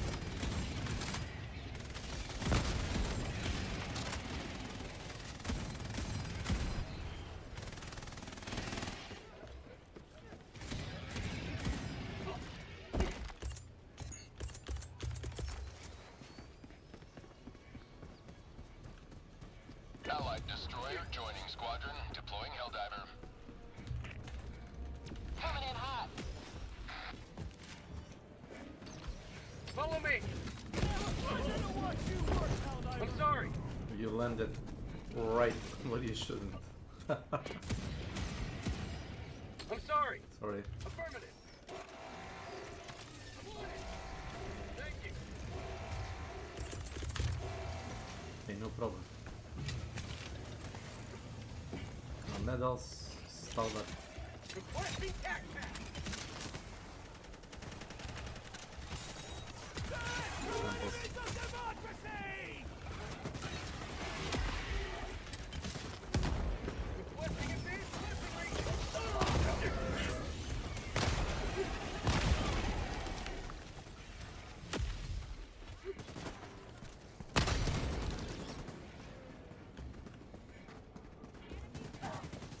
Follow me.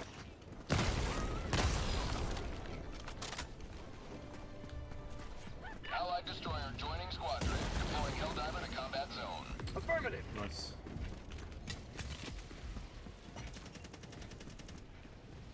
I think there is another bunker here, if anybody's interested. This one. Tac pack inbound.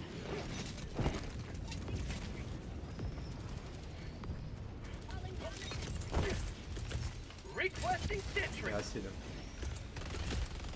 Calling down a sentry. Hold position. Affirmative.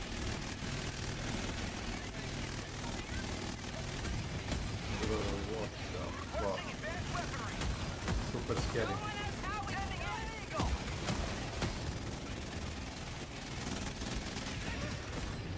Follow me. Hey, damn fucks, come. I swear, These soldiers. hold position. Bugs. Northwest. Bunker? Okay. Tagging location. Northwest. Sample. Follow me.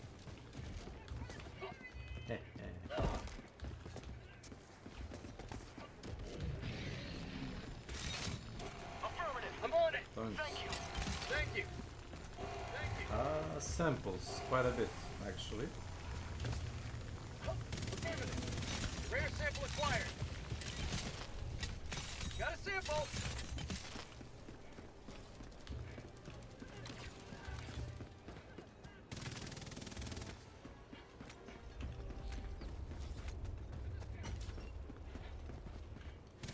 Requesting air support. Supplies. Dropping a pin. Reinforcing.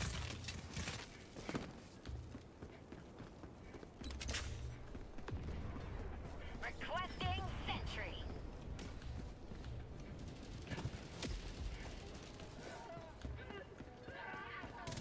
There's swarms of enemies. I don't know if you can like normally play this without any sentry. Doubt.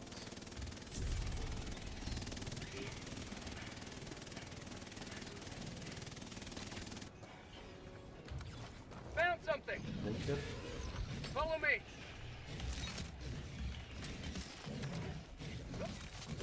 Affirmative. Thank you. Requesting sentry. Calling down a sentry. Thank you.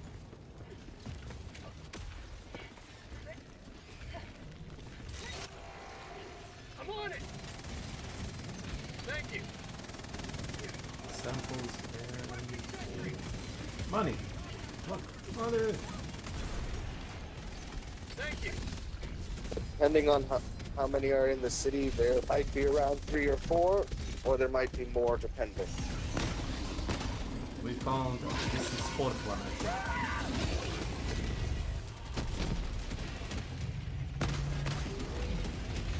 Say hello to I democracy. think we found 10 once, but not each one had like, you know, good shit.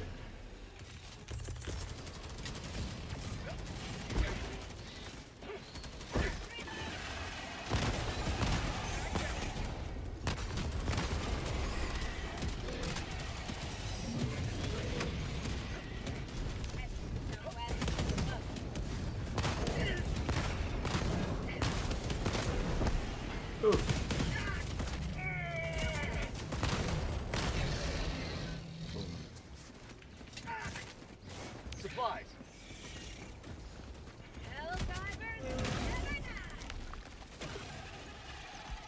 Follow me.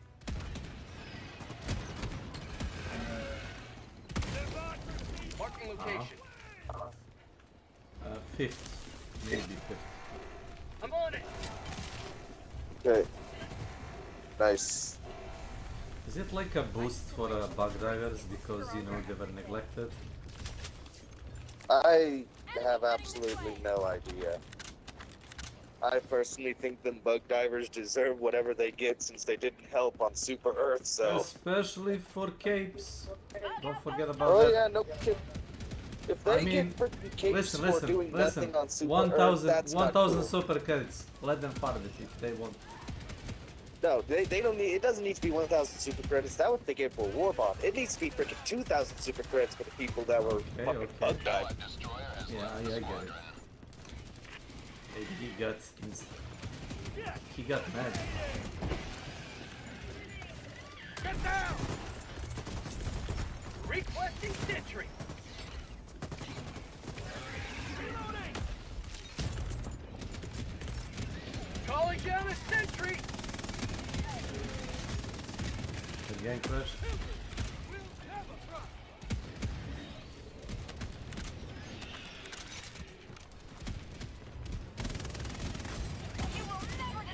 Our citizens depend on you for their safety.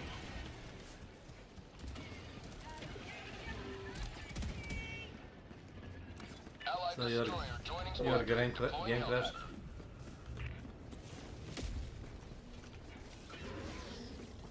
Bugs.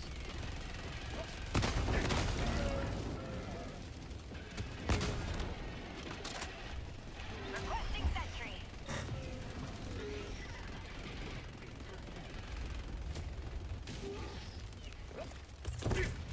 Calling in Oh, reinforcements. yeah, I have been reinforced. Follow me. Calling down supplies. Hive structure destroyed. Allied destroyer has left the squadron. Oh. Odd.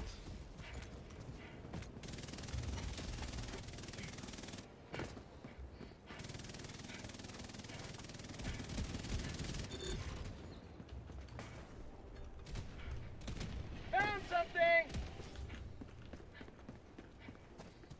Found here? Supplies. Oh yeah. Sorry. All good. I'm in your way. Hold position. Requesting sentry.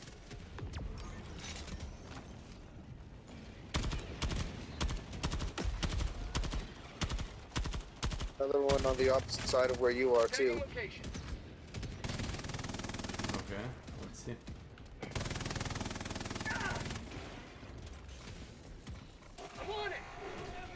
So is the new gun any good? The new AR? I like it. I really like the new grenade launcher. That thing is just. The pacifier? If you like.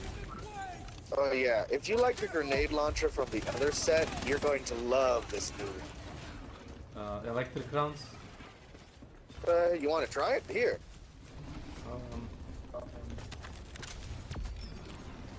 Let me see. It's very good against large groups of enemies. Can it close bug holes? No, it cannot. It does not do explosive damage, but it does do AoE damage. Oh. I see. Oh wait, another bunker. So electric rounds, interesting. Yeah, it actually has a bigger AoE than the regular grenade launcher I found, which is kind of nice. Oh, this is just a fake, you can't open it. Yeah, it says, I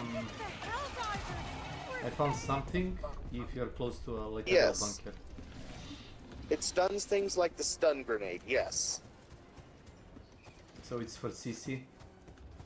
Marking location. Yeah. 4 statues But it does here. a lot of damage too. Found something. Yep. Sample collected.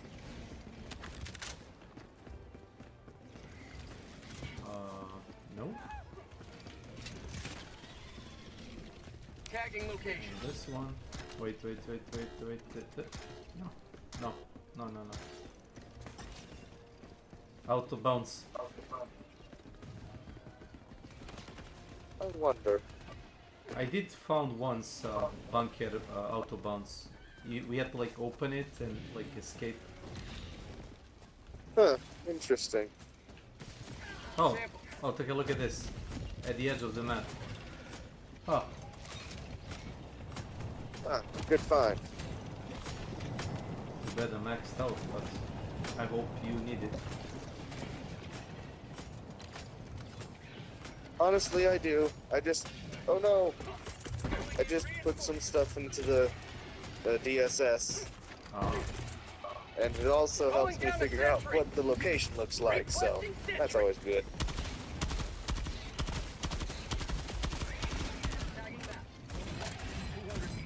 Wait, is the new AR medium penetration? Yeah. Yes, It it is. is. It is It is. medium armor penetration. Oh. It does Actually, only do 50 damage, but it doesn't- is medium armor penetration, it doesn't and I matter. am liking it. It doesn't matter if the bullet bounce. It doesn't matter if it's like you play with the tenderizer. I've played everything for a long time. I remember the Creed. There is like one from I think Polar Patriots.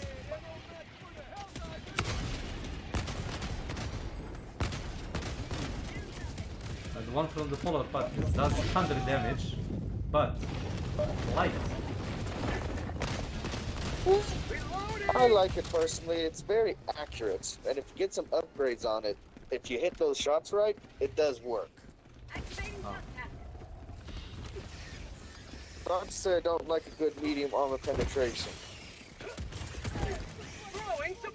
I mean, you can work if the bullet can actually hit through the enemy armor. You know, you just need like more shots, which is whatever. Calling down a sentry. Great shot, Helldiver.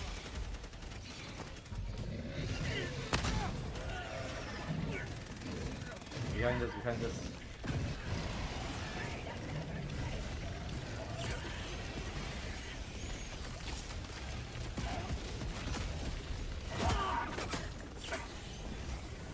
Oof. Reinforcing. I'm not sure where you're gonna land. It's fine.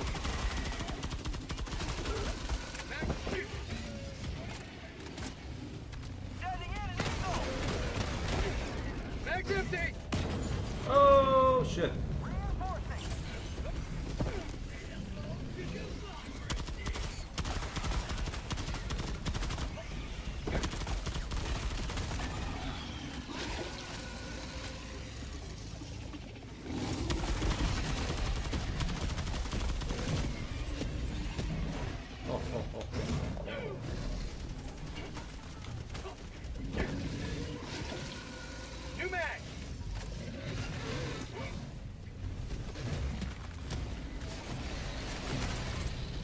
Motherfucker. Requesting sentry. Calling down a sentry. Calling in reinforcements. Thank you, Pichu.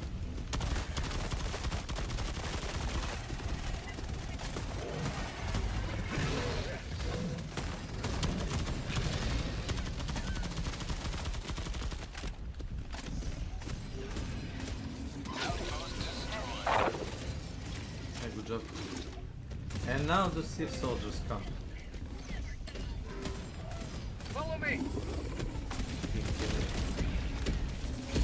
Rare sample acquired. Again! Hit him again!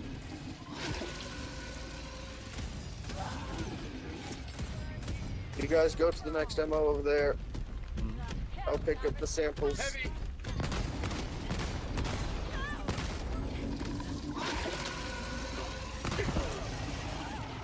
Okay, no, I'll assist you, P2.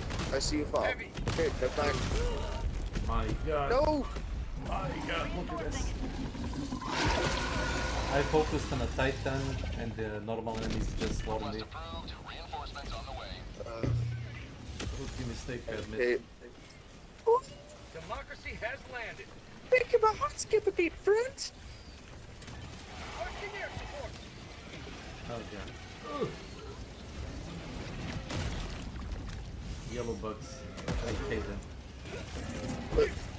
Grenade launcher, yeah. No, that was actually my pistol. Really? Oh. Yeah, my grenade pistol. Did you pick the explosive resistant?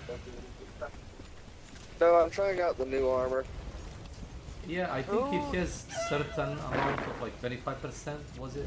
Explosive? Who said the S word a bit ago? Yes. What's the S? You know, the one related to toilets? Oh, sex. Okay. No, not sex. Oh, he's talking about the derogatory term that we used to refer to slave as. Okay. Oh, No. Slav. I'm a Slav, yes. No, I'm That's talking derogatory. about the head in the toilet. You know? I refuse to say the actual word. It's kind of silly, you can call it if you want. I refuse to on a matter of principle. I mean, I don't care. I'm an old guy and I don't care, really.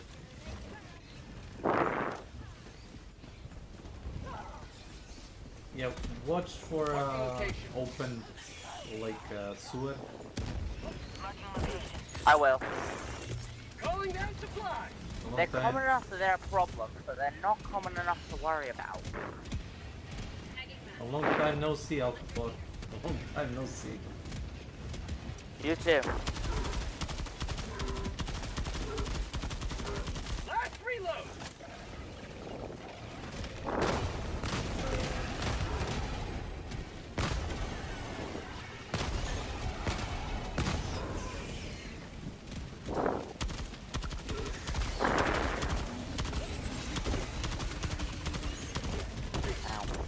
Out of ammo. Nope.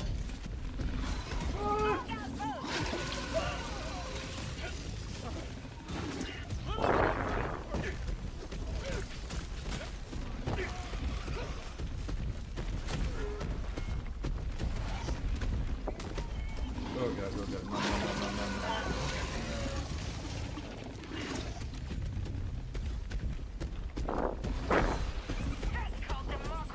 My hand hurts. Complain? New man. No, I didn't play for that long yet. It was the second mission, and the first was Rare sample acquired. a really short C1 one. Ah. Eradicate. I'm trying to get the Fire Titan. Come on, give me the 8. I wanted to grab ammo supplies, but... Where's the other 8? Where is it? Tagging map. East. There it is. 50 meters. Go on, civilians, be a meat shield. Ah, ah, ah. Ah! Bag's empty.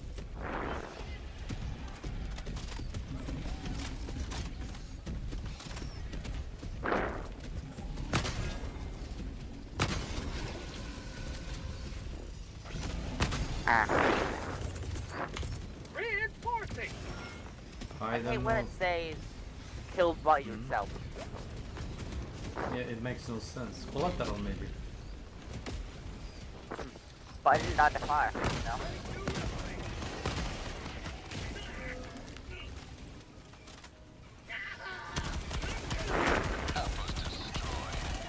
Bag's empty. We lost the guy with optimized health pods.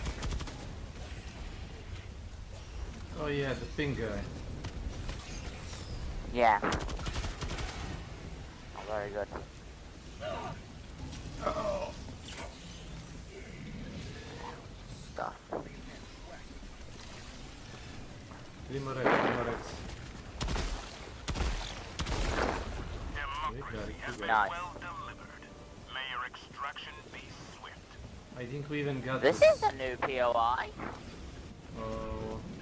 Yeah, the whole city is a new POI. Not like this. Tagging location. Never seen that before, even if I've played a lot of cities. Oh, the yellow bug cities. black building. That could be like Helldiver HQ. No. You know? Like you find like a Ministry of Justice and stuff like that. No, like it was a little pit. It was a little pit with ammo and some weapons and stuff. Ah. I get it. And a sample.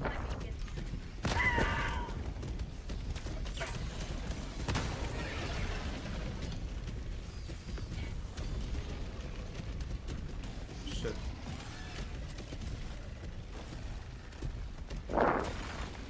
I'm gonna actually have more ammo.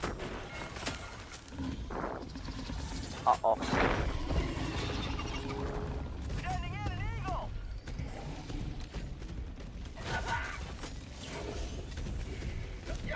Hell yeah.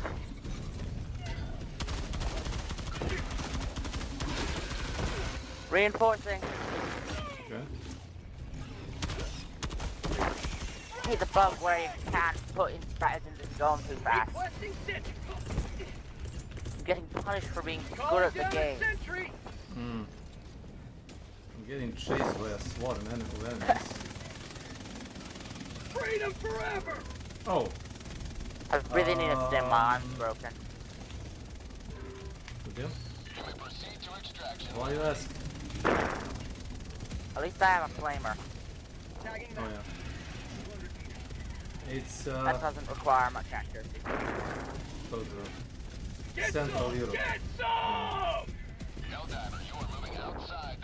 Wait, I have E already. Damn it!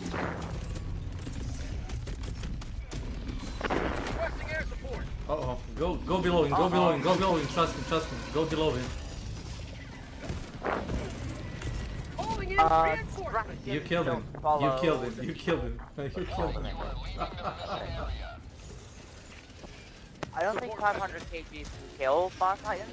Yeah, it can. But It can. like in one shot. If you were to go below him with a shield, you would have survived the explosion. It does work like that. And not. Tagging map. East, 200 meters. Like, but on a non-direct hit, when you just hit him with the explosion AoE. Well, if the bomb hit you on the head, you're not gonna survive. If it just explodes, you're gonna survive. Yeah.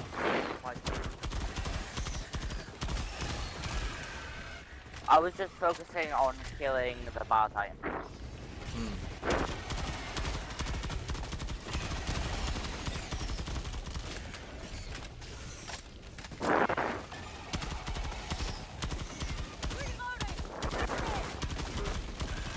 I wonder, now that weapons are thing, what the actual difference is between the breaking frame and the normal breaking.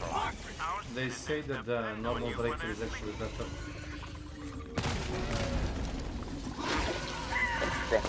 Why? I don't know. I can send you like a link of a video.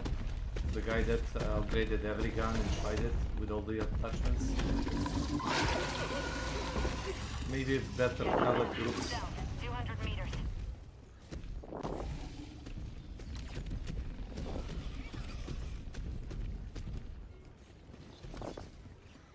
Okay, move to the exfil area.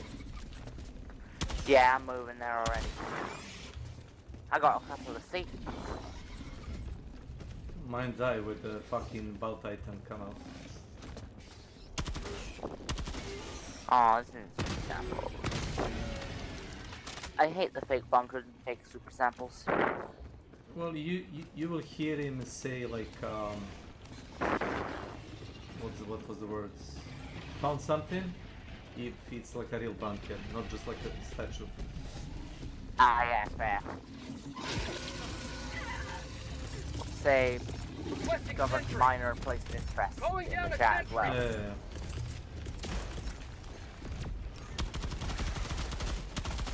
I love reloading 5 out of 6 rounds with the center. It's just so funny to me. Fuck the bow titan. Can I call extract? Yeah, call it. If you can, call it immediately. I will. Ooh, the panel's even on the side of us. What we got here? I think Bal Titan, and I never seen walking up the stairs on a site, but he can still like blast you with a poison. Yeah.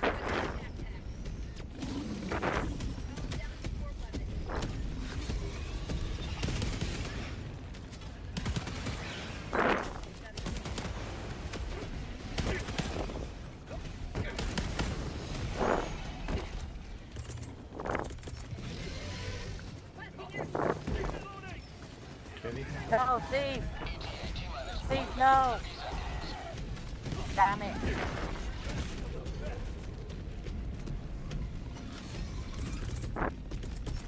Requesting sentry! Hold position!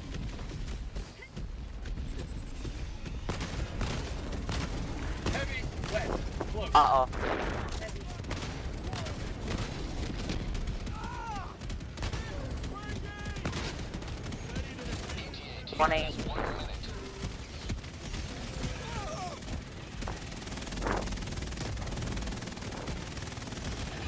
I'm keeping up the firewall. Stop the bugs getting through. There is a thing with the fire, it doesn't stagger enemies. You know that? It just does, you know, like 5 ticks of damage. The bugs will still keep going, even if they are on fire. Sometimes bug will jump at you, it will set on fire and kill you while jumping. No, but it's more about the chip CC. damage. Yeah. I'm keeping my flamer at night.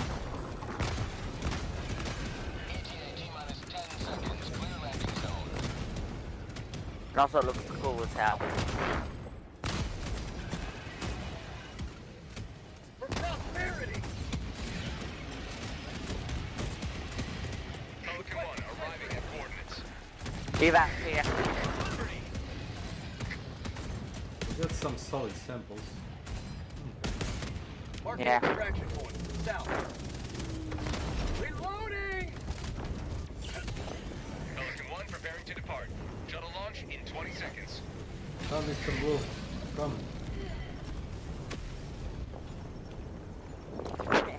Are we waiting Imagine for... joining as the extract gets Yeah, here. it's fine. It's fine. Get it. The shuttles apart instead. Get in! Extraction complete. Pelican 1 Mr. Bombastic Bomba Fantastic. You will forever be remembered as heroes of this metropolis.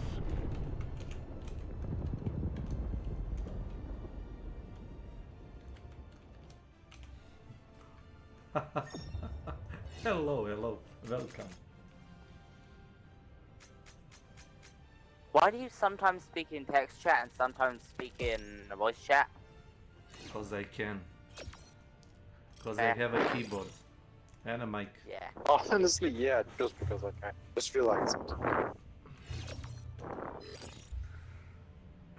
No real benefit to like be super silent.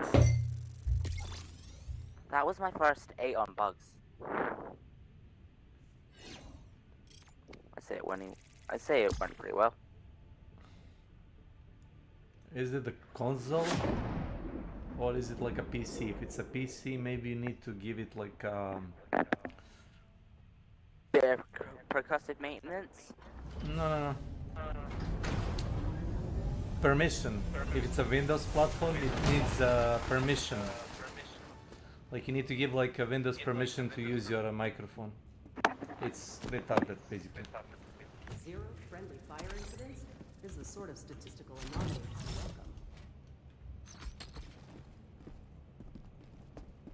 I welcome. Yeah. It's somewhere in like control panel of Windows, depending if you like Windows 10 or 11. Mission coordinates locked.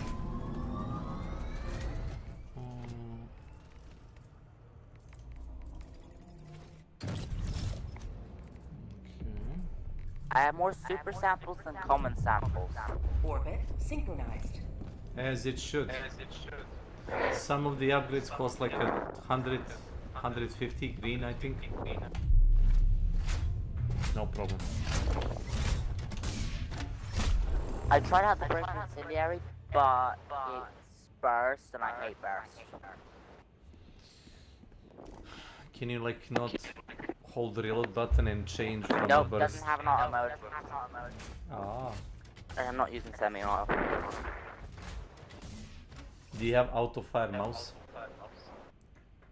V, your mic is reverbing.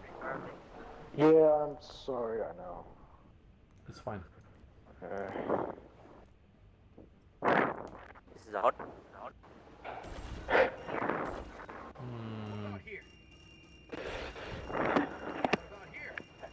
I don't know. Maybe yeah. I know I will forget the escape pod if I don't do it right away. Yeah, that's not really necessary unless you're dying a lot. Welcome to my channel. It's time to hunt Snaker. The extra reinforcement booster? No, it's not really important. What I would wish... Yeah, this is for samples. Do you have injection maybe?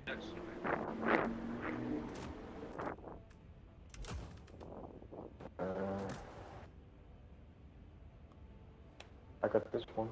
Yeah, thanks. And met, basically met. Nice. These are like my 4 favorite boosters. 3 amazing ones, and then the funny super stims. He said funny. Funny medicine. Yes, but funny medicine. Hellpod launch initiated. Hello Luminor. What do you hunt? Bugs? Give me like 30 minutes to finish with this, guys. And I guess I'll join you. Is that okay? If you're thinking about playing Helldivers. I completed a super helldive at like level 30-ish. Like actually. But do you contribute? Yes. That's important. I do the ammo. Calling down supply. I occasionally take breaks, but I focus on the ammo. Support weapon inbound. This is always such funny imagery to me. Helldivers calling it a ton of That was a mistake.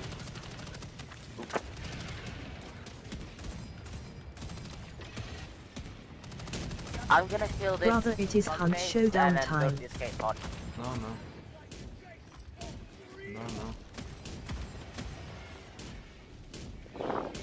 Warning, you are leaving the mission area. No time for Hanshrodan. Uh-oh. I found like a really easy way to deal with the, you know, the towers. Orbital rail cannon strikes one-shot battle titans, but they just have such a long cooldown. Time to finish weekly challenges. Reinforcing! Well, go do them. I don't really need super. It's still up. Buttons, super buttons. I'm taking a side alley. I love evading battle titans through alleys. It's so fun. Going down a sentry! Until you trap yourself in a corner. Yeah. I found samples. Samples. Nice.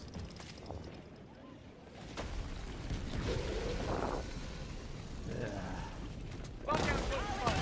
Prepare to exterminate!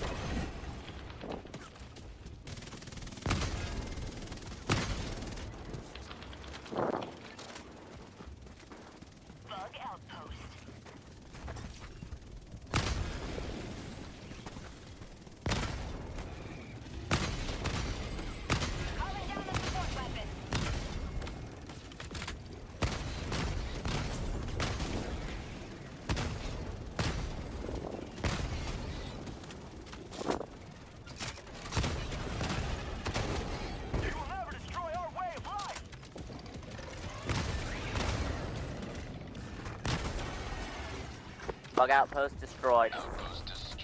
Nice. Good. Tagging them. Rare sample acquired.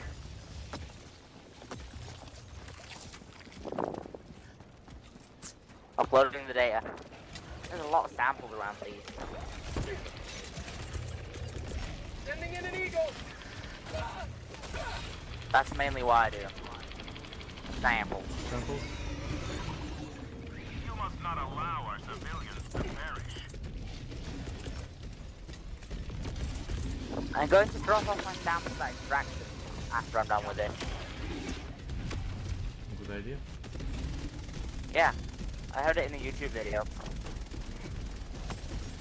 No, it's not like something you should think of without watching YouTube. Being really sarcastic, sorry.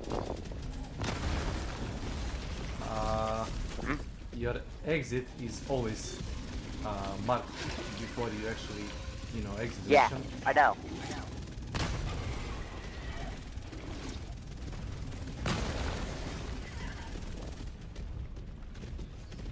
So you can drop off whatever stuff that you only need at the end. Extraction. Well, egg, for example. Like what? Like the little bug guys. Yeah, that one. Requesting advanced weaponry. Okay, I've dropped off my samples.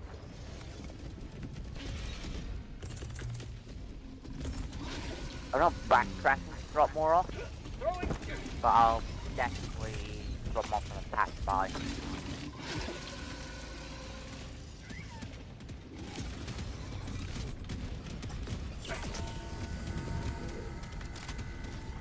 I found nothing regular in POIs, like no samples, just a couple of NPCs. Yeah, I collected some of them.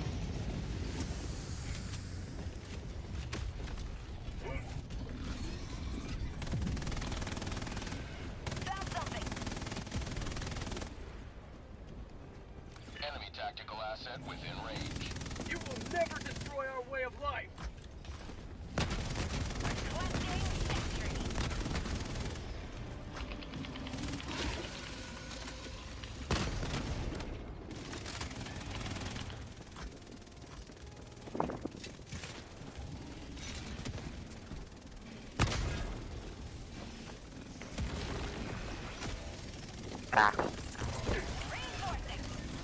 reinforced. Thanks. Did I throw you far away? It's a hot drop. Under the fence. Uh-oh. Uh-oh. Oh, no, I found a way out.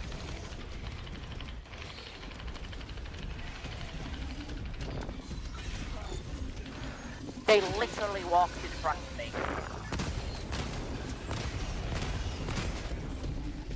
About time, calling that in.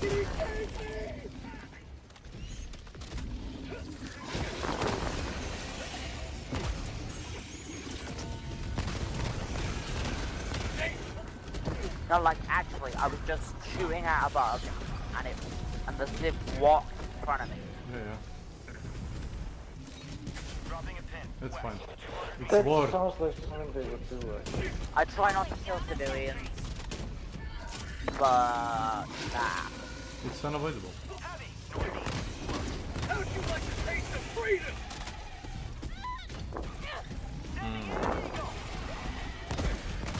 Push it out.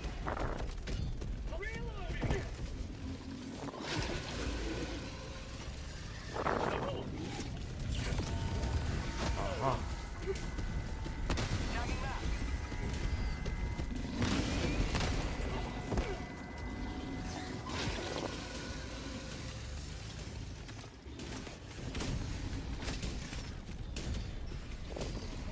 Sayonara suckers!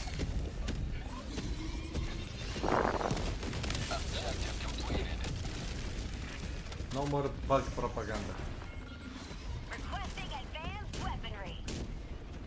Nice, lighter.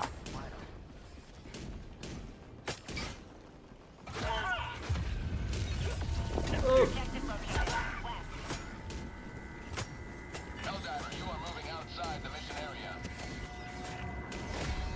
You have served democracy well. Extraction awaits. I've got lidar station. Yeah. Reinforcing. Calling in I just saw somebody getting slaughtered with slugger. Uh-huh.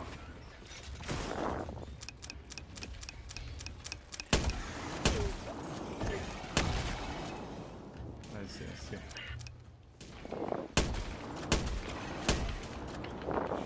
Don't know about this. Raising lidar.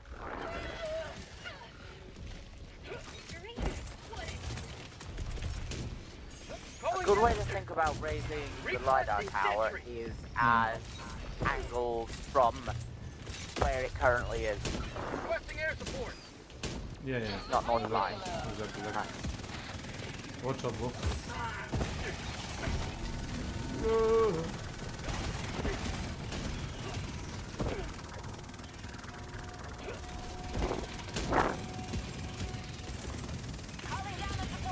Alright, 180. Also does a little boop when it's done, so even if you don't know what's good, turn till you hear the boop.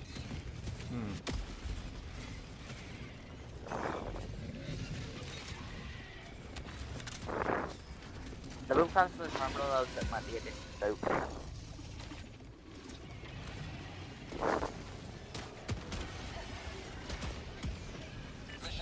Lidar online. Tagging map. Yeah, South. second 300 meters. animation. South. Bunker here. Uh-huh. We'll do that. Flies.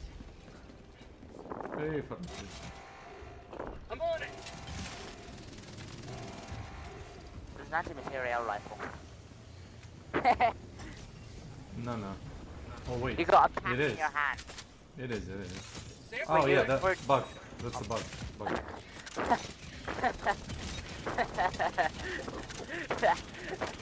Yeah, I know, I know.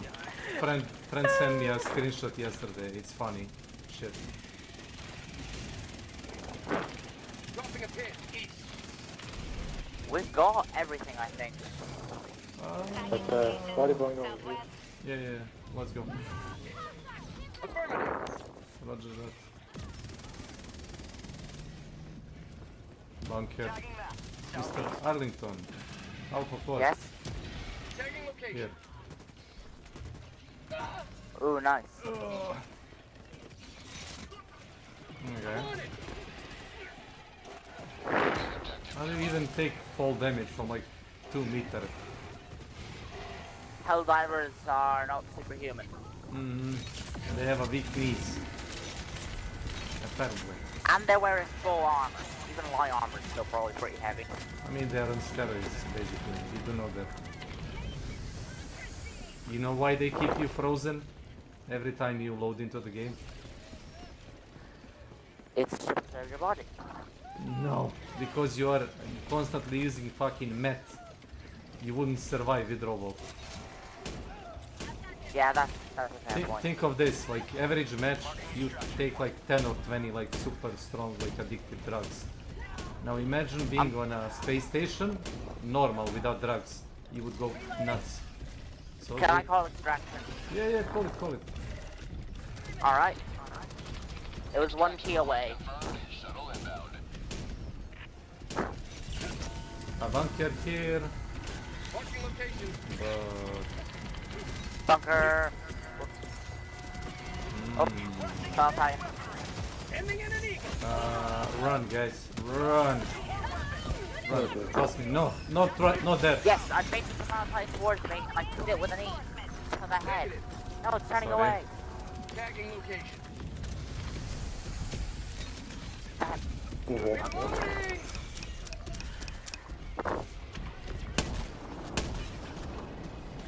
Heavy. East. Close.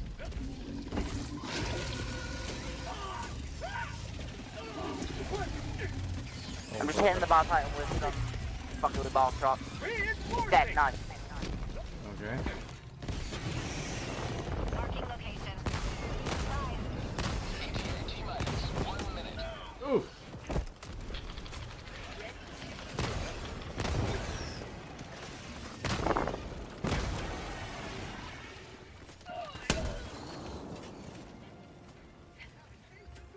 Supplies.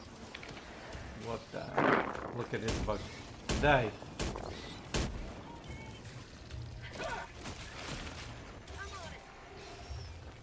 Sorry for 500 kilos. Point blank. Stop screaming!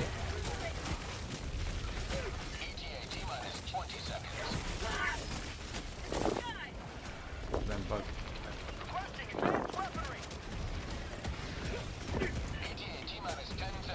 I suggest moving to the exfil. Yeah. Affirmative. And I'll take my own advice. Requesting air support. Yeah. Pelican 1 landing sequence initiated. Watch where you're standing. Marking extraction point. Northeast. Requesting air support. Hope you take out that charger. Yes, the charger's gonna take a lot of damage. It's not dead.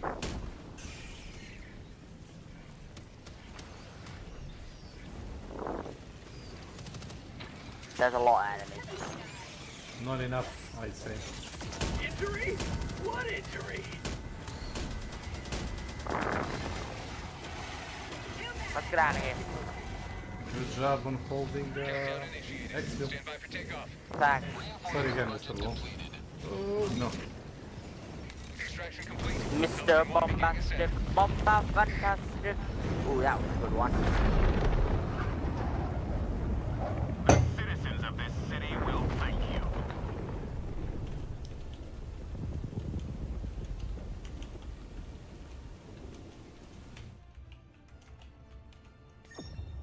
Marathon through the town.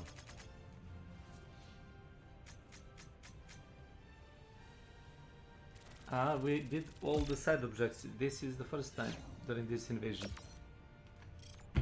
Somehow, yeah. There is always like one thing that you can do because you don't know how the map looks. Yeah, you just don't see like half of them. It shows like an egg that you can extract, you know, the sample from the bugs, but you don't know Yeah, what I it get is. that.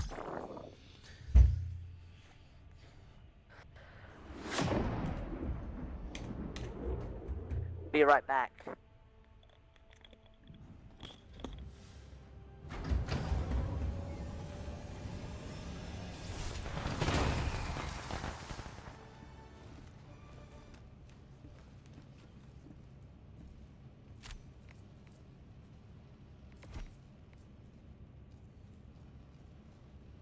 I like how it says accidentals 1. Victory for democracy. Yeah, 500 kilo is more than accident, but okay.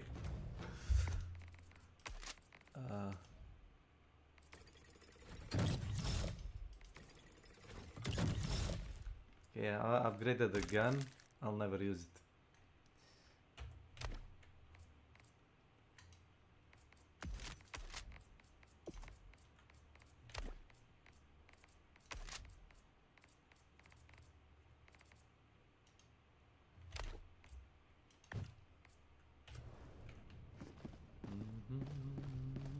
Millions gave their lives to defend our home. We will honor their sacrifice. Mission coordinates locked. Hellpods prime. Engaging orbital thrusters.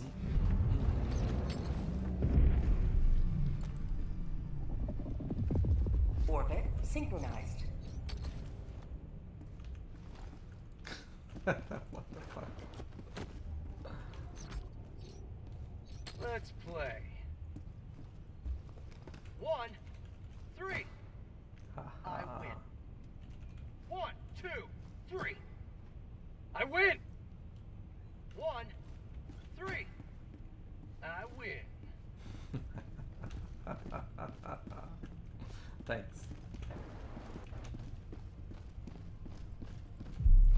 Let's drag him here. It is. I wanted back. to. Yeah. I wanted to use the rock like all 3 times, but. Repeat. Helldivers to Hellpods.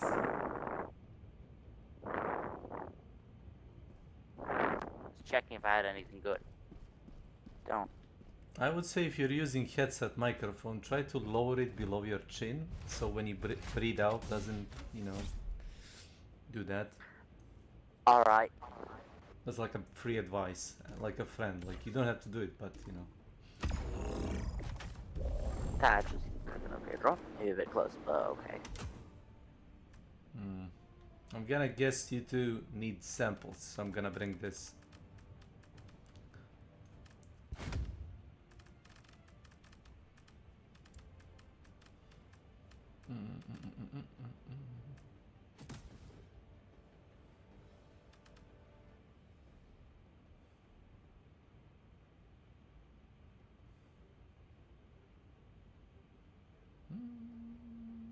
I wonder if super samples will be the sample I have the most of. Who knows? Well, I have like 150 rare. And 50 is the max for... double vitality! Double? Oh yeah. Yeah, that those two.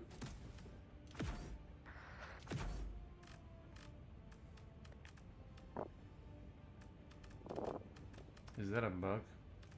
Yeah, I thought it actually. Yeah, I've seen it happen multiple times. Oh. Hellpod launch initiated.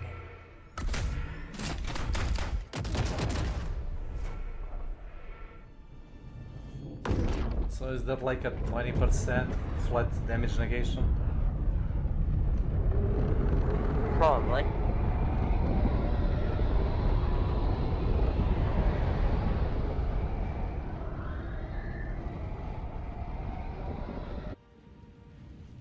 I think even if you could somehow stack 4 of them, like, you would die sometime. You would just die. Mid. This throw was harder than expected.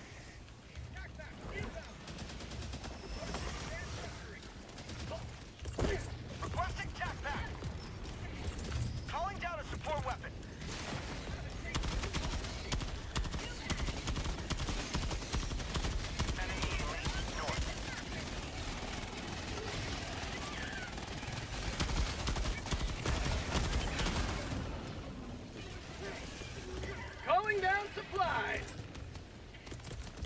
Requesting advanced weaponry!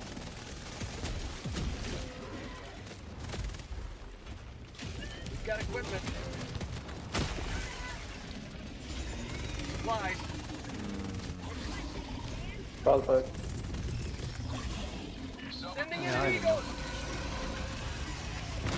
With these guys, you just gotta get to their face and smack them. That's my strat. Did I kill somebody? Yes. I'm sorry. My bad.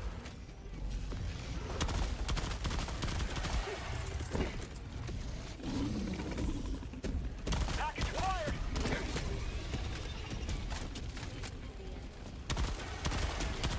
Alright, door's right there.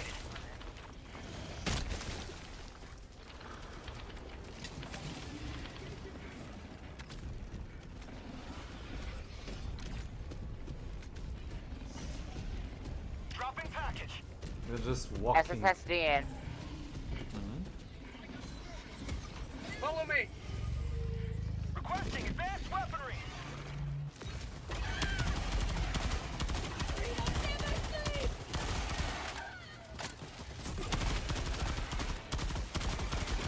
That's called democracy. Mag's empty. A bug got so close to me that that my gun went up. I couldn't aim at them. My pistol too. Got a beat on him. Affirmative. That's why they're the best. New mag. Dropping a pin. Northeast. 300 meters. I see something on my pin. Hmm? On my pin, I think there's a stalker there. Or something. Could be.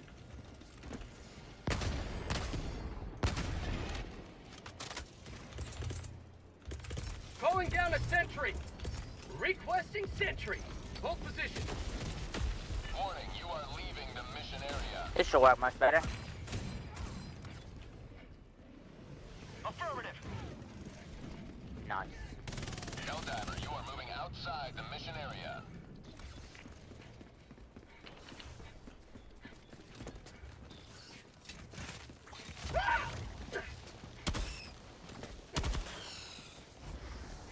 My suspicions of a stalker hive were confirmed. I wonder what they look Dropping a like. pin. Found something. Enemy tactical asset within threat range. Found it. Oh, stalker nest, I see. Affirmative. Nice. I wonder what the stalker Don't know nest what looks like. Enemy tactical asset within range. Might have been safe. And another one. Okay.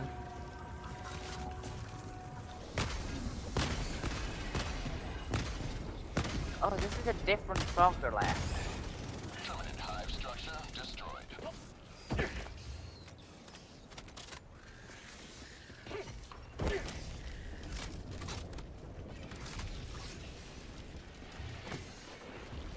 Calling in orbital strike.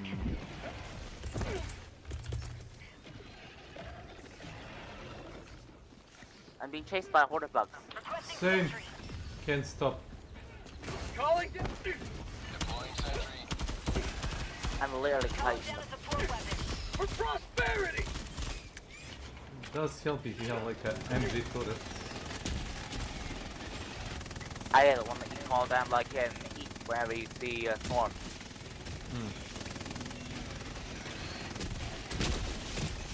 It's got a tiny cooldown.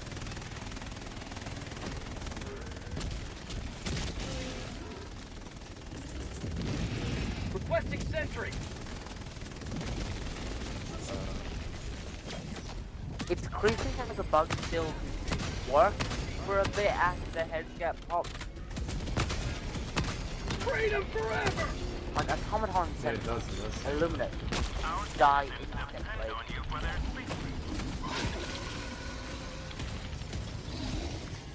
I've been checking this for a minute after you cut the head off, so it's quite exactly possible.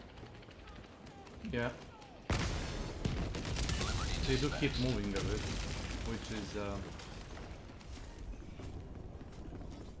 not fun being killed by a headless bug. That's death basically.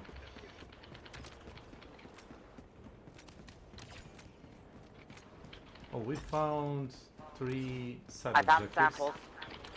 Nice. Affirmative. Fingers crossed we get a juke on one of them. You might get 5? 5. Bingo, 5. See? Dropping a pin. Northwest, 200 meters. Tagging location. East. Calling down a sentry. Coming to the bunker. Affirmative. Request. Thank you.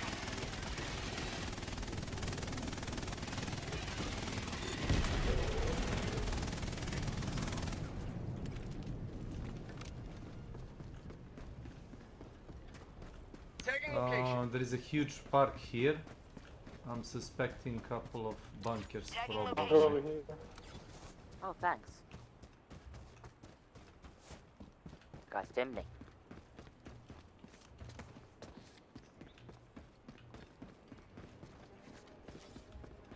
Requesting orbital strike. Got super credits in here. Nice. Requesting advanced weaponry. Thanks. Well, probably that's nice. I hear when the bugs just straight up clip to the wall. Requesting sentry.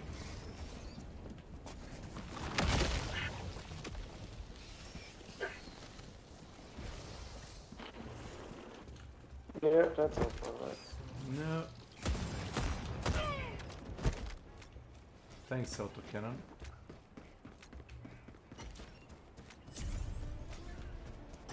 You know, hiding a Calling down a orbital sentry. cannon beneath a park is actually really smart. Oh, you played Super Air Defense? Yeah, that's actually where I joined the Helldivers. Impressive, impressive. Bugs. I figured there's not going to be a bigger sale.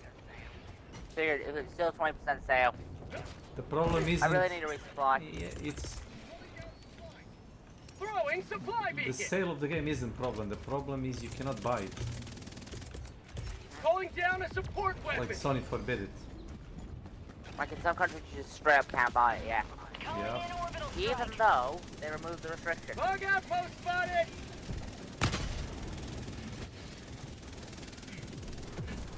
Before picking up supplies, I reload all my weapons so I have maximum supplies generally. About Titan. Where, ping it.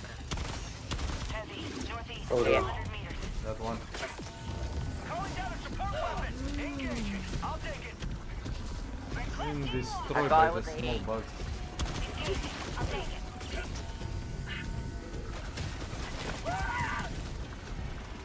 Hey, Bob Titan, over here.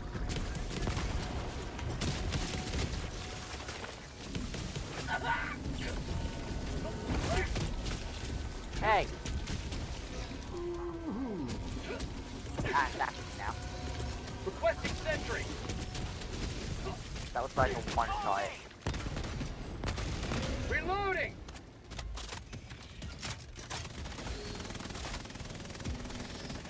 Nick D if you want it. Calling down a sentry. Thanks. I got that hole. Northwest. Close. Get some. Get some. This sample is stuck in the wall. So weird.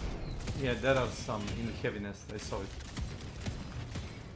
You cannot physically get to them. Have a taste of On the democracy. wall. Heavy. North. Close.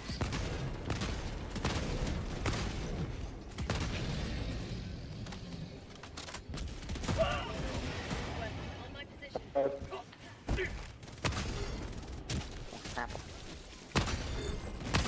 Our citizens Nice. depend on you for their safety. Tagging map. Northwest. I'm going to the minor DOI.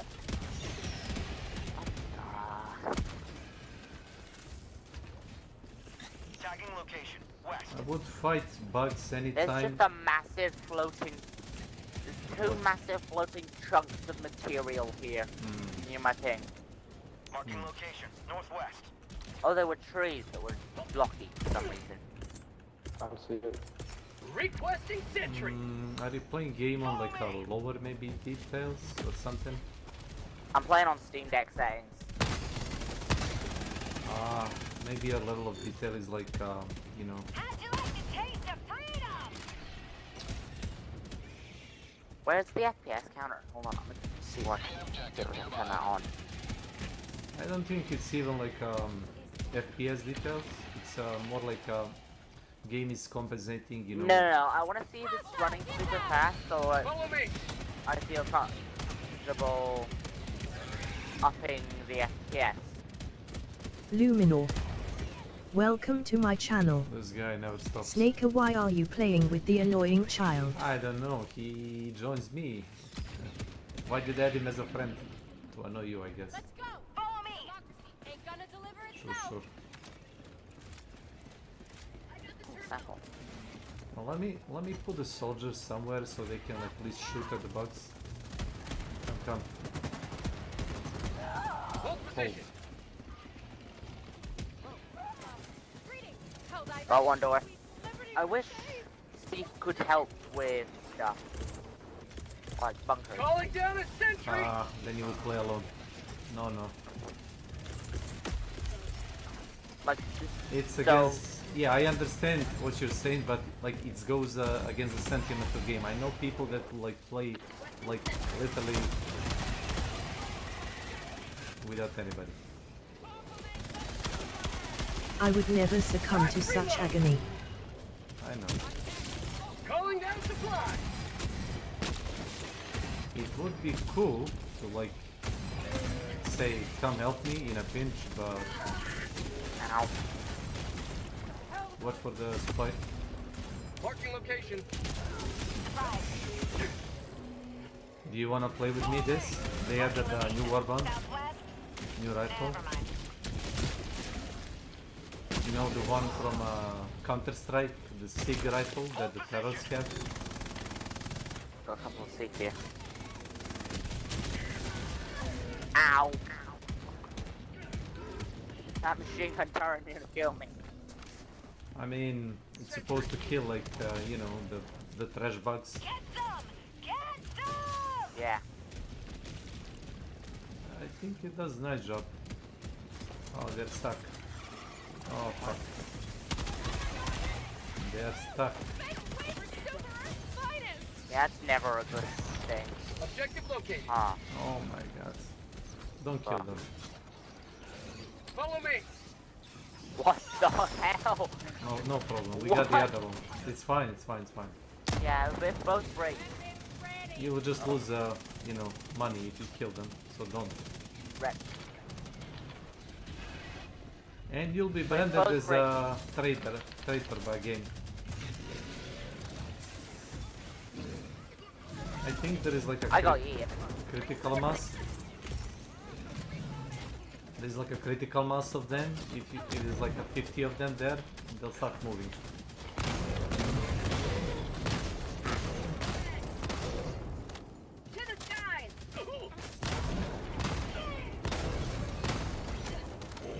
Oh. My dead body got clipped on the floor.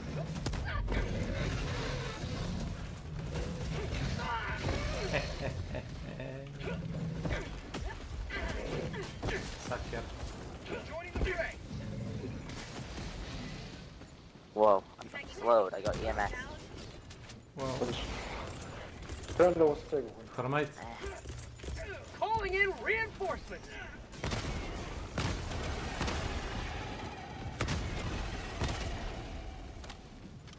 I mean, you can still shoot even if you're slowed with EMS.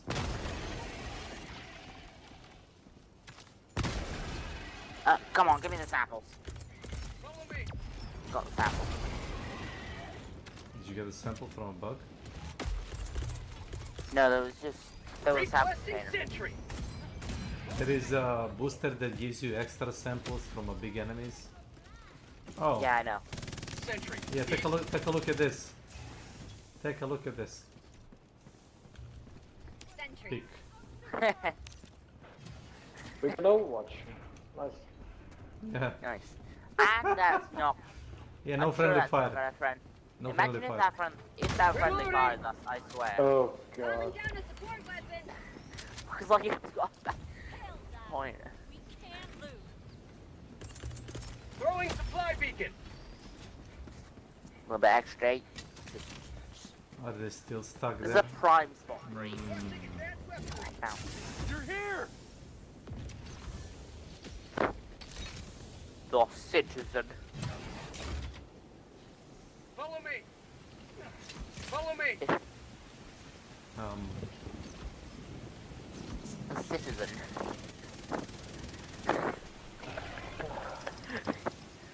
So hilarious. I mean, two of them are like have moved a bit, not by Yeah. much, but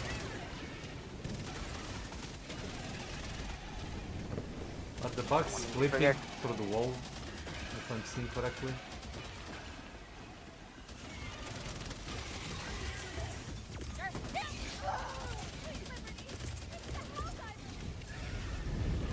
Reloading.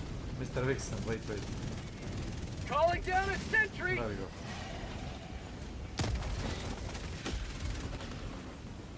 Calling down a sentry.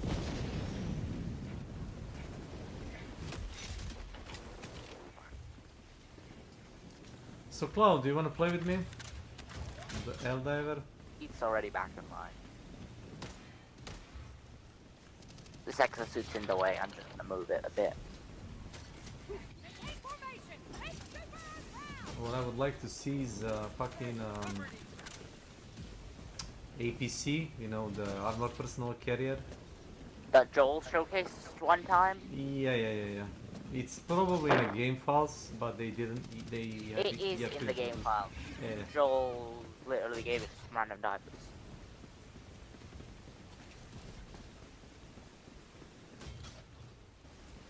Like the gas mines, we could have get the gas mines like 3 months ago, but I think like 1 month or something ago we got like gas mines because of we failed a major order for that. Kill a ton of bugs and you don't get the gas mine. Correct. Yeah, that's a funny MO. You know what's funny? Maybe it was bots. When you have a daily that says kill 5 and you don't know what's 5 and you just like just kill 5. And they found out it's like actually 5 Hulks. Yeah, also, I think one of the days when this MO was just released, they gave me kill complete 3 permanent missions. The loud child, huh? As a personal order. You hate him, right? Why are you playing? Cool, I'll exit the lobby. Yeah. You know. I'll F4 and make new lobby. Yeah, I do. I think the I think first because it's fine. you know that. You can mute him, I guess, if you really don't want to listen to him. This is getting increasingly ridiculous. He's super excited. We'll listen to him. There's like 30 of them.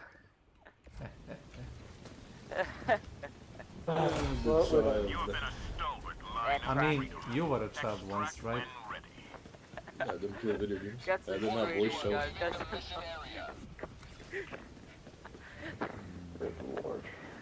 It's more about the fact that I didn't have voice chat. Oh yeah. I mean, we're gonna lose a bunch of money. We have plenty of wrecks.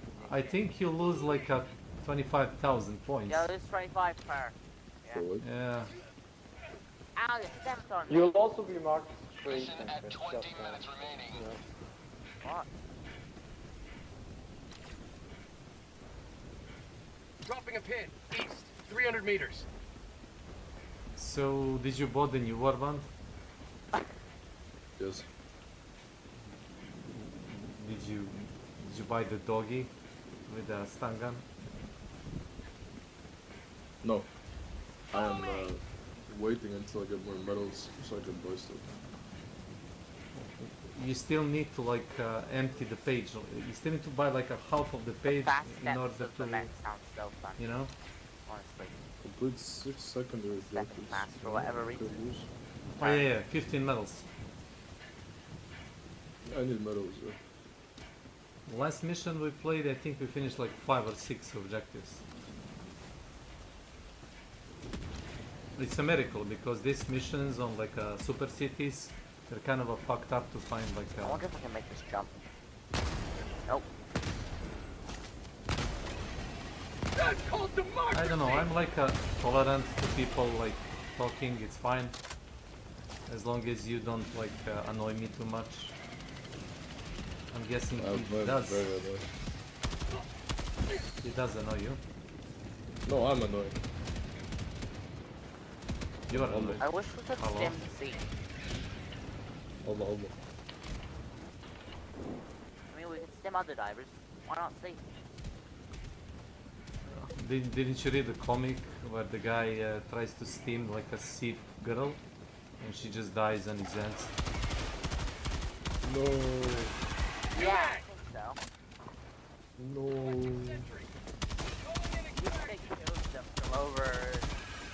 I want a new bitch on my ship. I don't want. I think the fucking steams are too strong. That's why you would die from that if you're a normal human. Reloading. But if you're a super junkie, engineered by super, probably not. I mean, basically we are super junkie. We're normal people just frozen, so we don't get the effects of the fucking joke. Yeah. Remember to get into your cryopod when you exit the mission, so you don't start screaming randomly. Yeah, that's so freak it out. Calling down supply. Like people never ask question like, why am I frozen? Like, why wouldn't you be frozen? You're frozen because you're gonna start screaming in agony when the medicine hits your balls. Yeah, like I watch stats, like I use like a 20 fucking steam packs that they get you back on like a verge of death. That's like not really normal. Freedom forever. You like we both grabbed him. Both grabbed exact same time.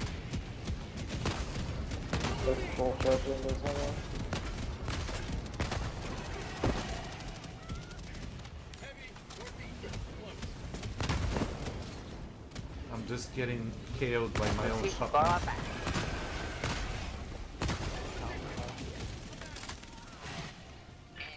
T-minus 30 seconds. Steam charges there. Hold position. Of liberty.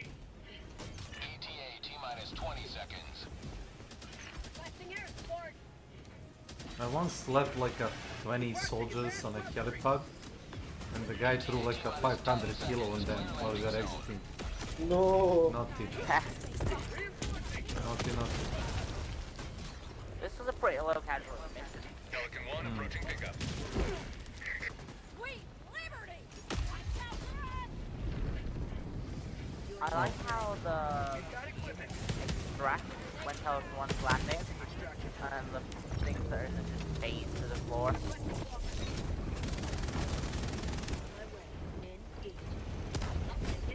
Countdown initiated. Stand by for takeoff.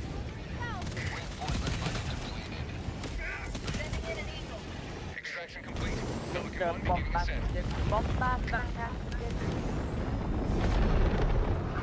He just can't help himself. Another victory for the right side of Hey, 100 victories.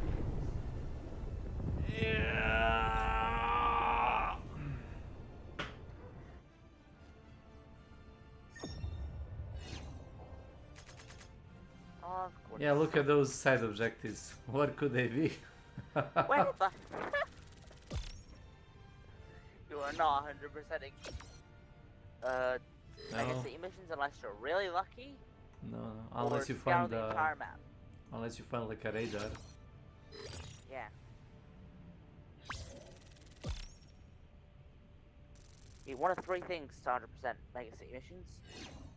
Get really lucky, get a LiDAR, scour the map.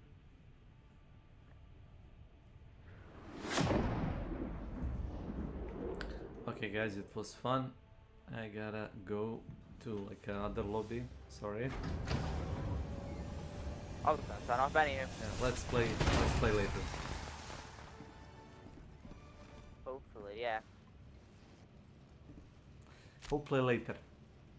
Welcome back. Take care. Democracy's reached I its somehow the standard heart history. attack. Take care. Take care. Probably just play. I'm gonna Alt F4 and restart the game. He is like, he doesn't have like a pause button. He just keeps talking. Bro, fuck that bitch. If I'm joining your lobby, make it like private. Okay. If he joins, I'm just muting. No, he cannot join if it's private. Not I'm not friend. making it private. Not, you're gonna kick him out. No, I'll just mute him. You can talk to him. Well, I lowered his voice because like his voice keep like dubbing everything. It pisses me off. I just fucking even last time I just muted him because he was like doing his own fucking emotes. Bro was talking 24/7 about some random shit. Yeah, like he's probably like 10. I think he's like Allied fucking destroyer 14, has joined 12, squadron. 13, 12, something. Did you like talk that. that much? Well, no, I didn't. So that's what I assume. You assume. I assume. Do we have witnesses to ask? My dad.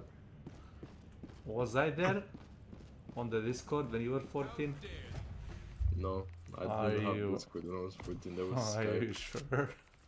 I use Skype. I use Skype exists. Oh, what are we doing? Light of Liberty? City operation. Is that what we're doing? Yeah. We're doing cities. Okay. Cleanse infested district. Yeah, I wanna do that one. They pay out good. Let's say like that. I bought the Judge Dredd pistol. I bought a new pistol. I don't know. It doesn't lock on everything. Every enemy. Wait, which one did I buy? Wait, let me tell you. Is it the same one that I have? I got the P92 warrant. I think that's the one. Pistol firing bursts of guided jet propelled ammunition. Yeah. By holding reload, you can select from like a lock-on miss, like a. I know, I'll try it. Fuck it.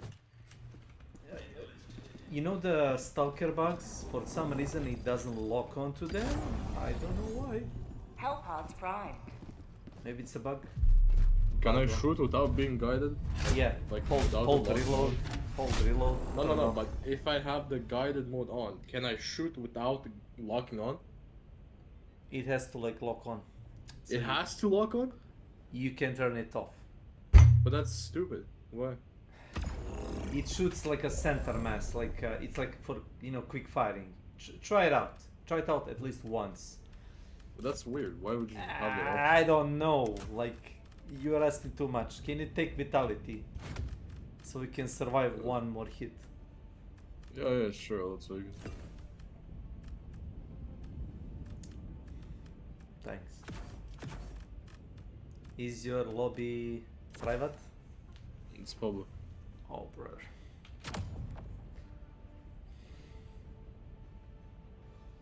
Be ready, Snake? Yeah. We are ready. Wait. Is there bio titans in this map? There is, right? Yeah, but I don't know about the orbital napalm. It's not gonna work in the city map. Listen, bro, I'm gonna try it out. Well, yeah, try it out. But I'm just saying, like bombardments, mortars, and shit. Like the buildings. Like I once shoot a 500 kilo bomb on a Titan, and it took out the building and not the Titan. So I vaporized the building. Don't fall. Yeah, no fall here. Don't throw me in the sewer. Can you get my gun? Oh yeah, you have the same gun as me. You don't? I do not. Yeah, I have a new rifle. You can try it out if you want. Point me to the enemy. Can you even? Can I wait? Yeah, you can. It's down there. Follow me. Oh, I'm fine. There's flying fuckers. Yeah, they have a flying nest. Calling down a sentry. What are we doing? Get Requesting into the sentry. streets so I can Calling down a support weapon. establish perimeter. Pulling down supplies. Helldiver, you are moving outside the mission area. Where is the... Requesting advanced weaponry. Calling down a sentry. Throwing supply beacon.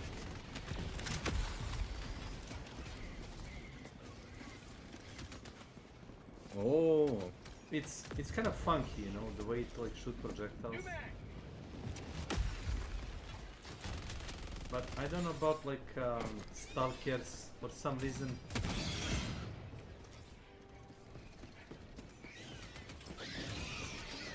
Yeah, it does feel like you're a fucking Judge Dredd, you know.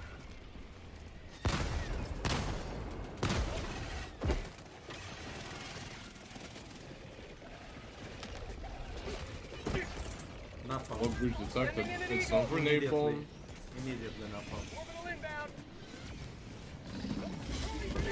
Oh, that's good.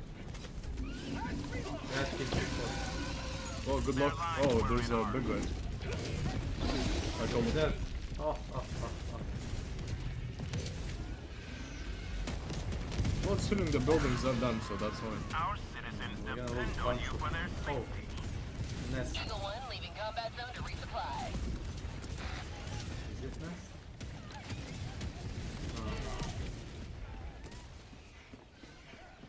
These motherfuckers, the civilians, they keep acting like idiots, running around without any guns or shovels or whatever. You see? Objective located. Northeast. Oh, the big. Yeah. Reloading. Like that.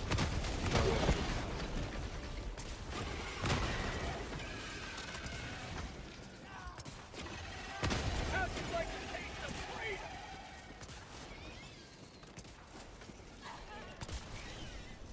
What the fuck is he doing?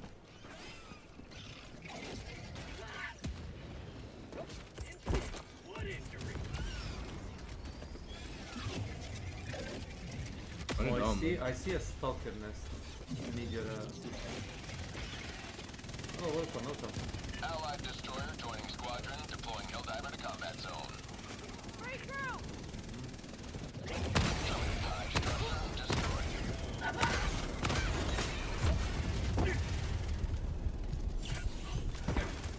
Negative.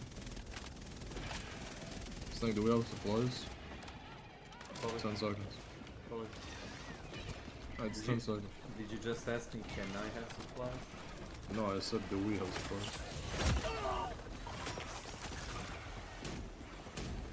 Okay, let me see. Boom. It's kinda dark. The city? Yeah, it is. I wouldn't dig. Calling down a sentry. What? Who has stun pods on?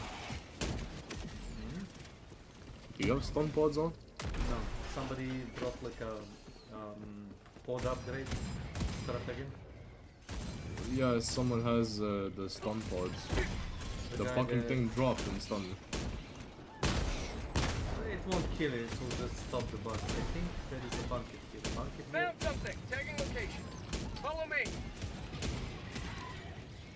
You're close. Marking location. Calling down a sentry. Our citizens depend on you for their safety. Thank you. Support weapon. Requesting sentry. Money.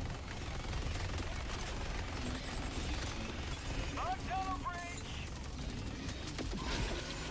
Oh shit. Oh, that's a big boy. He's no longer a big boy. Fucking dead.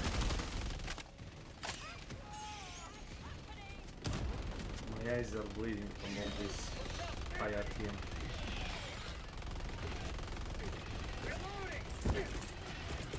Requesting sentry. All of them? Yeah, there's guys there. Found something. Yeah, color.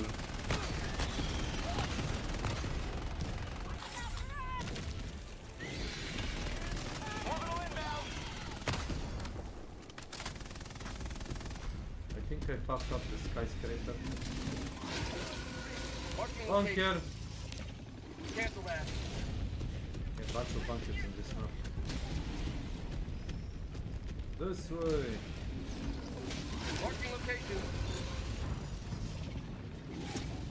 Two bunkers actually. Well, yeah man. And my teammate killed him. Reinforcing. I will kill you. Follow me.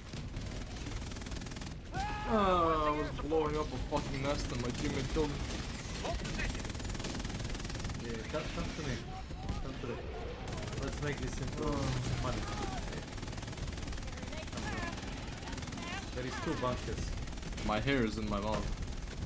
Your hair is in your mouth. You have like a long hair? I'm on it.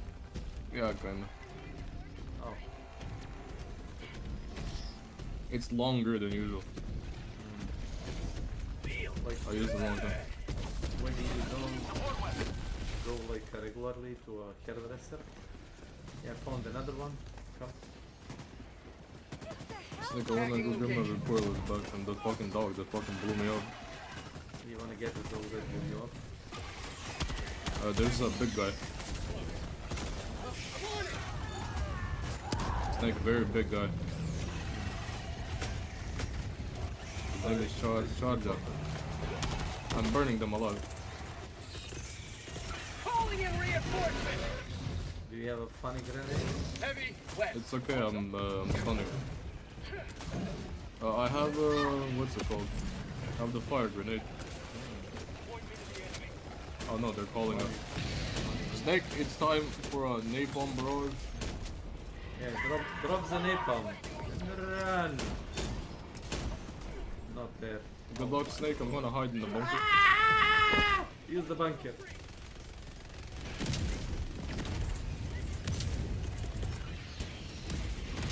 Snake, hide in the bunker, Snake. I throw 500 kilo you better don't go out. I'm not going in there, we're don't worry.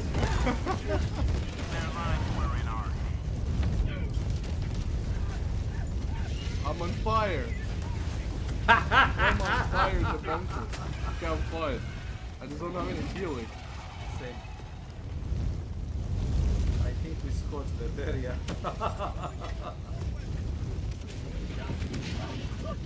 Oh, there's a really big guy outside.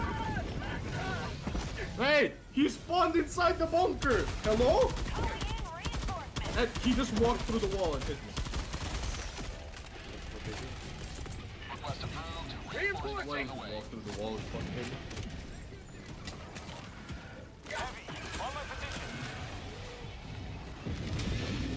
Me kill this guy?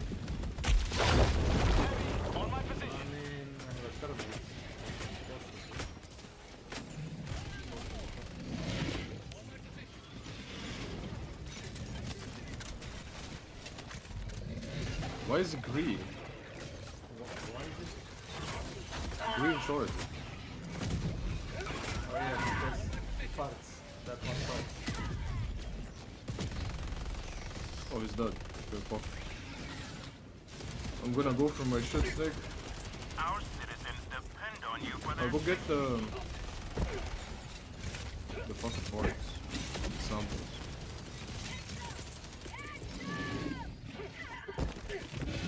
heavy. They're not in here.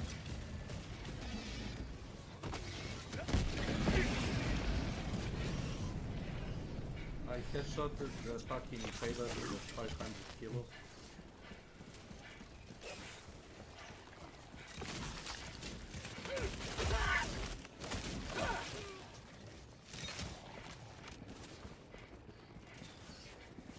They should really fix the problem that the bugs literally just walk through the walls. But have you not seen like bots phasing through the Calling in buildings? reinforcements. Zombies phasing through the Yeah, I know, but concrete? don't. You expect them to fix the bugs?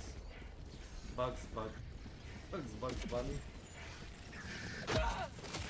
Yeah, so my recoilless is somewhere here, including with my shit. Tagging map. Got bonus. Requesting sentry. Calling down a support weapon.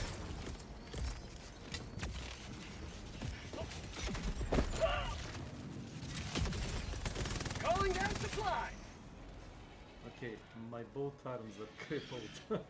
What the fuck?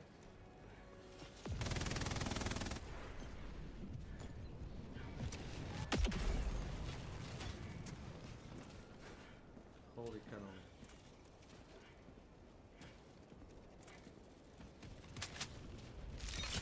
My life for Super Earth! You must not allow our civilians to perish. Nigga, he walked in front of me when I was shooting.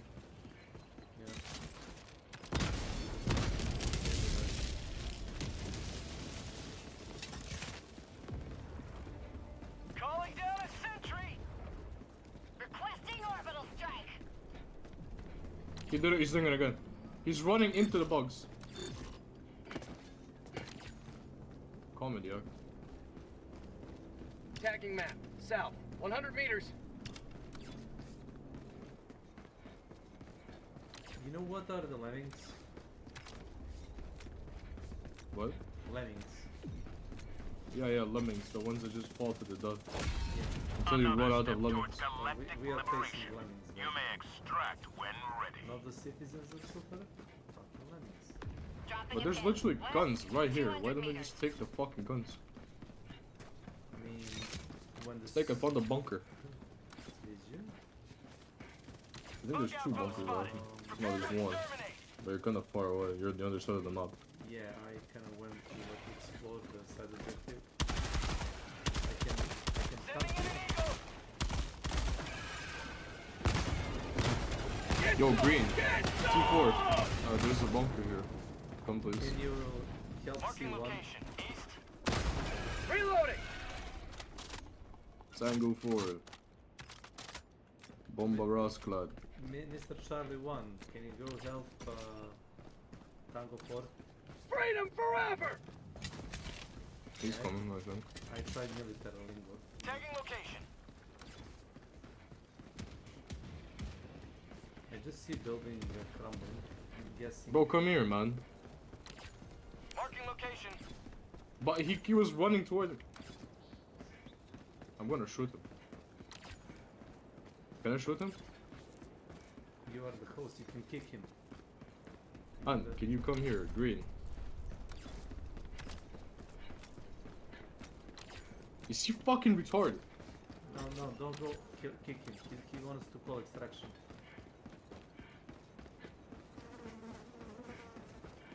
Kick him.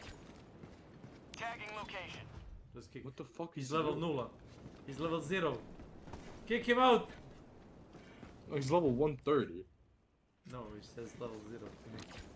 No, he's level 30. He's a decorated war hero. He's a decorated war hero. That's what it says for me. He's a strong set. No, that's me. I'm the fucking level 130. Extraction is available. He's 130, I'm not kidding. He's calling for an exfil.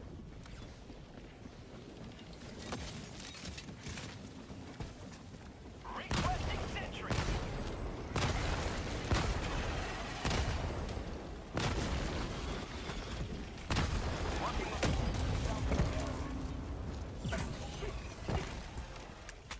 Requesting orbital.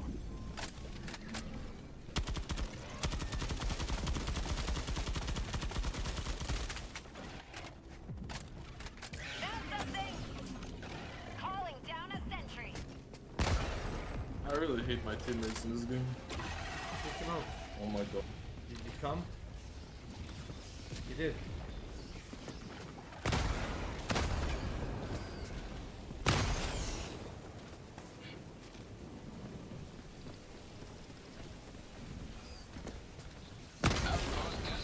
Marking location. Marking location. East. Tagging location. Is he helping? Do I need to come?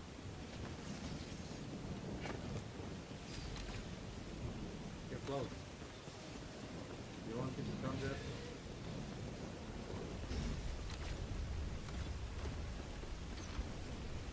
Affirmative.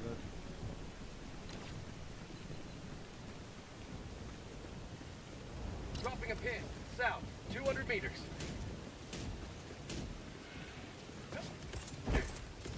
Calling Calling down a sentry. Requesting sentry.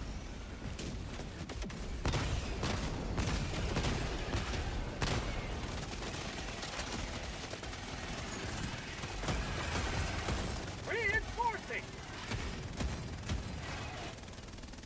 How'd you like the taste of freedom? Support weapon. Democracy has landed.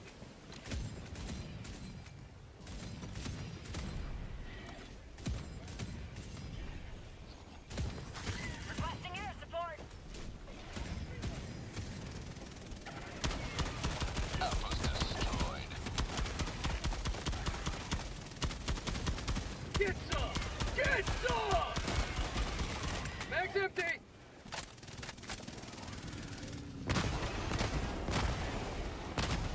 How'd you like the taste of freedom?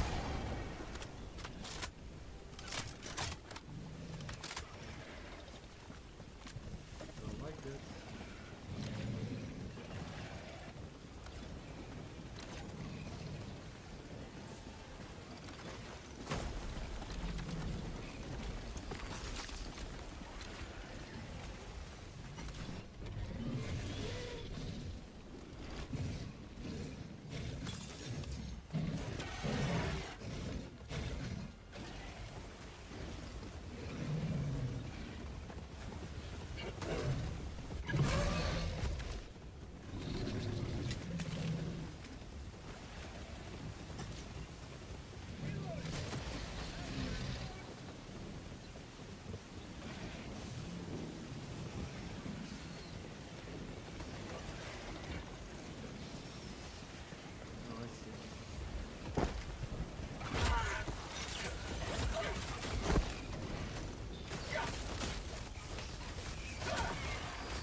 Help me, step diver. I'm stuck. Help! I need fucking napalm on my ass.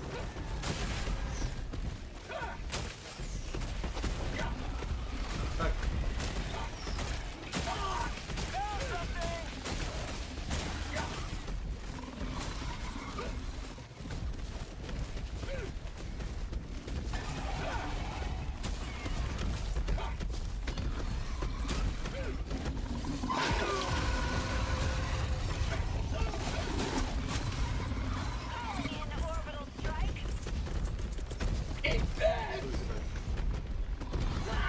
Marking location.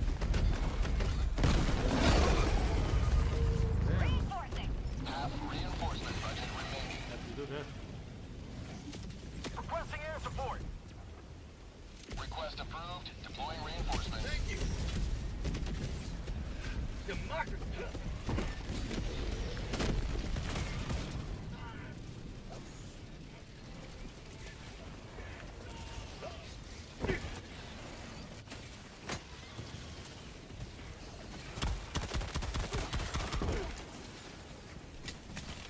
Tagging location.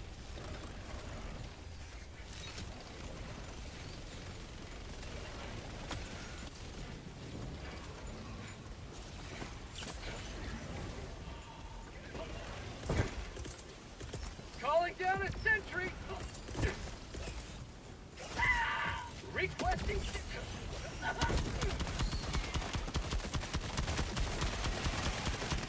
advanced weaponry.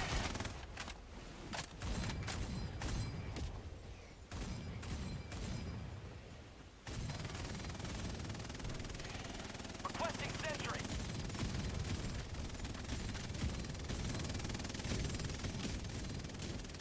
Got them.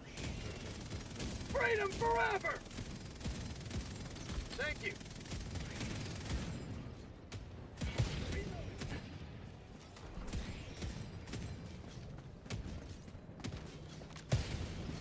Follow me.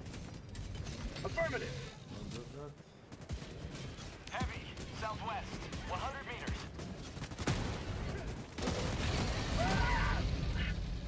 I need...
wait till the blast.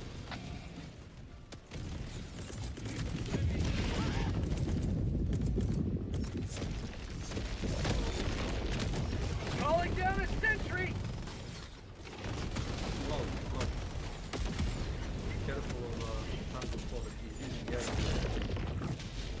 I got one! Requesting orbital. Hell divers are here to lead us to victory. Hold position. It's fine, just... Blast them back where they came from. Whoa! ETA T-minus 30 seconds. Hey, super hard for the hell divers. Requesting sentry. Yeah. It's super for us. ETA T-minus 20 seconds.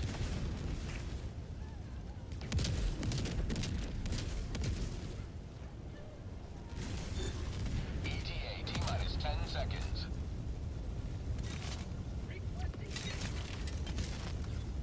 There goes our acquisition points. This is Pelican 1. I have visual on the extraction zone. Marking extraction point. West. This is Pelican 1, preparing for touchdown.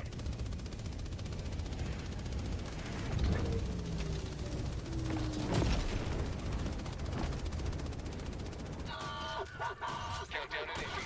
Stand by for takeoff. Reinforcement budget depleted. Extraction complete. Pelican 1 beginning ascent.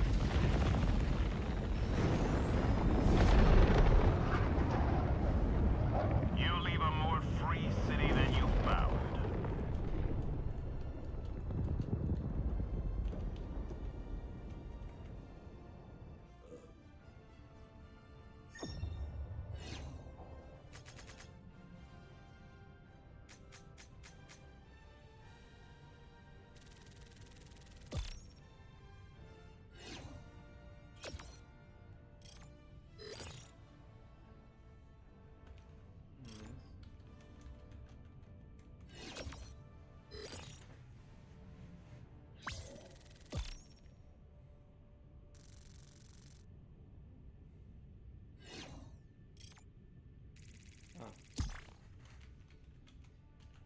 Catch.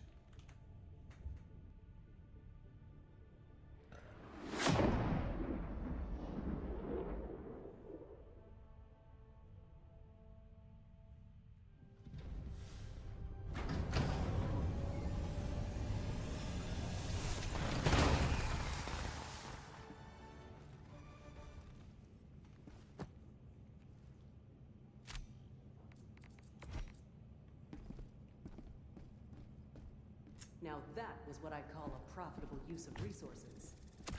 Helldiver, glad to have you on board. Sounds good. No super hurt.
Note to self, iron trousers.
Allied destroyer has left squadron.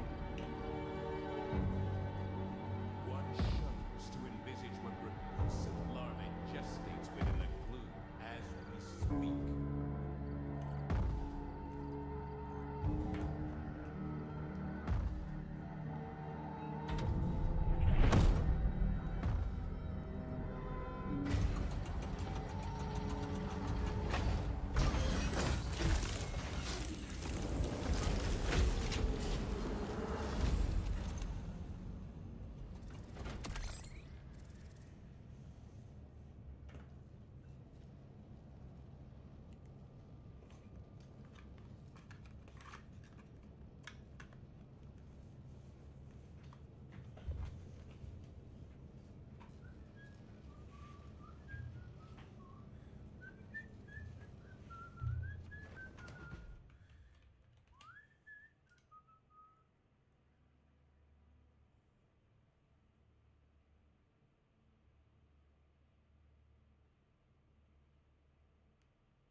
That's one for. Oh, you missed. You.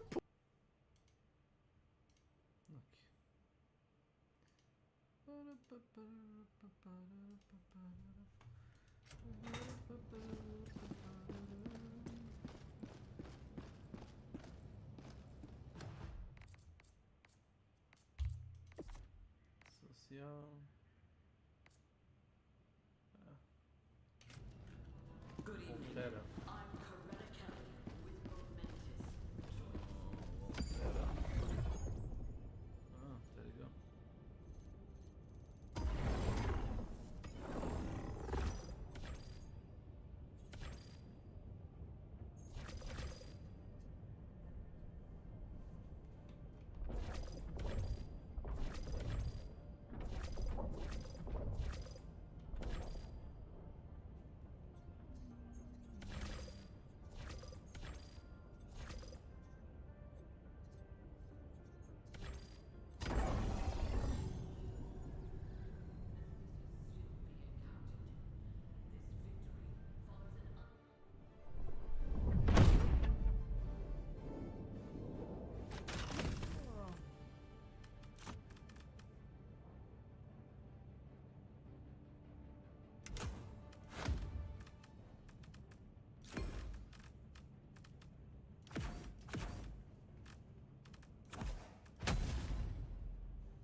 Requesting advanced weaponry!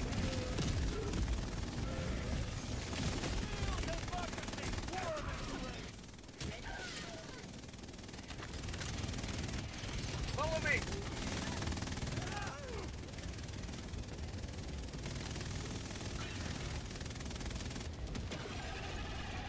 Tagging map. North. 300 meters.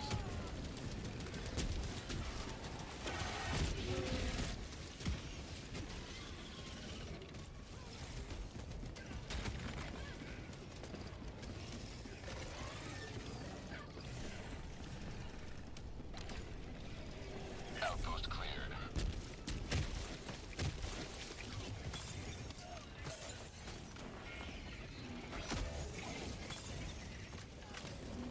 Calling in reinforcements.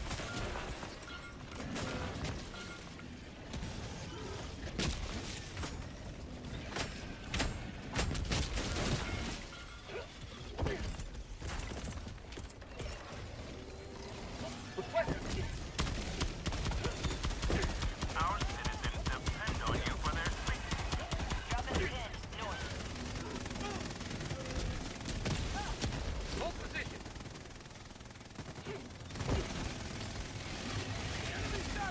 Hold position.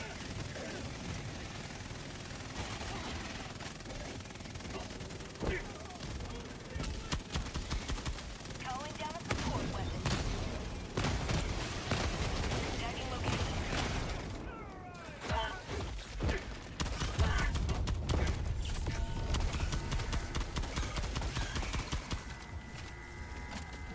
Requesting air support. Their lives were in our hands. Get some! Get some! Dropping a pin.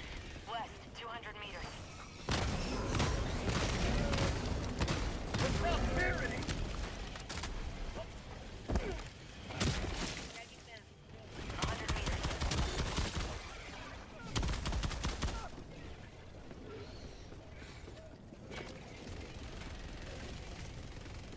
Follow me.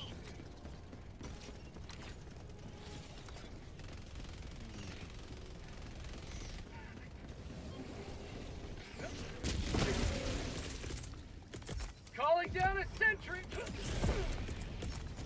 Requesting sentry! Dropping a pin. North, 100 meters.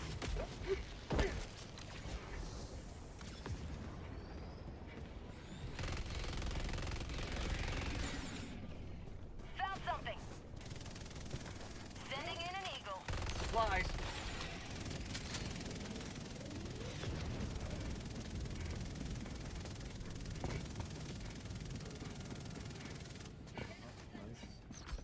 Affirmative. Found something! Tagging location. Marking location. Throwing supply beacon.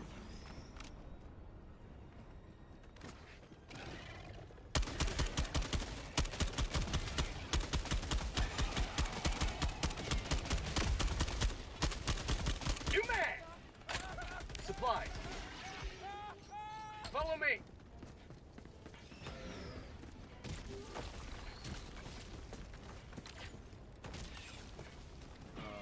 Calling in orbital strike. Orbital inbound. My life for super art. Follow me. I'm on it. Thank you.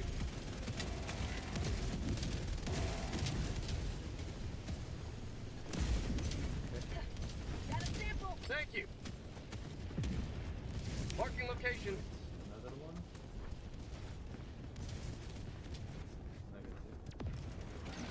Negative.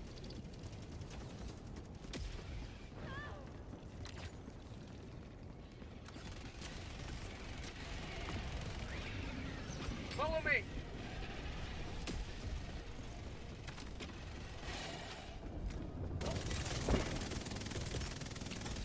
Go. Calling down a sentry.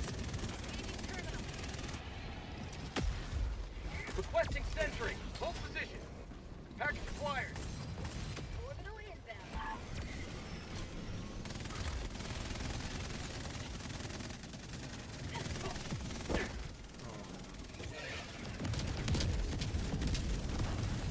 Dropping package.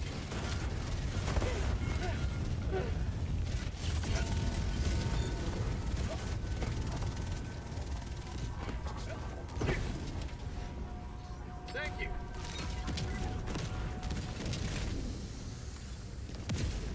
Mission progress logged.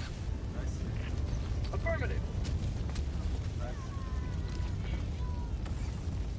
Dropping a pin. Helldiver, you are moving outside the mission area. You will never destroy our way of life.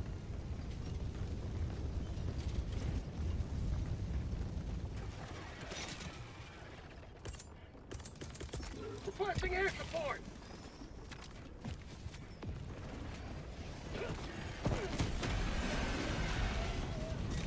Warning, you are leaving the mission area.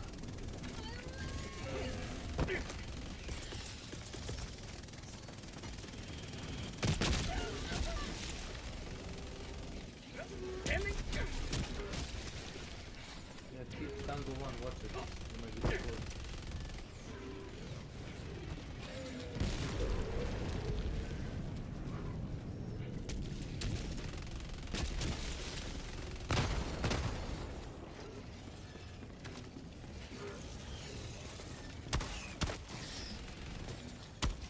Requesting air support.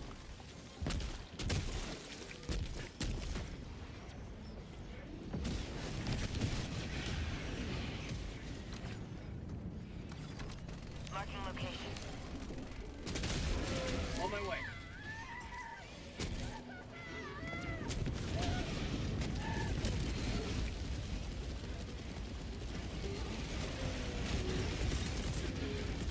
Calling down a sentry.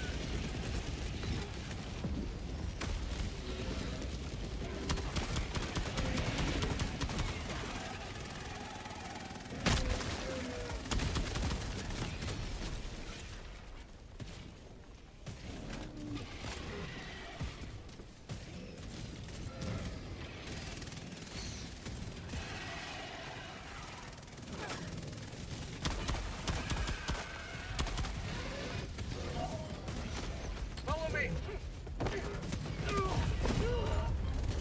Reinforcing. Keep dragging it.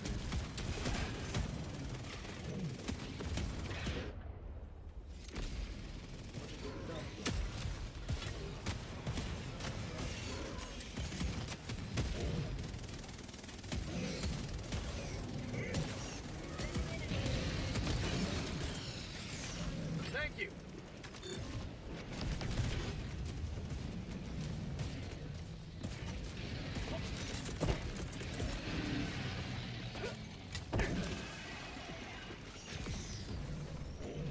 Requesting air support.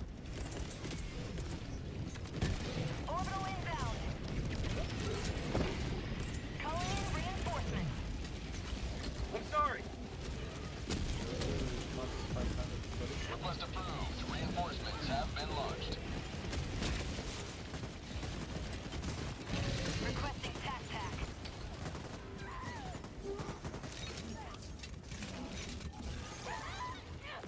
Hold position.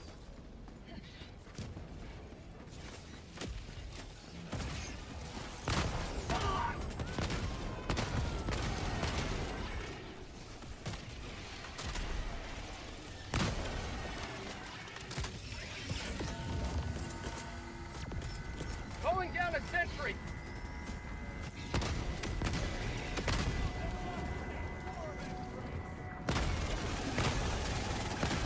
Reloading. Follow me. Thanks, Super Earth, for the Helldivers! You see that? Hold position. It's the Helldivers! We're saved! What the fuck?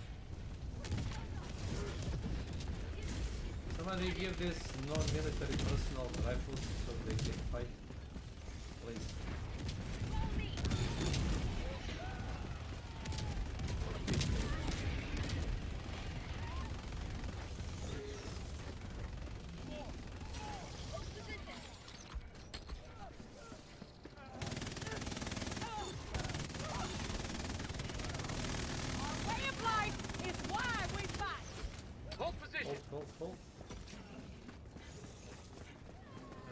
Marshall guards, ne?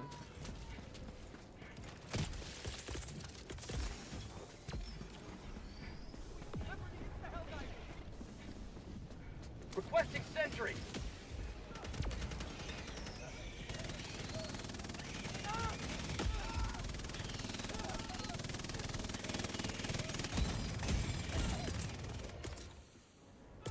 Objective located. Gonna run past this person.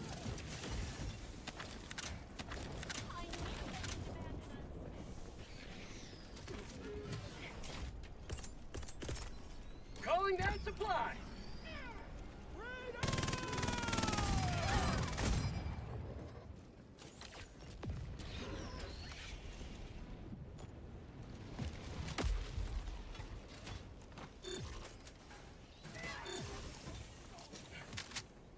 Supplies.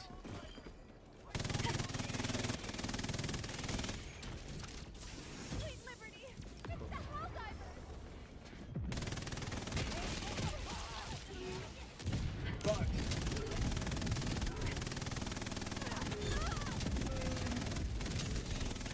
Watch the play!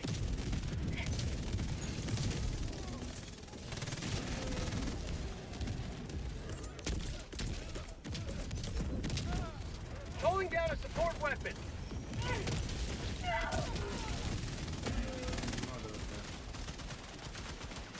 Got equipment.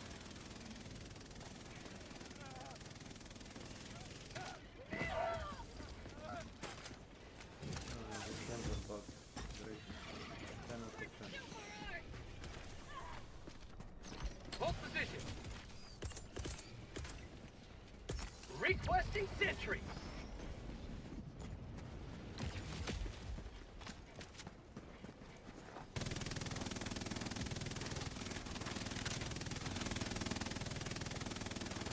Got equipment. Support weapon. Attack democracy? Hold position.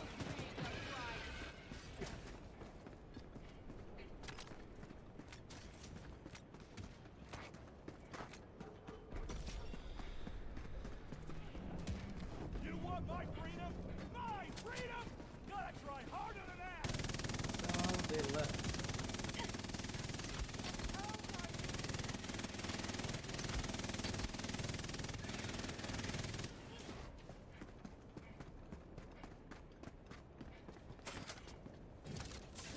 It's the Helldivers!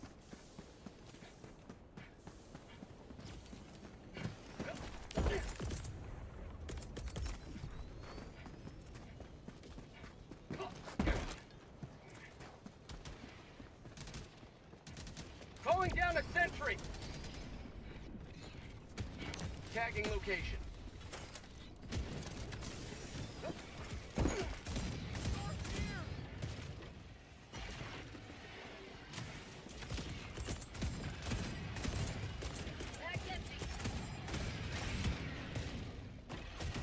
Requesting sentry.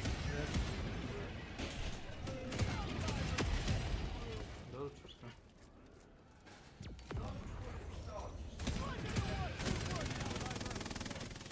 Mission at 20 minutes remaining. Marking location.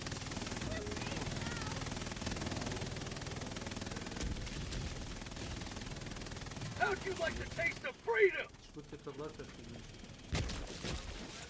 Onak si nazad. Democracy always wins! Da, on ne znam fokusirati. Skoro je fokusirati. Outpost cleared.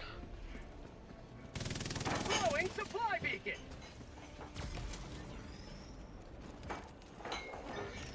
Pazi da ne popadne. Say hello to democracy. Dobro, pola sam nema i jednu nabu već slaže, znači. Mess with eagles, you get talent! Tvrda se bilo je da su meni specijalni izvučki. Stream laments. Welcome to my channel.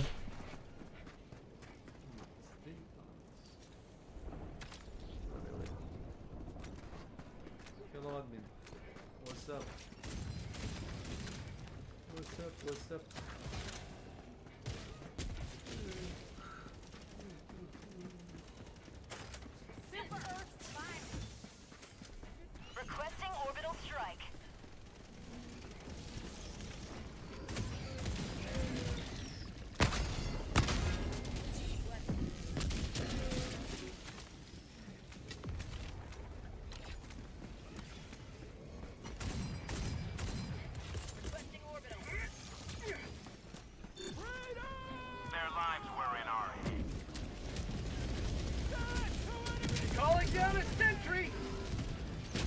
Affirmative.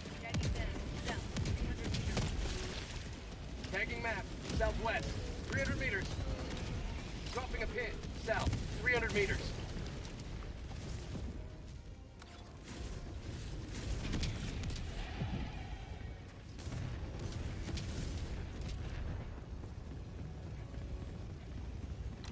Tagging location. Heavy, southwest. On my position.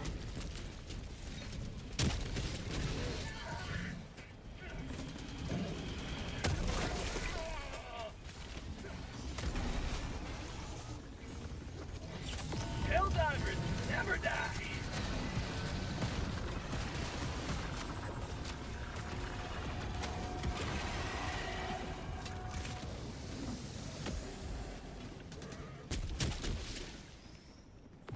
Proceed to extraction when ready.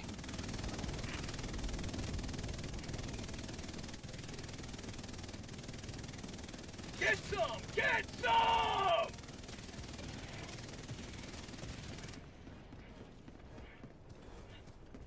Found something. Tagging location. Follow me.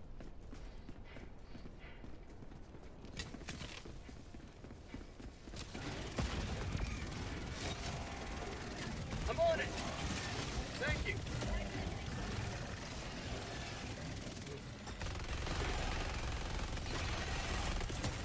Got a sample. Requesting sentry.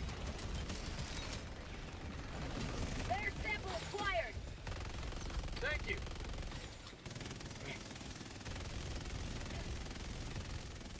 Heavy.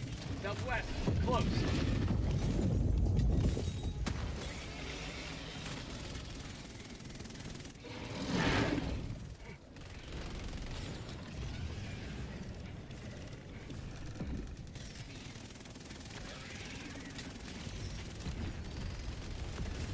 Freedom forever.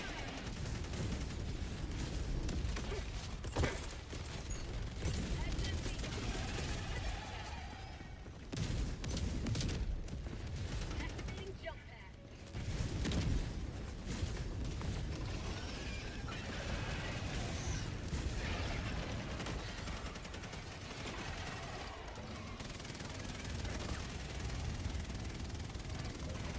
Extraction shuttle inbound. Marking location. East. Calling down a sentry. Calling in orbital strike. Get some! Get some!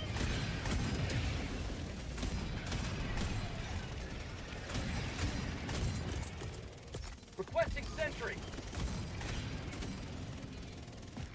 Orbital inbound.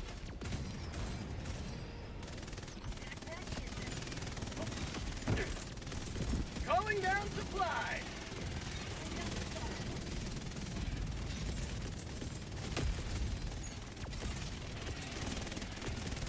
Requesting advanced weaponry. Sending in an eagle. Coming in hot.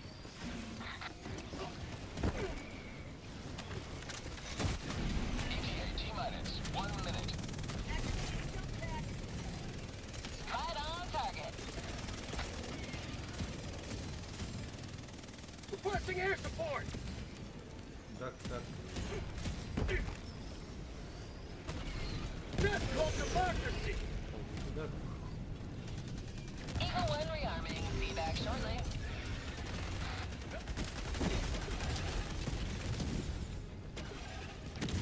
ETA T-minus 30 seconds. Reloading.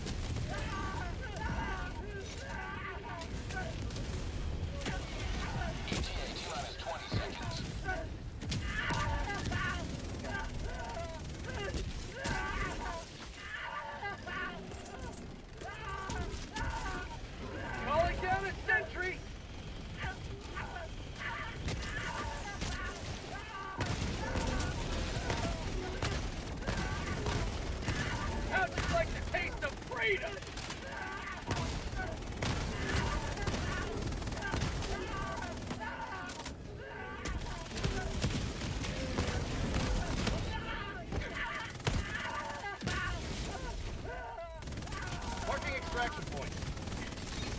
1 preparing to depart.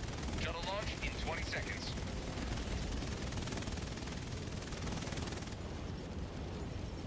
Extraction complete. Pelican 1 beginning ascent.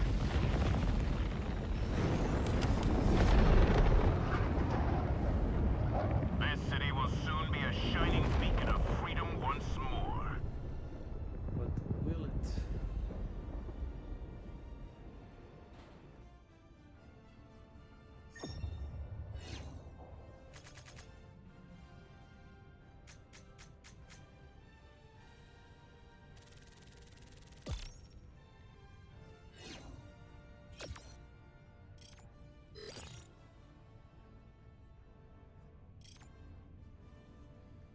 I think I shot down the satellite dish, but it doesn't count. Huh.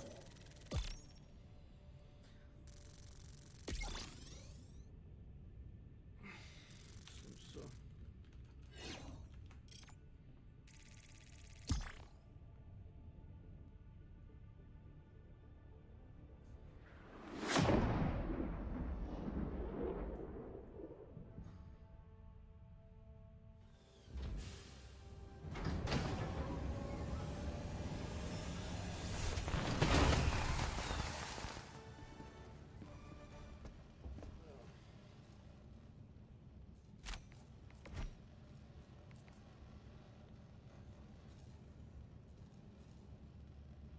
Another victory for democracy.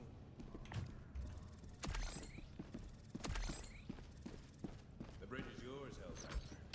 Take us to the fight.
Helldivers to Hellpods. Repeat, Helldivers to Hellpods.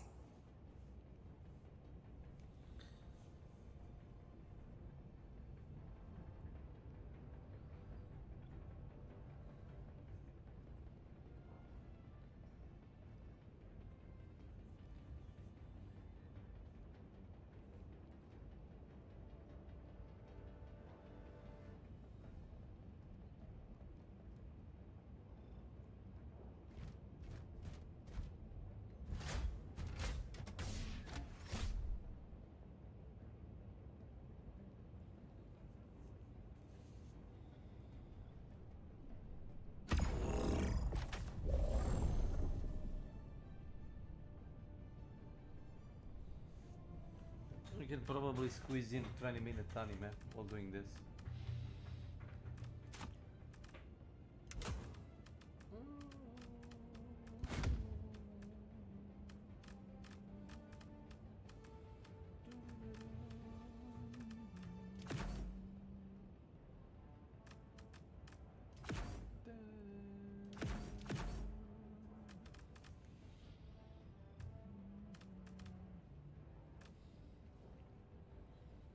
Hobo cup.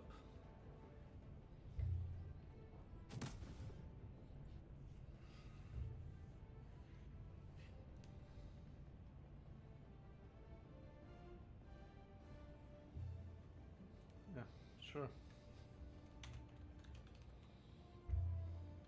Poor old man! We won! On the 14th of July, we were able to accomplish something incredible on stream.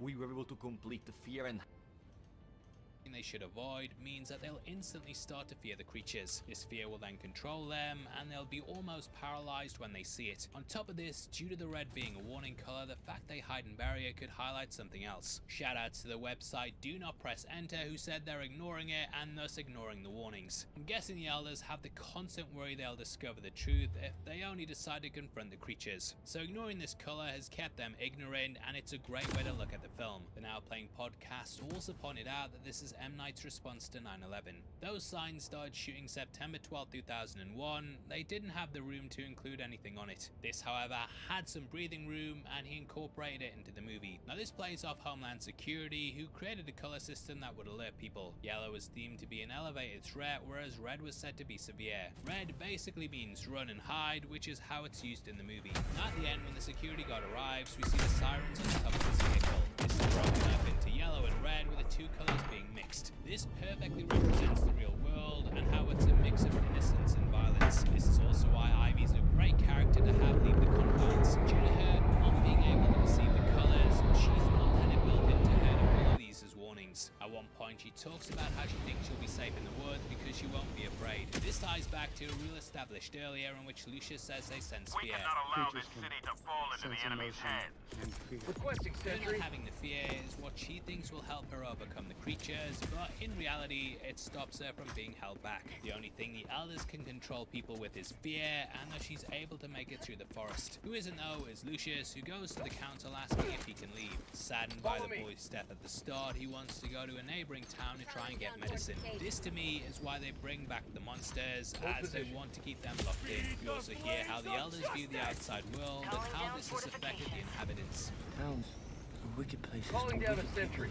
The elders view themselves as superior, with the rest of the world being morally corrupt. So it makes sense to also plan this, as it's another way to control the others. After another skinned animal is found, we then hear this. What we seem to have amongst us is a predator of some type. Serial killers are often referred to as predators as well, but they refuse to believe it's one of the villagers. Maybe a sign that Calling this down animal supplies. suffers from madness. So it's spelling out they know there's a mental sickness, but they don't perceive it as Noah. Alice also says that the boundary hasn't been breached, and she then says this. We would know if they had been. Obviously, the elders are the ones who orchestrate it, so yeah, they'd know if it was them. I'm certain it will all end soon. Again, Edward isn't afraid either. I think in situations like this, you should often look to those who aren't afraid and ask yourself why they aren't. Normally it can show a strong sign of leadership, and those who aren't afraid often look as fearless. However, it can also show a sign of manipulation and that something else is going on. At this point, we're introduced to Kitty, who's played by Judy Greer. Greer and Bryce Dallas Howard will also later play sisters in Jurassic World, and we learn that her character is called Kitty. Greer also played a character called Kitty in Arrested Development, which also starred Bryce's dad, Rod. It's a small village, it's all connected. The village, it's all connected. Either way, she says she's in love with Lucius and wants to marry him. Lucius doesn't know any of this though, and the pair have never dated. Thematically, I feel like this plays into the idea of choice and how Kitty's trying to remove Lucius's. He says no, and thus Kitty ends up engaged to someone else. Kitty couldn't make things work the way she wanted, so she had to go and do something else. I love you more than the sun and the moon together. You could see this as being a metaphor for the village and people leaving the outside world to make something else. It might not have been exactly what they wanted, but they've created a situation where they feel like there's a future. So it's a nice way to use Kitty. After the dare game, we see Noah fighting the youngers the next day. The group against him represent the traditional monster-fearing villagers who are here to uphold tradition. He's the one going against them, which is why it's him versus them. He also has a stick in these moments, which is something Ivy later uses. We also get lots of focus on chairs here. This is what Noah is later forced to after committing the attack on Lucius. Chairs appear throughout the movie, and they often represent loss. The moment I heard my daughter's vision had finally failed her, I was sitting in that very chair. Well, it's so a shame. It was in this chair Edward felt shame as her sight could have been saved, but he refused to act. When Lucius and Ivy finally kiss, we also pan over to an empty chair. After Lucius's attack on Noah, we then cut to an empty chair in a field. Noah then sits in a chair on the porch, highlighting his attempt to take Lucius's spot. When Alice and Lucius talk about the missing dad of the house, we also get a focus on the empty chair. This highlights the character's absence, and it's very much cementing how much he's missed in their lives. I think visually, when you look at all this stuff, it paints out the genius that M. Night has, but it's often the execution that falters. This unfortunately was a movie that really soured his name, and after this you see a massive career shift.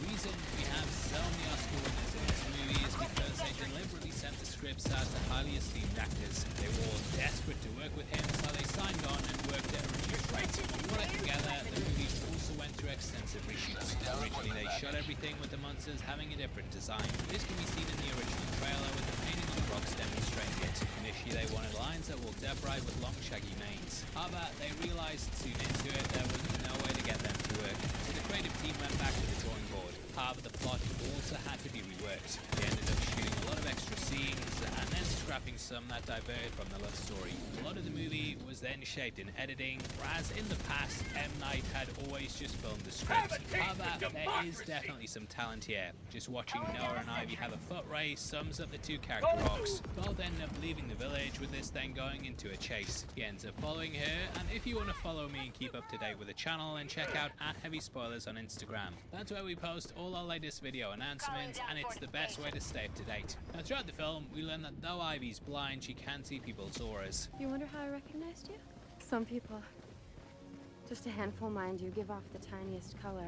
Lucius derives from the Latin word for light, and it's another play on character names. However, it also gives us a clue about who the monster is later on. Ivy says some people don't give off auras, and we can guess that someone like this is Noah. He manages to put the berries in her hands, and in the scene she doesn't notice. So later on, this explains why she doesn't spot the monster either, and it hints that they're one and the same. Now Noah putting the berries in her hands also has him clapping because he thinks it's all a game. As we learn, you only get these in the woods, so it shows Noah's being coming and going. However, rather than seeing the monsters as being fake, Lucius believes it's because he's simple-minded. This is something he sees as innocent, so he believes he's able to go in and out of the forest. To discourage him, Alice tells him about his dad who left to go to the market. He was robbed and found dead in the river a few days later. In hindsight, you can see how this happened in modern day, with the story still being true. Lucius senses secrets in the village though, and points to the black boxes Mother owns. Forgetting would be to let them be born again in another. She says she keeps them close so she's able to remember the past, but all it's done is keep her chained to it. The other form she mentions there is of course this new village where the evil could be born again. We then see the next day, and while painting the posts, Lucius heads into the woods, spotting the sight of a creature that might have come into the village. Out in the fields, he comes across Ivy, and we hear she's been searching for Noah. We also learn that Ivy and Kitty have been put in charge of babysitting. We're tending to the children tonight. Kitty and I should be with them. Due to the fact Noah was with them as well, highlights what their parents were up to. They were clearly the monsters that night, which is why these three were selected to be at the house. Kinda kills me as well, just seeing Noah in the cupboard at the house like that. The monster costumes are revealed to be kept in storage like this, so perhaps he came across one during one of their games. That night the creatures then come in, and we see how even the god in the watchtower is paralyzed by fear. He doesn't even ring the bell at first, and has to force himself to do it. The cowardly yellow cloak sums it up well, and we also see how this color is used with the lighting. The lanterns that line the house also make the color tone of the film appear yellow. I don't know if they also added a piss filter over it, but at the house it definitely feels like a yellow tinge. Ivy's then saved by Lucius, and they descend into the basement. Those 9/11 and all parallels, these could be seen as bunkers or places people are going to hide in. The next day they then awaken to find red markings on the doors. This is clearly enough to pass over, and it could highlight the villagers being spared. But now, doors and windows are also used heavily throughout the film. In screenwriting and movies, they're often used for framing and to show characters being apart from each other. At the house, we had Lucius standing on the outside looking at Noah and Ivy through the window. We then had a trap door at the watchtower which was used for protection. Ivy then stands outside the door and puts her hand out for the monster. Lucius then grabs this and leads her inside before he closes the door and descends through the basement door. Doorways also represent something being hidden away. For example, when Ivy learns the truth from her father, we get them looking towards a shed. This is done in a one-shot take which lasts for over 90 seconds. The doorway to the shed gets closer and closer as the truth is slowly unveiled more and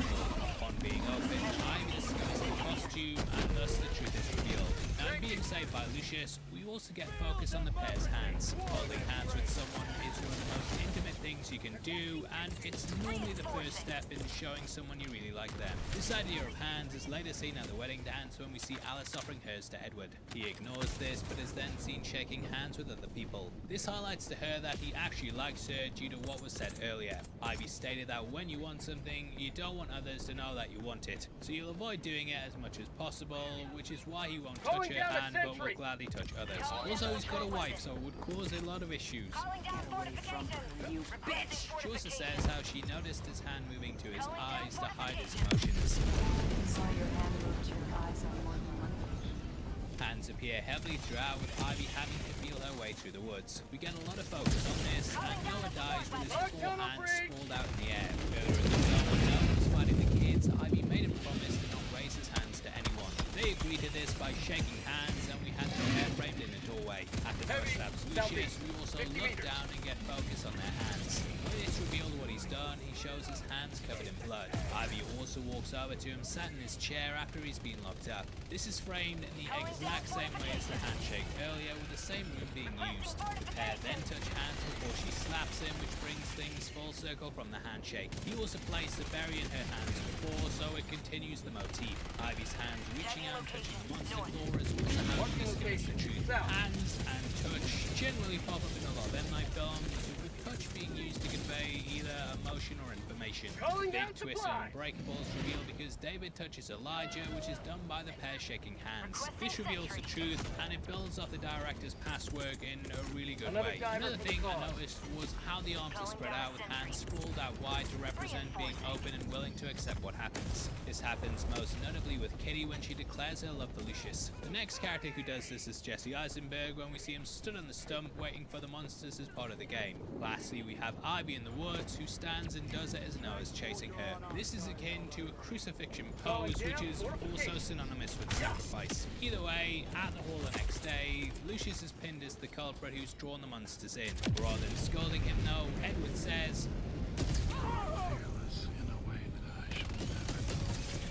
obviously, Lucius believes the monsters are real, and he was willing to still head into the woods. Edward knew the horrors of the real world, and he ended up hiding away. I think this is why he admires the character, rather than scolding him for breaking the rules. Braver than he'll ever be, and offering food to monsters, they believe this will buy them safety. At the wedding, we then get Mrs. Black telling the story of what happened to her sister. We discover that when she was 23, a group of men took her life in an alley by her home. This makes Ivy hug her sister even closer, and I think this highlights why she does what she does in upholding the lie. She's not destroying her own happiness, she's destroying the lives of those she cares about. Wait, did she marry the stoner from Cabin in the Woods? In that marriage now? Nah, but I do think in the case of Ivy, you could also see her as not being aware it's modern day because she doesn't really see anything. All she knows is that a strange sounding vehicle came up to her, a man got out, and then she started asking questions. So you could see her as still believing they're in the time period, though she does uphold the monster of the lies, and taking that away just makes everything fall apart.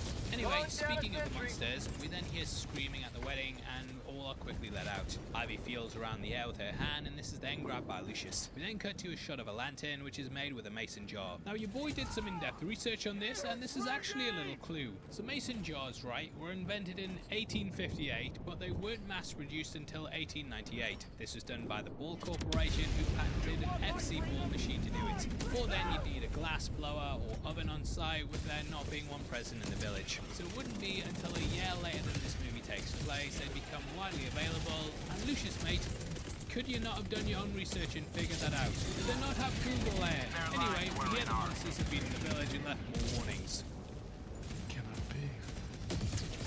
In hindsight, Edward saying this is because he hasn't ordered this to be carried out. The only person not present at the wedding is Noah, and due to the animals being skinned, we of course know it's him.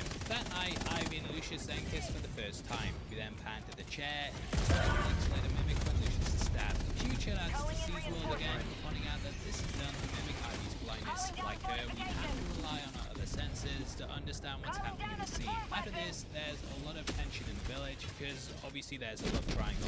It's square, though Kitty takes it well, we see how Noah's torn apart with jealousy, arriving in Lucius's doorway crying. This further highlights the notion of them opening to reveal a secret. Lucius is then stabbed, which is done with complete silence. Originally they tried to put in a sound effect, but actually felt it worked better without one. The village is then told he's been found with blood on his hands, though they don't know who he attacked. Ivy then goes out looking for Lucius, which she does by putting her hand out. Upon finding him, the pair then hold hands, with her then holding his head in hers. This is framed with someone standing in the doorway, bringing these two bits of returning iconography together. Dad sees her as being blind as something that's advantageous in keeping up the lie, as she can't tell people she went and listened to heavy spoilers.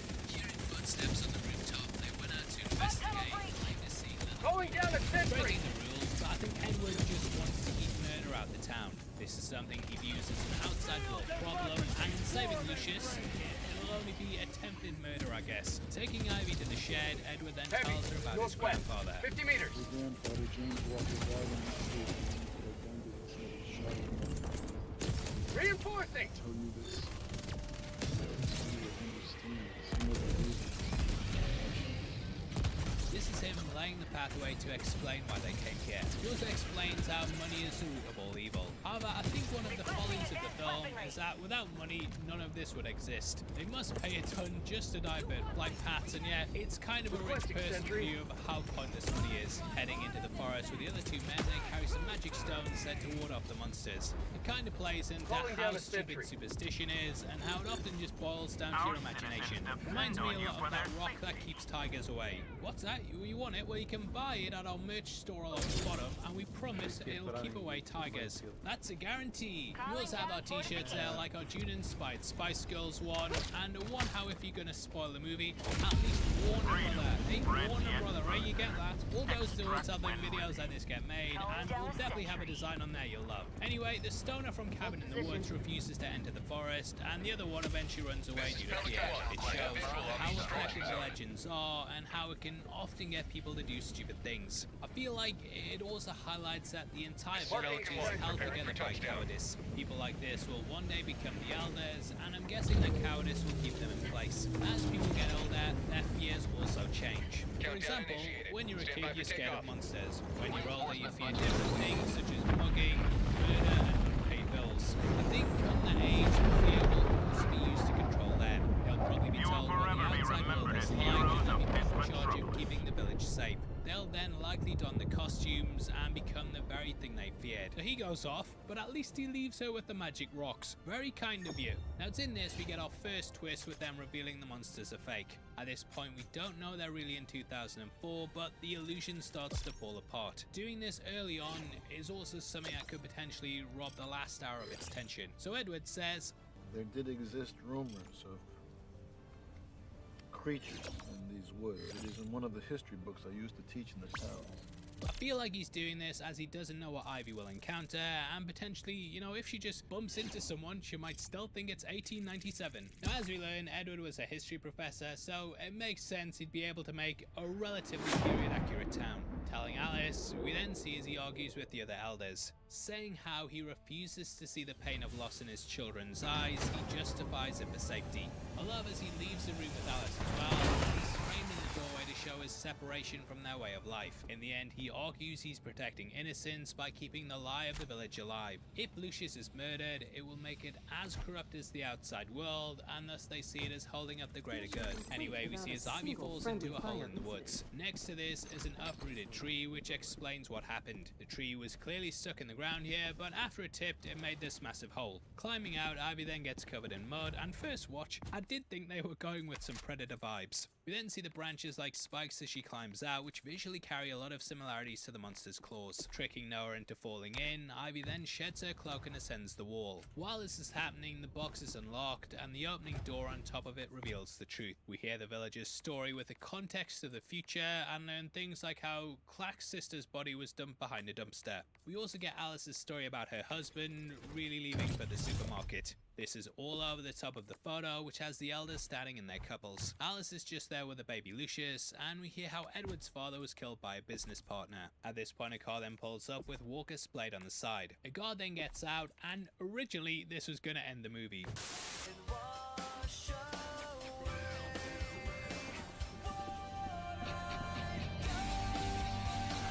However, test audiences responded negatively, and thus they ended up shooting more. To me, that's the right move, because then the film just ends with too many questions. And there's enough as it is. We as an audience though, we have to find out if she helped Lucius, as their love's the main thing driving the movie. Gonna either make or break it for you, but I have softened on it over the years. At the time though, I thought it was bloody stupid. Now she pleads with the guard, who then goes to the guard post and steals some medicine. The way the character is framed in the doorway is also repeated at the end. The shot set up here is the same as when Ivy returns, and both are lying to her. Welcome to my channel. The right thing to do. Beast by Wes on Boost Map Online YDRVS4. Ivy keeps the light of the village to keep everyone safe. In the lead up to this, we also see M. Night reading a newspaper. This dated at July 30th, 2004, which was also the release date of the movie. If you read the articles, you'll also notice that all of the headlines are tragedies. We also hear of the news on the radio and how a girl's been missing for several days. Through M. Night, we discover how people have asked questions in the past, but they've managed to keep the village secret. However, I feel like it highlights how easily this world could fall apart. Population growth is obviously a real thing, and there'll come a point where the kids outgrow the village. Humans obviously multiply, so this illusion can't be held up forever, and eventually they'll have to expand the colony. Either way, M. Night is also the first person of colour in the film. He deliberately cast all white actors, as back then it would have gave the game away it wasn't necessarily a true period piece. Anyway, Ivy enters and holds her lover's hand, which brings everything together from the film's iconography. This also calls back to the opening of the movie, which had August lying over his child's coffin, grieving the loss of his son. He could have been saved if he'd went and got some medicine, and he's the one who in the end says that Ivy should go. Now we catch her leaning over Lucius's bed, with her being able to save him. So it's a nice way to bring that full circle. Although people have wondered whether Lucius survives, we do see a photo of him in the credits. This was also followed by a library, which is part of the deleted scenes. This would have shown Edward's history books and be another clue things were set in the present. Obviously they removed that though, so it doesn't necessarily add any foreshadowing. Anyway, that's our breakdown of the village, and the film is a weird one for me. Though I don't like the twist or the way that it's delivered,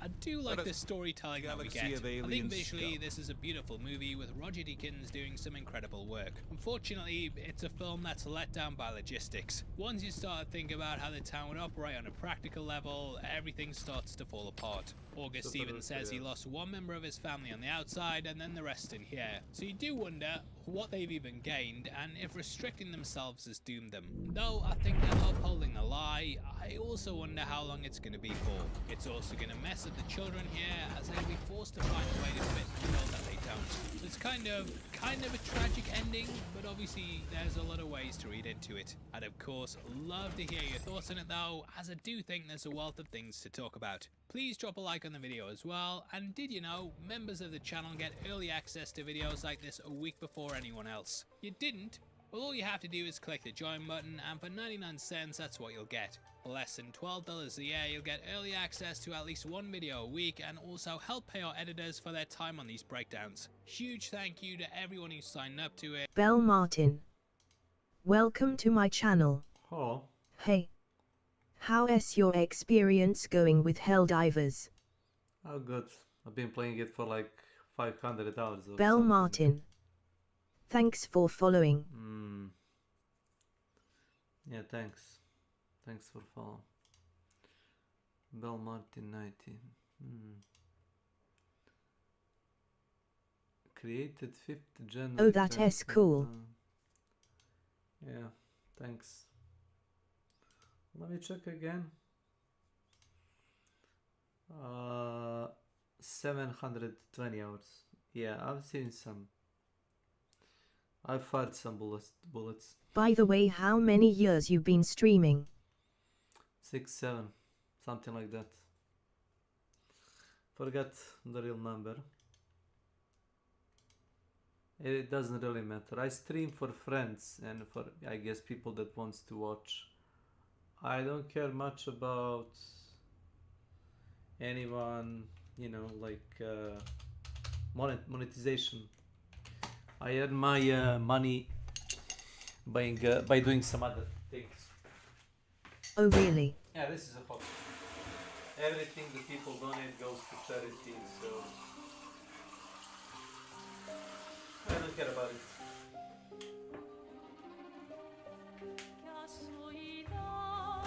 Well, except Twitch ad money, which is not a lot, so it's fine.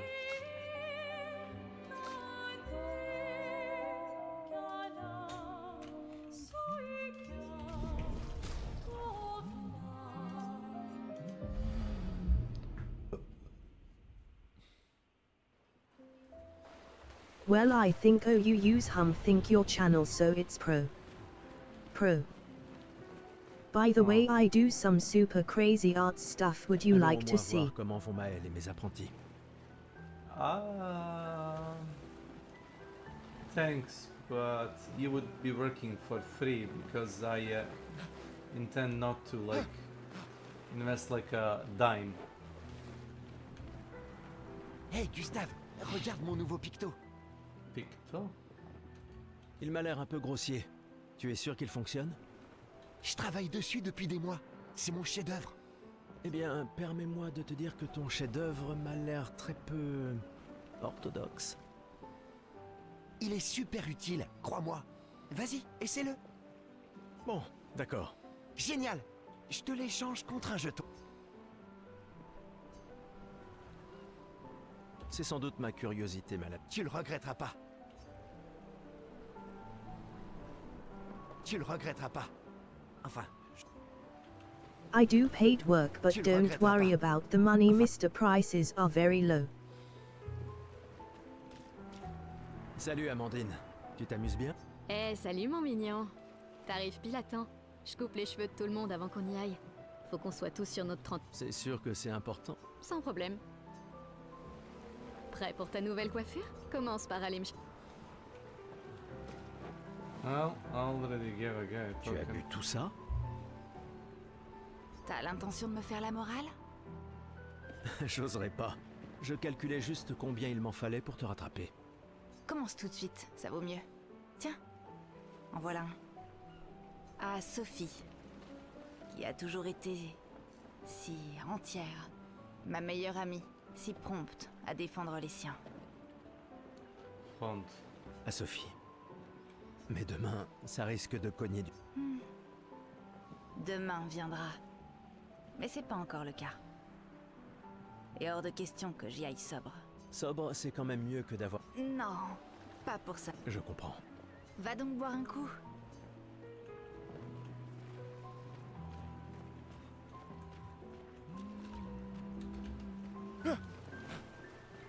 Bonjour Gustave. Peut-être que l'un de ces artefacts pourrait s'avérer utile pour ta mission. Tu nous as fait des cachotteries, Colette. Des reliques d'avant la fracture, transmises de génération en génération. Le conseil... C'est gentil de ta part. Je ne suis peut-être pas capable de me joindre à l'expédition. Ah.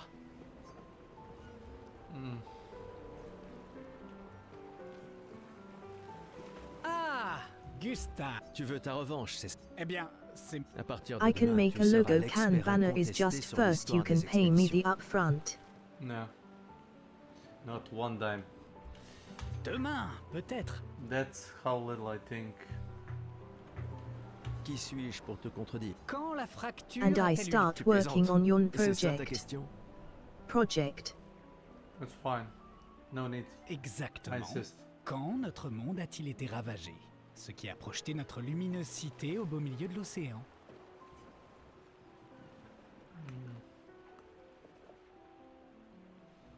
Il y a 67 ans. Excellente réponse. Très bien. Je reconnais que tu es notre expert. Qu'est-ce que tu racontes? Même les enfants le savent. Why Le you monolithe don't est comme un need. calendrier inversé qui compte les années à l'envers depuis que la fracture I s'est don't want produite to en lançant. Invest into like because then it would have to be like serious, and I don't have time for Do serious. you have girlfriend? Silly. No time for that. No time for that. Do you have? Ask like am I in the relationship? with male or female? Answer is no. I don't own anything. I don't own a cat that comes to get a food from me. I don't own a cat. She owns me. Silly. Bon, d'accord. Question suivante alors. You don't own house you live. You pay rent. Quelle a to été a la government. première expédition à partir pour le continent? So don't like sex. Expedition 0. L'expédition 0. Exact. Et ça continue de me déranger d'ailleurs. I Elle est won't partie en answer l'an 100, questions ça about devrait this. être l'expédition 100. Ça n'a aucun sens. I did say that Lumière my aura disparu bien avant que le monolithe arrive à 0. Bon. Allez, dernière question. C'est quoi une lumina?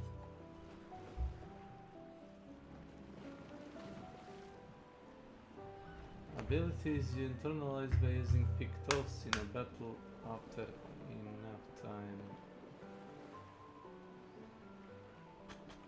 I have to. What the fuck is Lumina? I have to cheat. Obscure quiz answers. Okay, I fuck your mother, I have a lund. See. GG.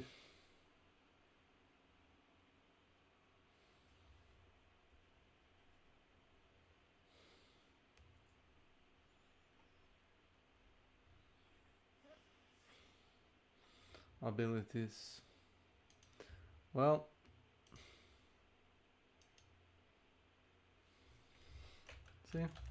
See. That wasn't too hard. That wasn't too hard. And now we know who we are. Now we know who we are. There you go.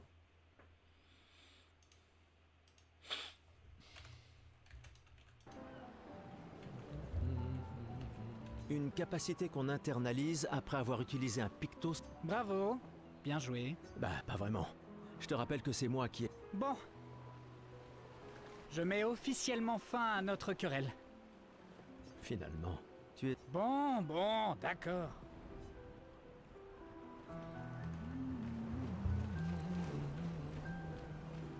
Rebonjour. Oui, je suis curieux. Prends-en soin. Qui fait l'endroit?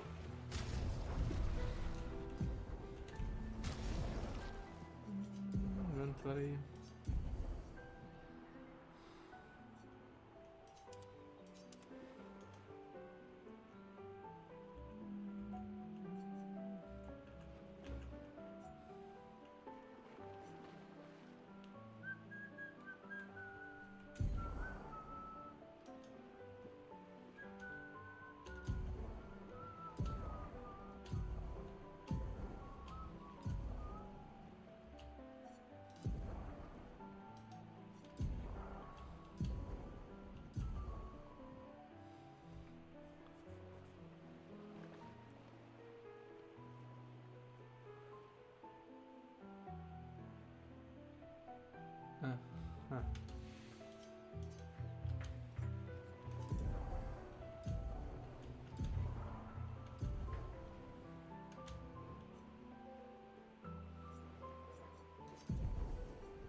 Tu veux un verre de vin ou un câlin? Non, garde ta sueur pour toi. Un verre de vin pour Gustave! À qui tu parles, juste? Il y a plus de serveurs depuis des années. L'indignité ultime. Une fête d'adieu dans laquelle chacun doit se servir. De la... Je parie que tu as une autre bouteille sous ton manteau. Tu partages... Oh, tu me blesses. Mais il se trouve que oui. À moins que ce soit toujours prévoir des renforts. Ouais, c'est ça. Et moi, je suis prêt. Je suis prêt. T'es vraiment... Eh, on a ton convertisseur de Lumina, pas vrai? J'y crois. Je suis prêt pour mes Lumina. Ouais, mais on ne l'a testé qu'ici. Qui sait ce qu'on rencontrera sur le continent? Il va nous falloir... T'inquiète, mon vieux. Je m'occupe de tout. Super. Merci, mon pote. Salut. Salut Gustave. Ça va? Tu veux en parler? Oui, En fait, non. C'est pas grave. Et toi? Tu as dit... Oh, c'était fini depuis longtemps entre nous. Oh, pardon. Pas grave. Je croyais vraiment que vous finiriez par vous remettre en... C'est pour le mieux. Je dois me concentrer sur l'expédition et sur l'équipe. Tu as raison. J'arrive pas à croire que tu sois en train de travailler. C'est Tristan qui m'a traîné là. C'est le dernier point? C'est fou que t'aies réussi à trianguler le site d'arrivée de l'expédition. Ça reste une théorie basée sur nos archives, mais c'était il y a 67 ans. Le relief a tellement changé. J'ai confiance en tes calculs. Merci. C'est une bonne stratégie de les suivre à la trace. C'est la seule expédition qui a eu des survivants, et ils ont atteint le monolithe alors. Si nos archives et mes calculs sont corrects, et s'ils ont laissé des marques bien visibles et que les conditions ont pas trop... Un verre te ferait du bien. Va-t'en, Gustave. Oh, she's the barefooted woman.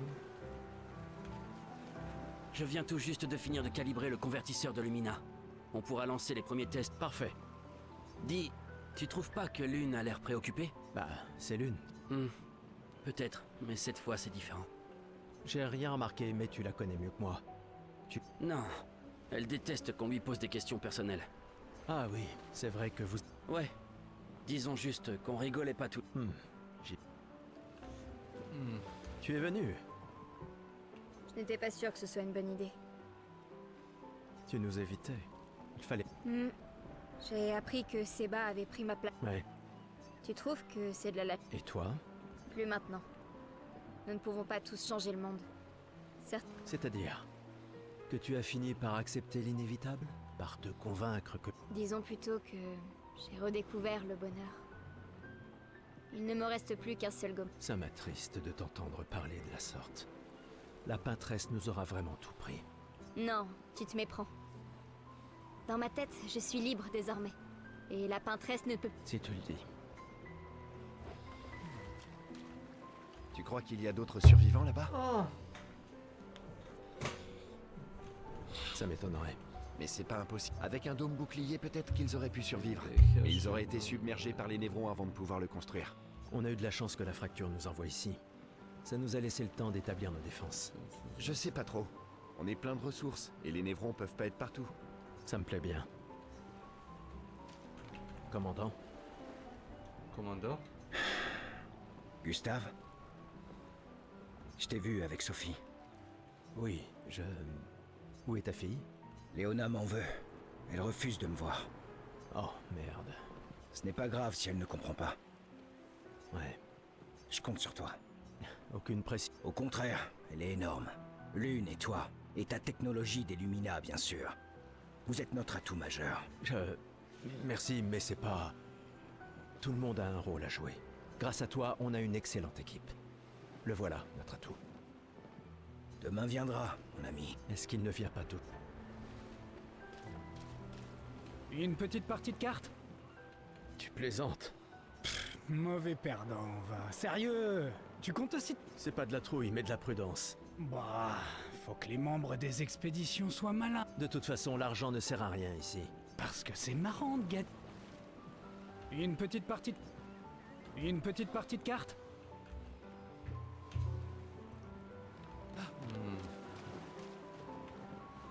Hé Gustave, Viens boire un coup avec moi. Je préfère faire attention. Ah, sois pas rasoir comme ça. C'est notre dernière nuit. J'apprécie que tu dises quand. Que veux-tu que je te dise? Je suis un optimiste. Ou un idiot, ça dépend à qui tu demandes. Hé, Gustave!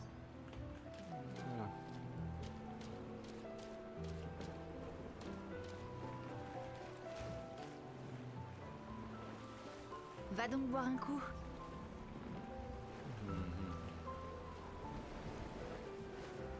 Bon.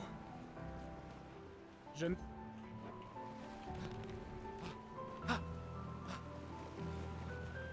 Prends-en soin. Salut. Salut, Gustave. T'inquiète, mon vieux. Super. Un verre te ferait du bien. Va-t'en, Gustave.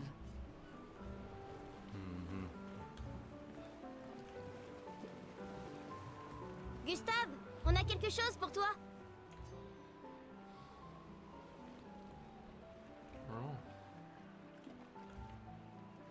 Tiens, pour que tu puisses prendre des notes. Comme ça, quand tu reviendras, tu pourras tout nous raconter. Le musée le voudra à ton retour. T'imagines? Le récit complet de l'expédition qui a détruit la peintresse. Oh, et si jamais tu trouves des journaux des autres expéditions, pense à nous les... Je vous promets que je consignerai fidèlement la moindre de nos aventures, même les plus folles. Et n'oublie pas les névrons, surtout. Ça va sans dire. Et en échange, jurez-vous solennellement de vous occuper du dôme bouclier en mon absence? La sécurité de lumière est entre vous. Promis. Promis. Adrien? Je mettrai à profit tout ce que vous nous avez enseigné, monsieur G. Je ferais bien d'aller voir Maëlle. Elle doit être toute seule, comme d'habitude.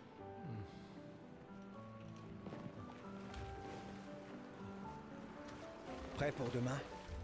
Oui. Et toi? Je me suis laissé dire que tu avais été élu commandant de la... J'ai déjà repris le bureau d'Alan. La vue y est bien plus belle que depuis le mien. Une vue de la peintresse? Elle ne sera plus là longtemps. Mais si on échoue... Quand l'un tombe, on continue. Si ça arrive, on prendra le relais. Mais je sais...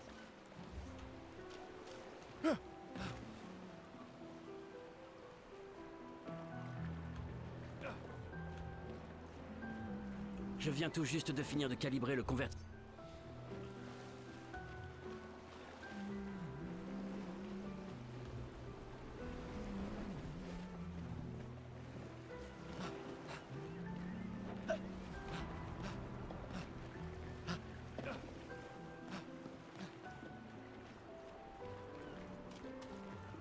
Waouh, il y a tant de gens dans l'expédition. C'est super cool. Waouh, il y a tant de gens dans l'expédition. C'est super cool. Hé, Gustave!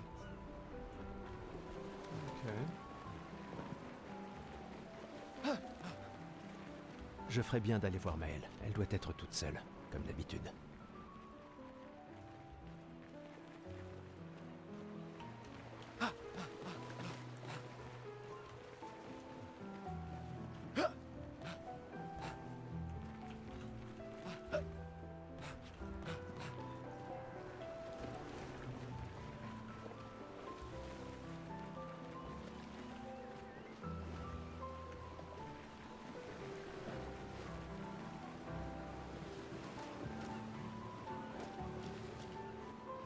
Je savais que je te trouverais ici.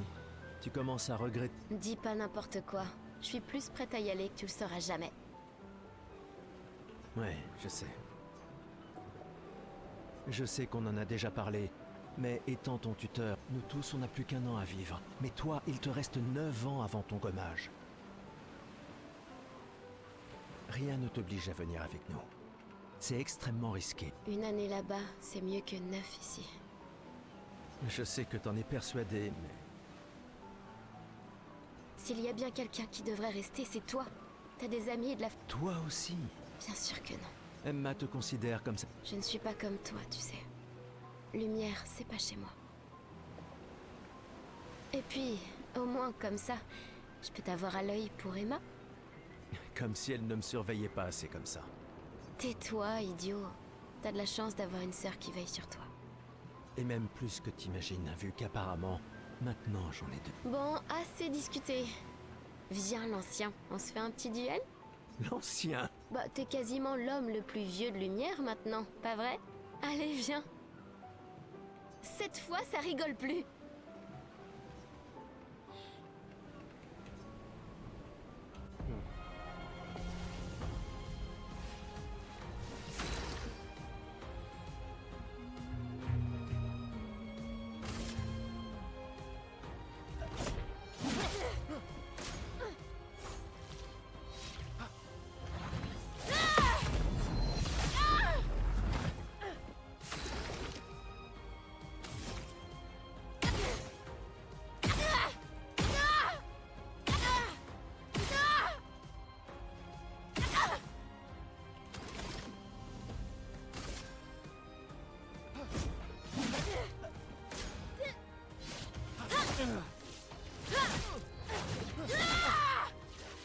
J'espère que ton convertisseur de Lumina vaut mieux que ta science du combat.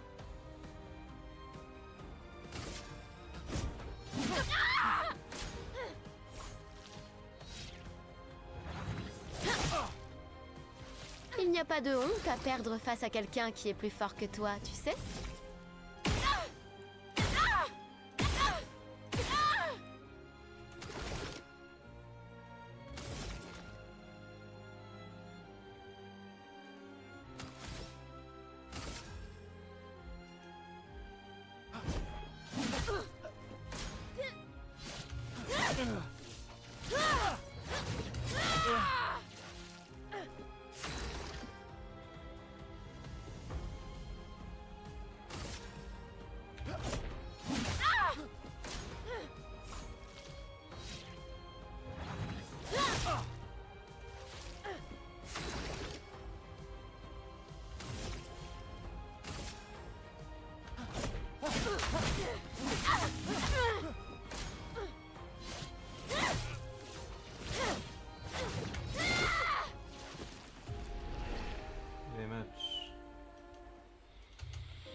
Trop lent, vieillard. Gare à l'excès de confiance.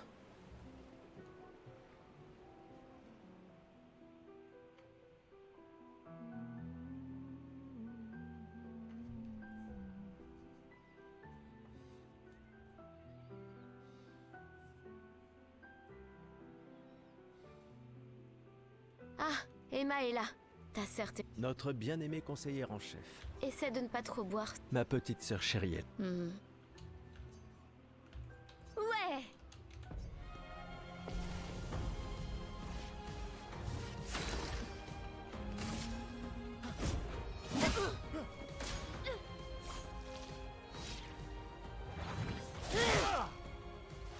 Il n'y a pas de honte à perdre face à quelqu'un qui est plus fort que toi, tu sais?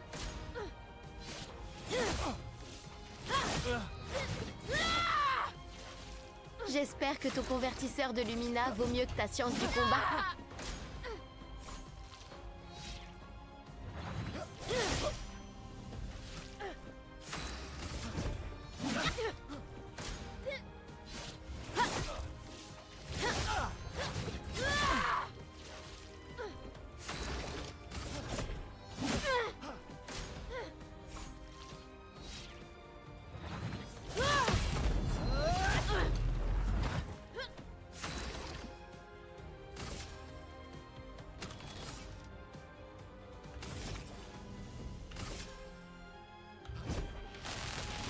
Laisse-moi peindre la mort!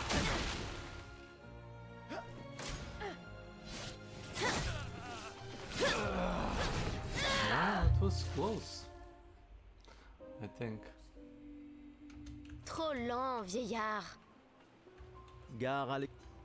Ouais. Ouais.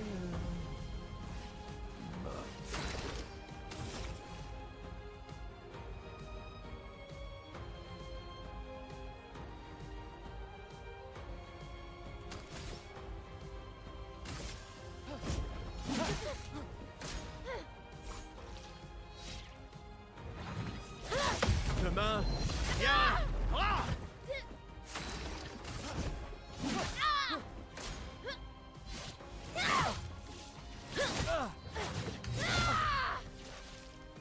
J'espère que ton convertisseur de Lumina vaut mieux que ta science du combat.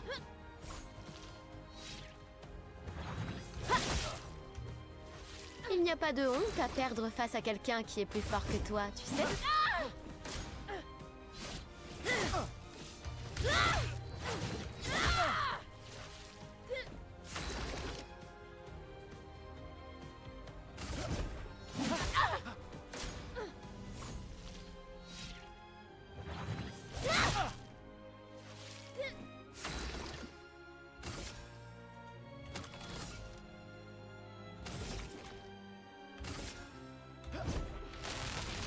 Laisse-moi peindre la mort!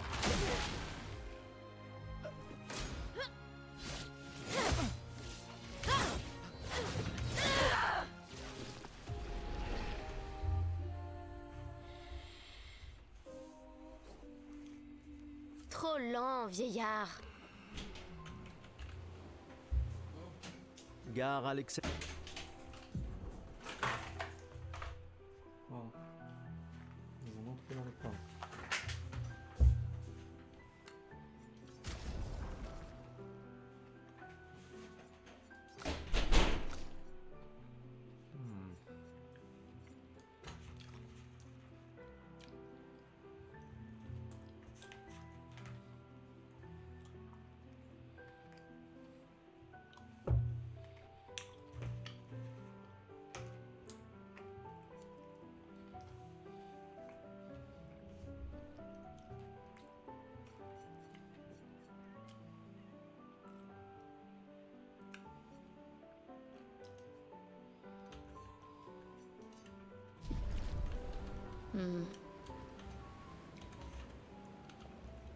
Ouais.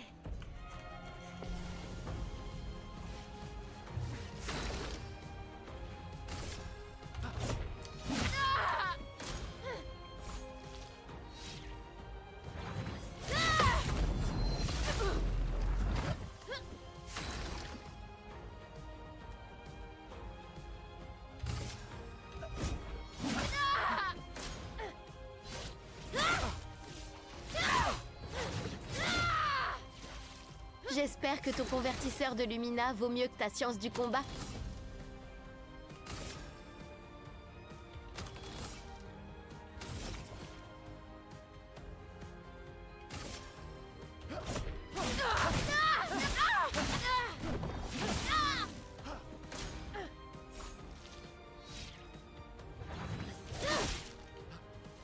Il n'y a pas de honte à perdre face à quelqu'un qui est plus fort que toi, tu sais. Pour ceux qui viendront après.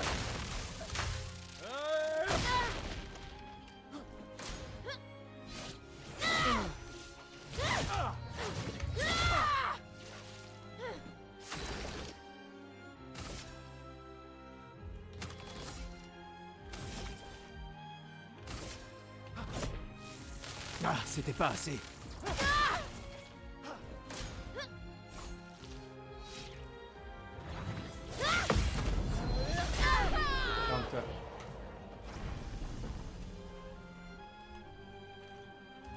Alors, pas mal pour le plus... Félicitations, tu as battu une adolescente. Ça vaut bien une récompense. Tiens, voilà un jeton.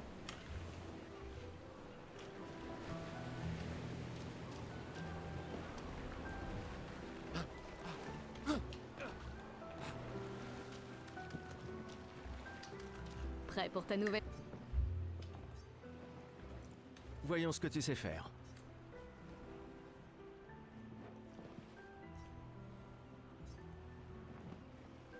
Et voilà, tu es absolument splendide.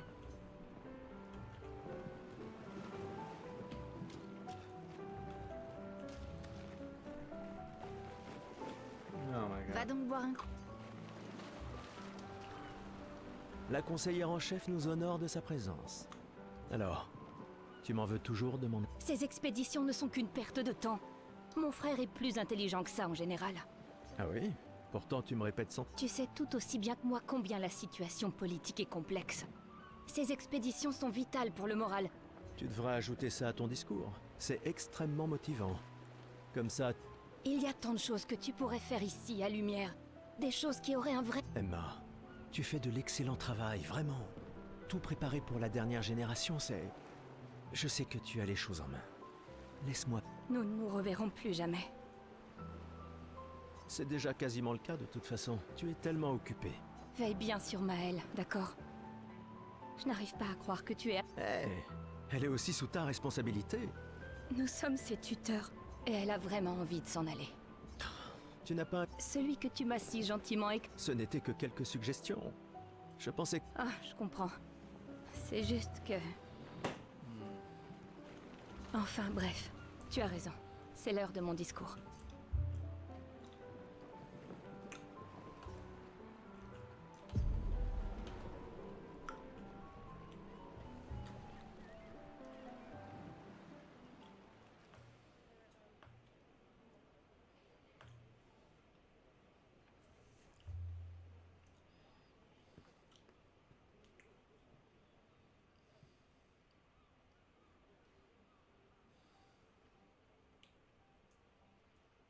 Membres de l'expédition. Le glaive de lumière. Nous honorons votre sacrifice. Nous vous remercions de consacrer la dernière année de votre vie à faire en sorte que l'espoir perdure à lumière. Certains d'entre vous partent pour changer le monde. D'autres pour tenter de découvrir les secrets de l'univers. Ou bien pour protéger ceux qu'ils aiment. D'autres encore veulent trouver un sens à notre si fragile existence. Vous qui vous élancez dans l'inconnu, sachez que nous sommes avec vous. Et quand vous affronterez la peintresse, sachez que Lumière se battra avec vous. Que les pierres de son monolithe s'effondrent. Que son corps gise brisé au bout du monde. Incapable de peindre une autre mort. Que les étoiles ne soient plus cachées par sa silhouette oppressante. Et que le monde puisse à nouveau voir le soleil se lever sans l'ombre de sa sinistre présence. Puisse le vent du renouveau vous emmener jusqu'au bout du monde.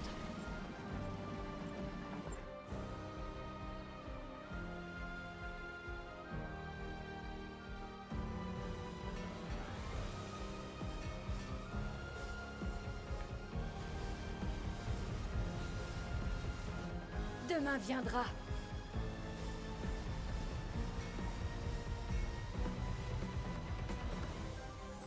Grâce à vous. Expédition 33.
Obey nude.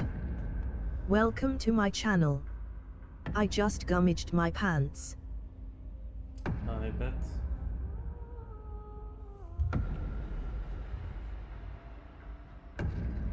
Hello, welcome. Tenez-vous prêts. I doubt we'll do anything.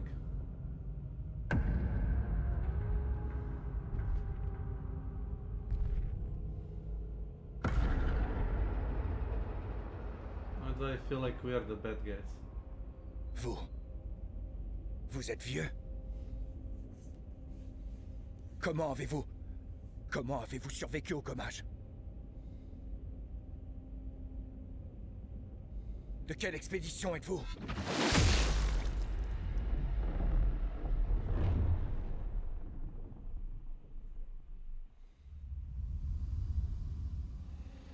Repliez-vous!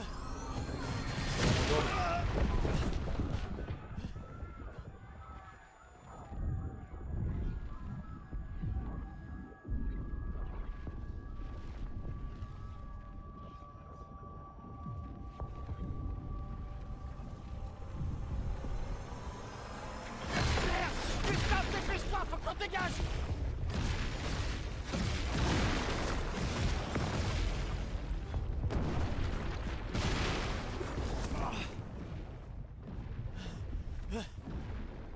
Il nous suit pas! Oh putain! C'est qui? C'est qui ce mec? Merde! On fait quoi maintenant? On se regroupe au point de ralliement. L'arbre indigo.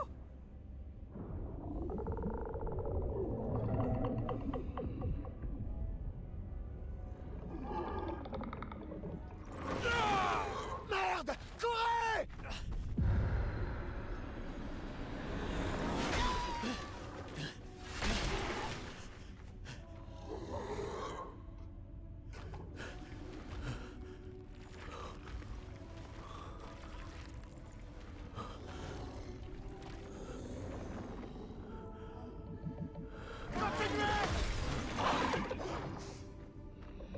Allez, bouge! Réveille-toi, putain! Oh.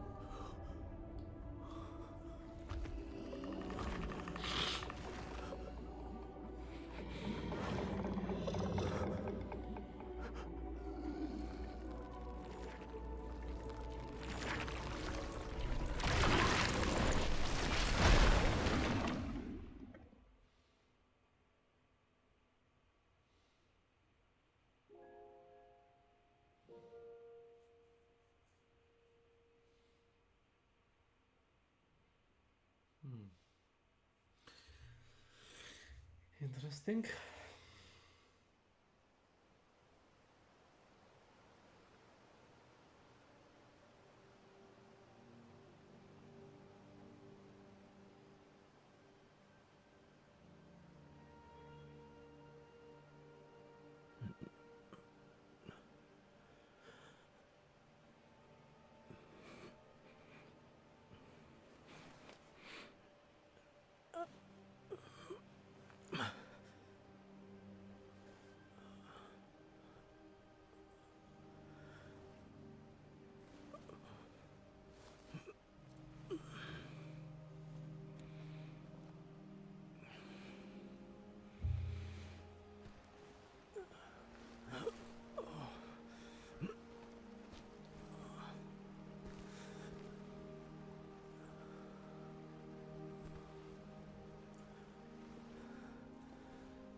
Is he Iron Man?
think so, but...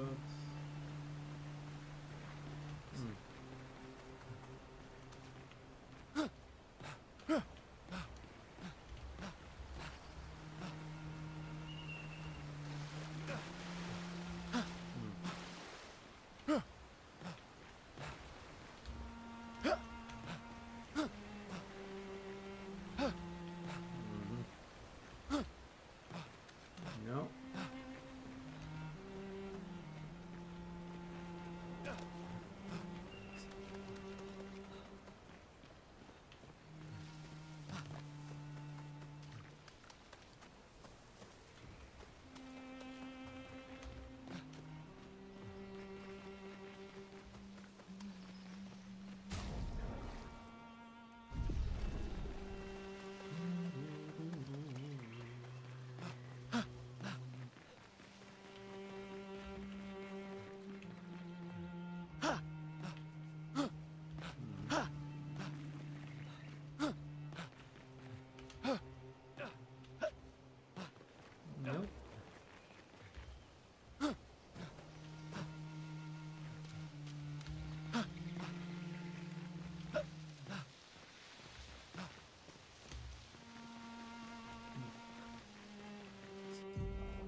Si tu...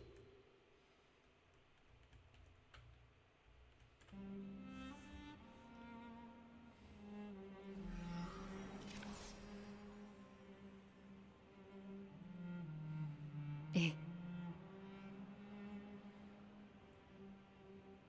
Putain de merde. Réveille-toi, Gustave. Lune. Les autres. Je sais. Il ne reste plus que nous. Mourir n'est pas une option.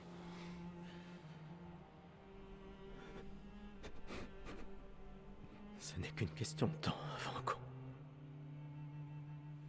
On est déjà mort. Regarde autour de nous. Regarde. Non, on n'est pas encore mort. Quand l'un de nous tombe, on continue.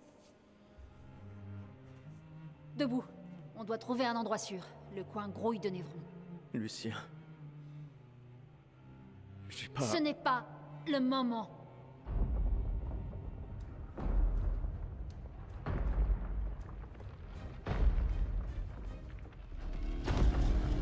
Le convertisseur de Lumina a l'air intact.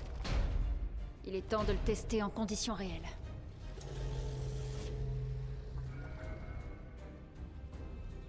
Putain. Putain.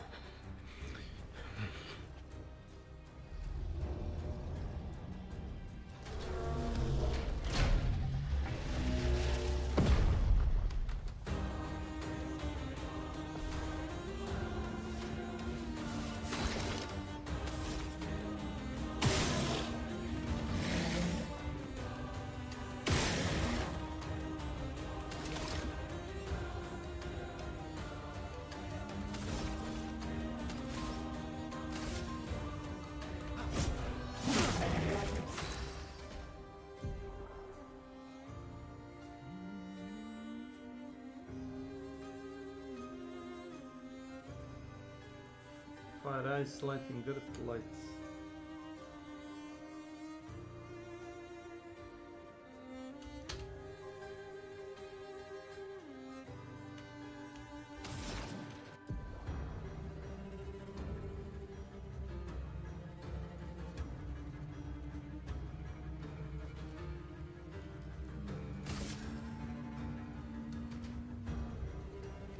Glace, brise-toi!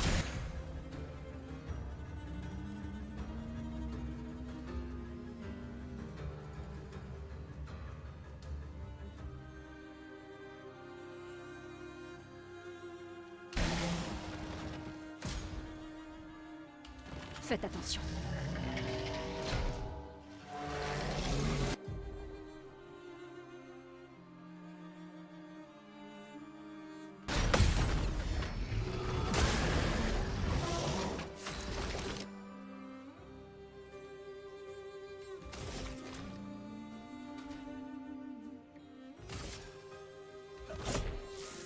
Ah, c'était pas assez. La chroma coule à flot.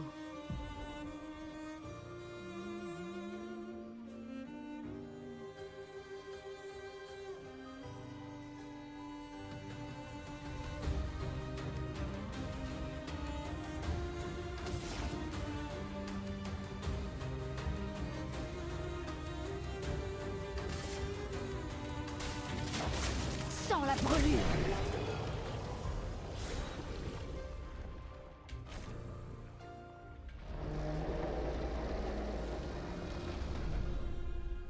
On a réussi, Gustave.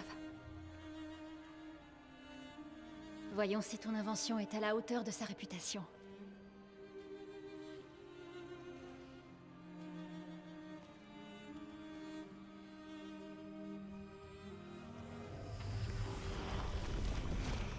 Ça marche vraiment. On n'est pas encore mort. Ouais. Allez, viens. Il y a peut-être d'autres survivants à l'arbre indigo.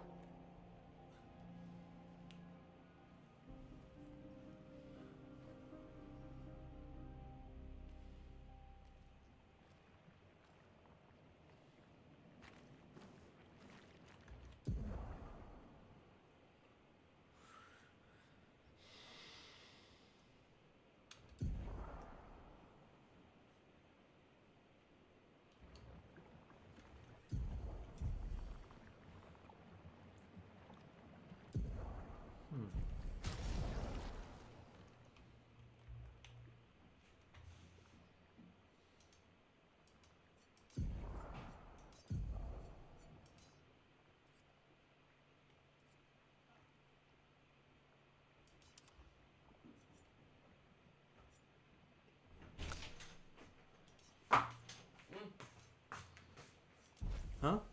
Hvala. Gdje to nalaziš? Po fiokama.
Paradox.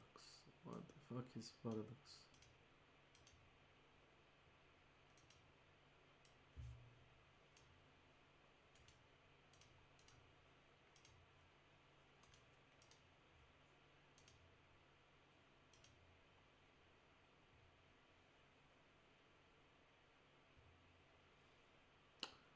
Okay.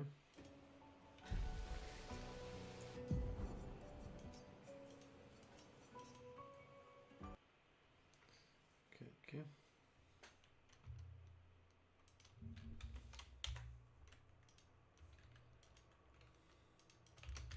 Why did I stop? Well, because I'm an asshole. And because I wanted to unlock some shits, I guess. And my good buddy is not here.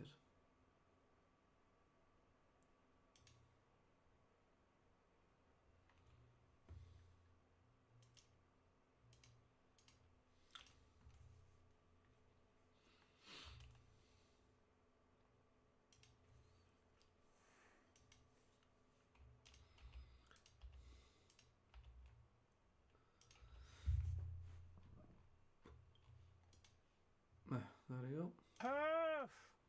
Greetings, Internet. I hope everyone is doing well. What we're gonna do now is a rambly video about politics and social relationship. So a lot of people gonna get triggered, okay? So viewer discretion is advised. Normally, I don't do videos like that on this channel. Why? Because most of my audience is old fucks. And old fucks had cultivated their beliefs and their worldviews for years right now. And no matter what I do, no matter how much evidence I'm gonna show, they are not gonna change their mind. I'm just gonna anger everyone and it's gonna be counterproductive. This time, however, all of this political bullshit and social problems personally affecting me, and I am mad. That's why I'm doing this video. So now I will try to explain this entire situation in two parts. Part 1, I will try to be as neutral as possible, no bias, just report things as they are. And part 2, we will go with personal wizard twist take on everything. So without further ado, let's go straight into it. Okay, so what is the situation? For about a month or even two, top tier Sturmers, like people from top 10 in terms of viewership and engagement, are having PvP with each other. Among all of this chaos, commotion, fight, we can establish two main teams that clash with each other. First team would be Hassan Piker, Frogan, Denoms, and Central Committee. That's force number 1. I will refer them in this video as Sand people. In the opposite team, we have Asmongold and Tectone. I will refer to this team as Roach Kingdom. And the way that they are inflicting damage on each other is by sending multiple accusations towards each other. And we have full spectrum: sexual assault, death threats, supporting the terrorism, calling each other names, fascists, Nazis, white supremacists, full gas, no brakes. And you may ask Wizard now, why we should care? Why those 2 dudes or 5 dudes throwing shit on each other affects us as a consumer or content creators? There is a connection. Let's imagine that you are advertiser, for example Red Bull, and you are advertising your product. The ad is playing, we drinking, we cool, and after 20 seconds it's over, and it's transition to the Sturmer. And what Sturmer is doing, he is watching some terrorist PvP montage, alright? This is not looking good for your brand. Or next example, Sturmer is justifying some war crimes, and you have these like side panels with ads around the video. And someone is clipping that or recording what he is saying.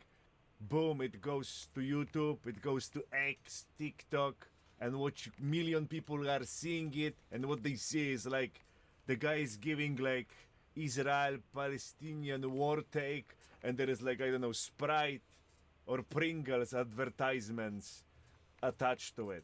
In the past, there was situation like that.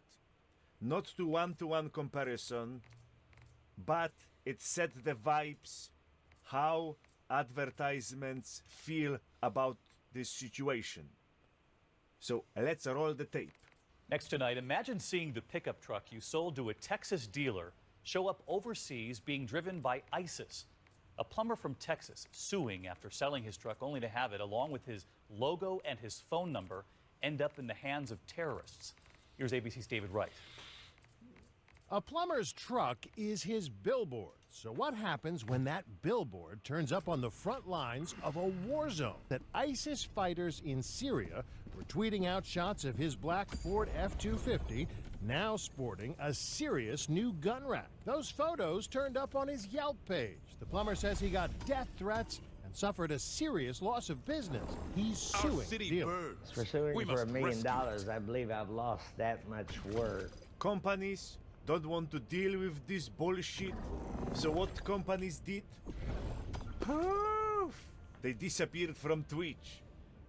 Ad revenue dropped by like 60-70%. Past 2 years, I strum almost every day, 150 to 200 hours per month. The daily pay from the ads was about $8-12. I'm not playing much ads because it's ruining experience of the watchers. No one wants to fucking watch ads. So for 2 years, no problem. And when those bozos that I mentioned before start having PvP, now I have $2 per day, $3 per day from ad revenue. And the Twitch dollars no longer can pay the rent. That's why I don't stream as much as I used to. I had to find a side gig. Imagine.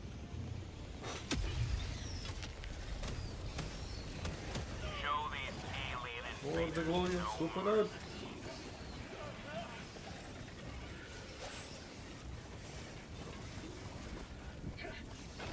Wow.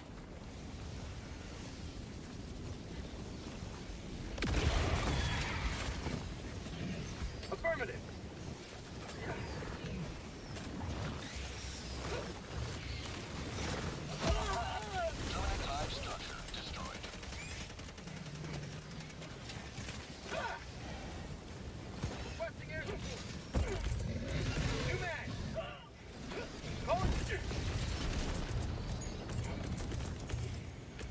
Requesting sentry.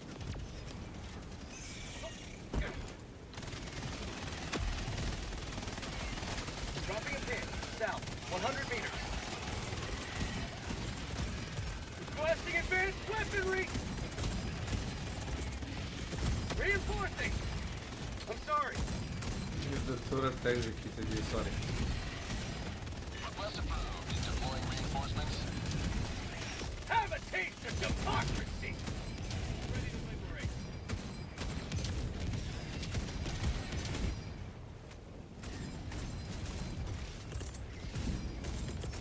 Requesting air support. Allied destroyer joining squadron. Deploying Helldiver.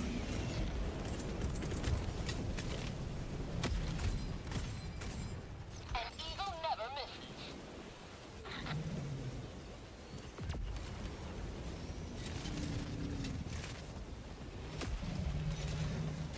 Heavy, on my position.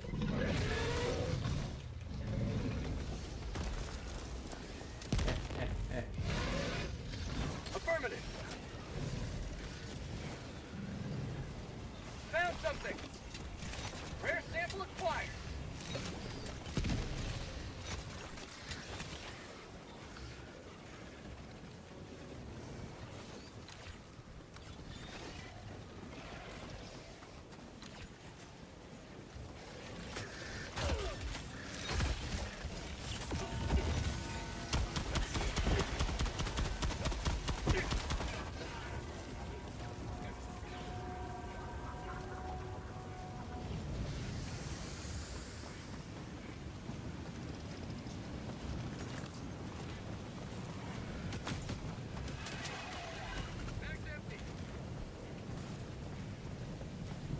supplies. Affirmative. Affirmative.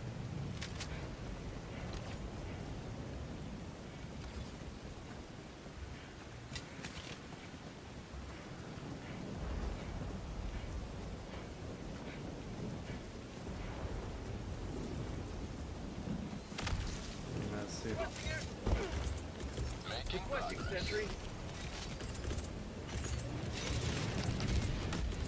Going down a sentry. That should do the trick.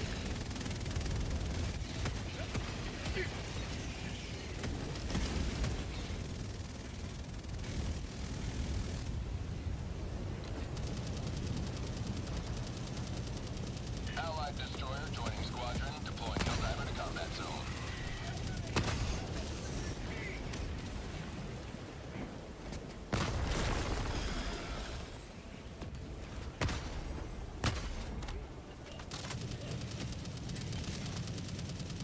Sending in an eagle.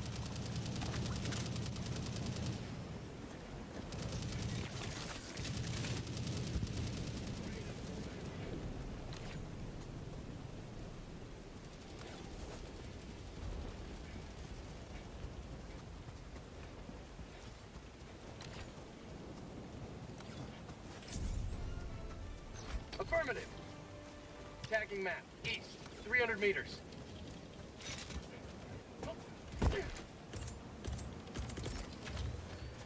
Sending.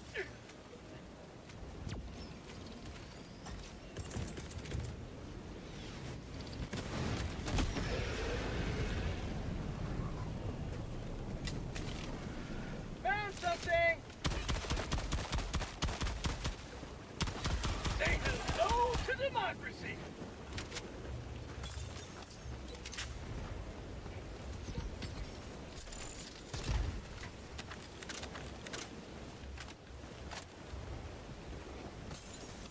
Requesting sentry.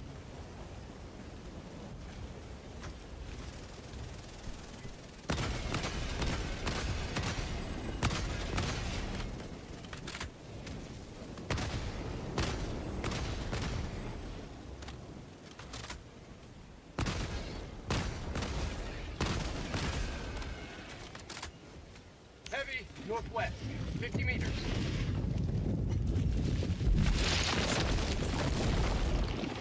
Heavy, southeast. On my position.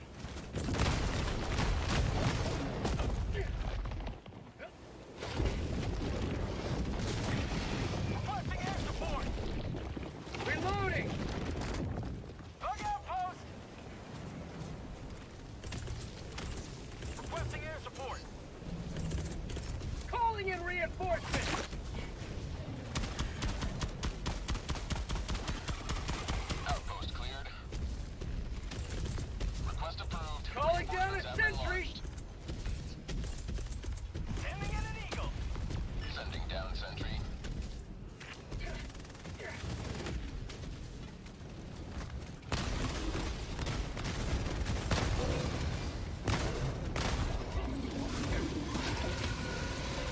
Marking location. Heavy on my.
Objective located.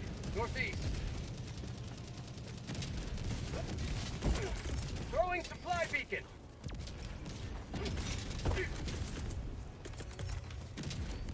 Calling. Deploying support weapon.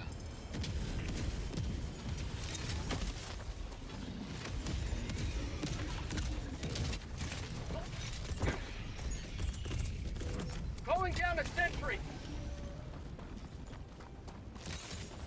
Package acquired.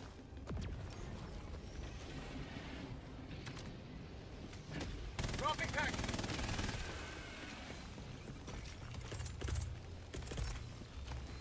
Requesting sentry. Dropping package. Package acquired.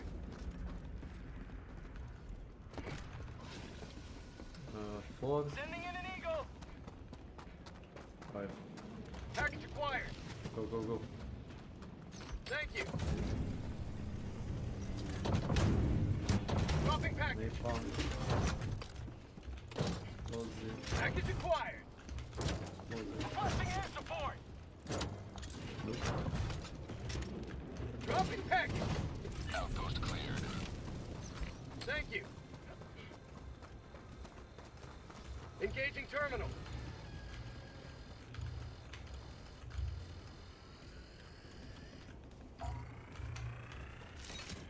Terminate hive structure destroyed.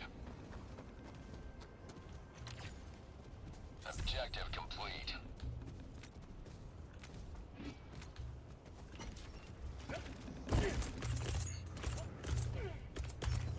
Calling down a sentry. Getting this. Requesting. Coming in hot.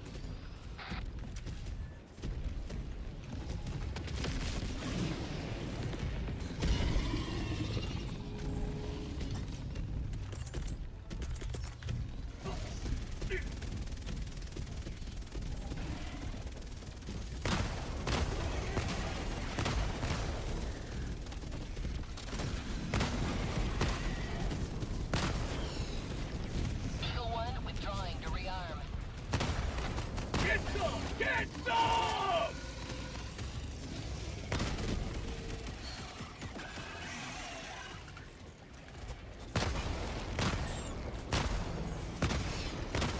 Reloading!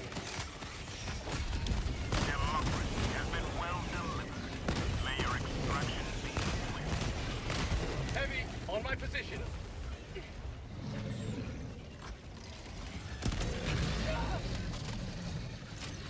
Thank you.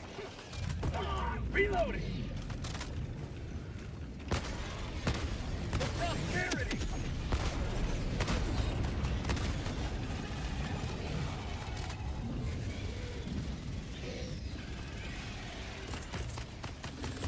Requesting. Calling down a sentry. Heavy, southwest, close. Thanks. Thanks, Sentry.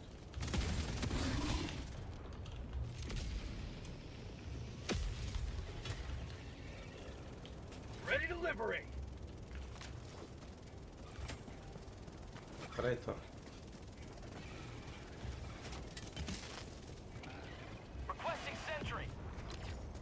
Sentry. God damn it. Sending in an eagle.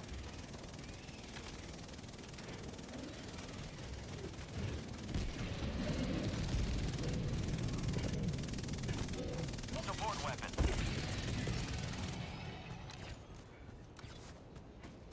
Reloading.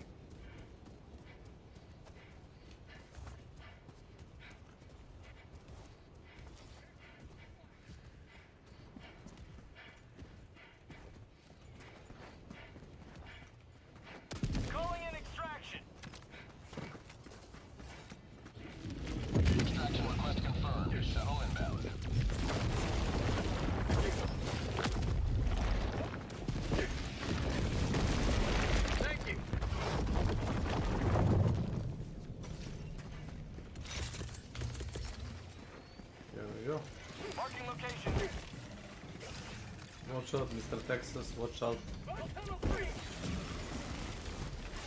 Outpost destroyed. ETA T-minus 1 minute 30 seconds. Sending in an eagle.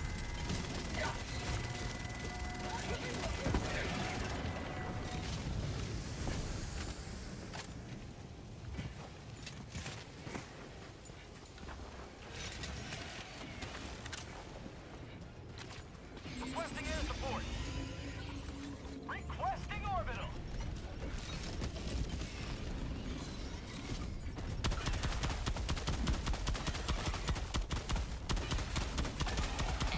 T-minus 1 minute. Sending in an eagle.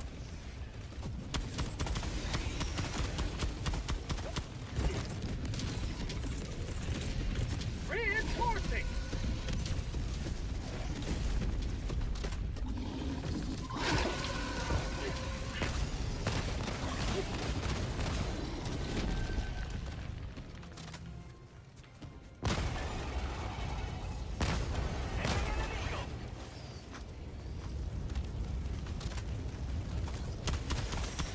ETA T-minus 30 seconds.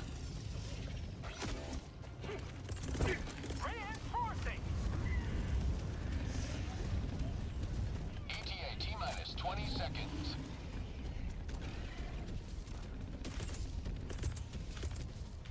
Requesting sentry. ETA T-minus 10 seconds. Liberty's baby.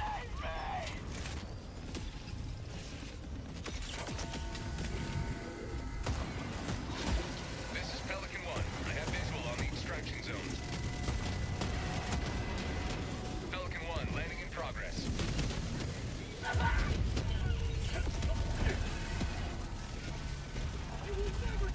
Marking extraction point. Reloading. Marking extraction point. South. Heavy northwest. Close.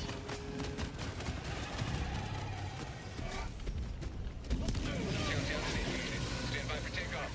Reinforcement budget depleted. Extraction complete. Pelican 1 beginning ascent.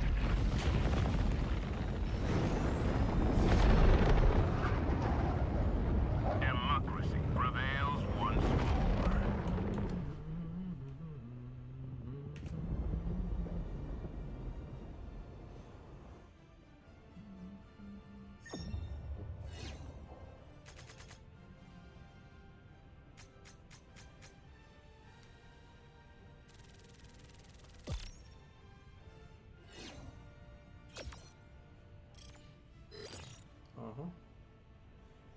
Pretty good experience.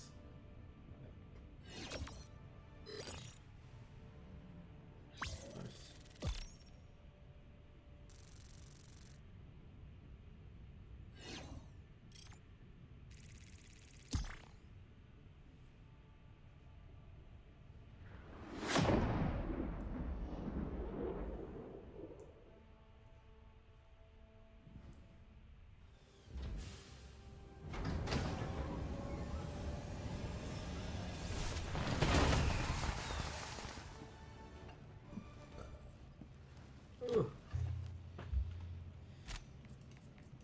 It was excellent. Mission complete without a single friendly fire incident. And we did it. That was some paperwork.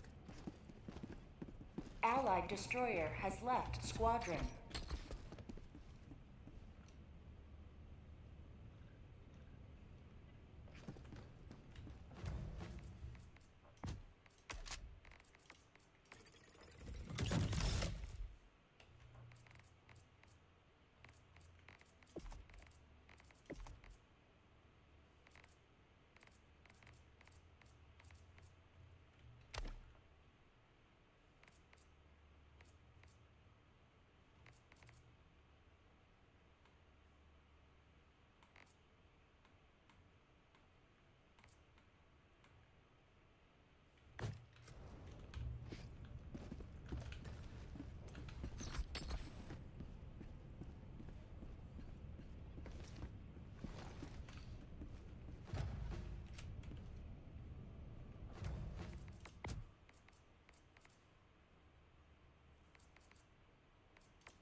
was fast.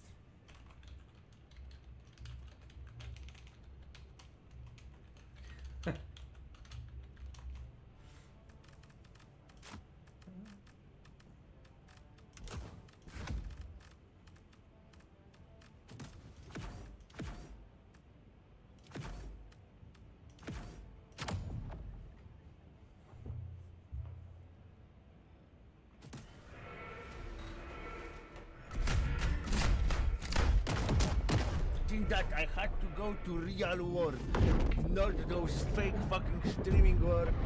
No more begging. True real war. I am so pissed, so pissed. Theoretically, I could blast my viewers with like 10 minutes per hour ads, but come on, who wants to have every 20 minutes, like 3 or 4 minute ad played on the Twitch? It's the viewer experience is complete dog shit. I tried to give That's you fine. as neutral and non-biased take possible, but now time for the personal take, wizard take.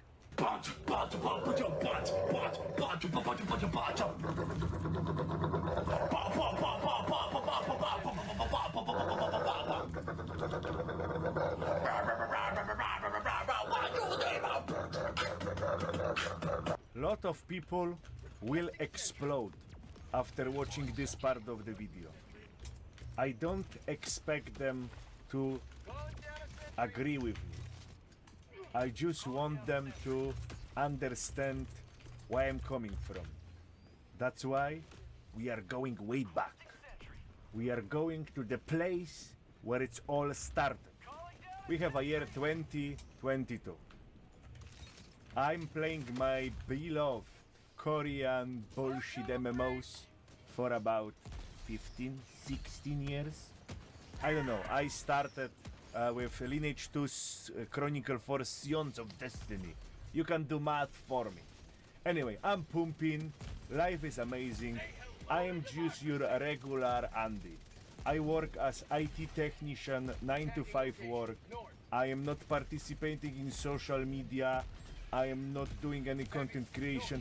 You know, from time to time I do some video for funsies, just like hobbies, and I really don't give a fuck about all of those political and social issues.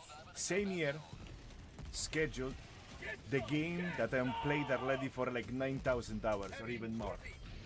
The game that was released in Korea 2018, finally coming to West. Yes, we're gonna pump. Lost Ark. Lost Ark is finally here, February, and I'm pumping. And we have surprise situation. Game come out 2018 Korea, then it come 2019 Russia. There was no changes to characters and gameplay. 2020 Japan, no changes to gameplay and characters. And 2022, no changes to the gameplay, but Amazon race swapped and censor my game. Game comes to EU, and some of the costumes, the more spicy one, got censored or removed from the game. They're not available. And also some light-skinned character are recolored to represent black characters. That make me extremely mad. Why?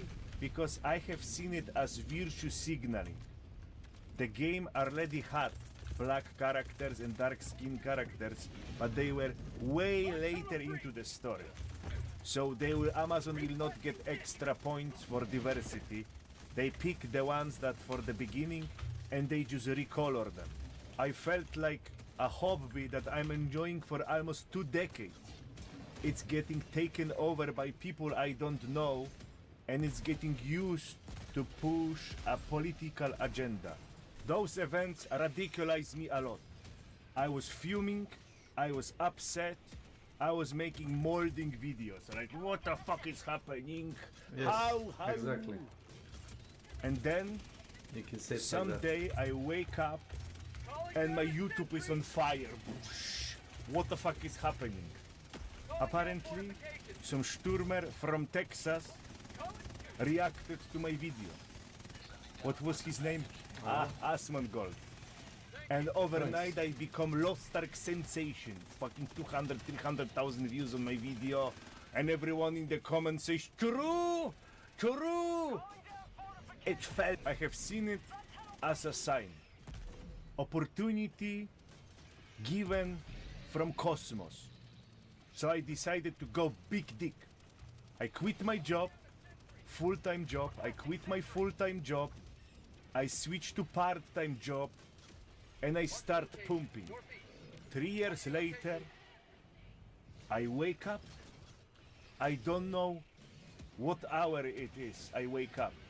I don't know what day it is. Sometimes I don't even know what month we have right now.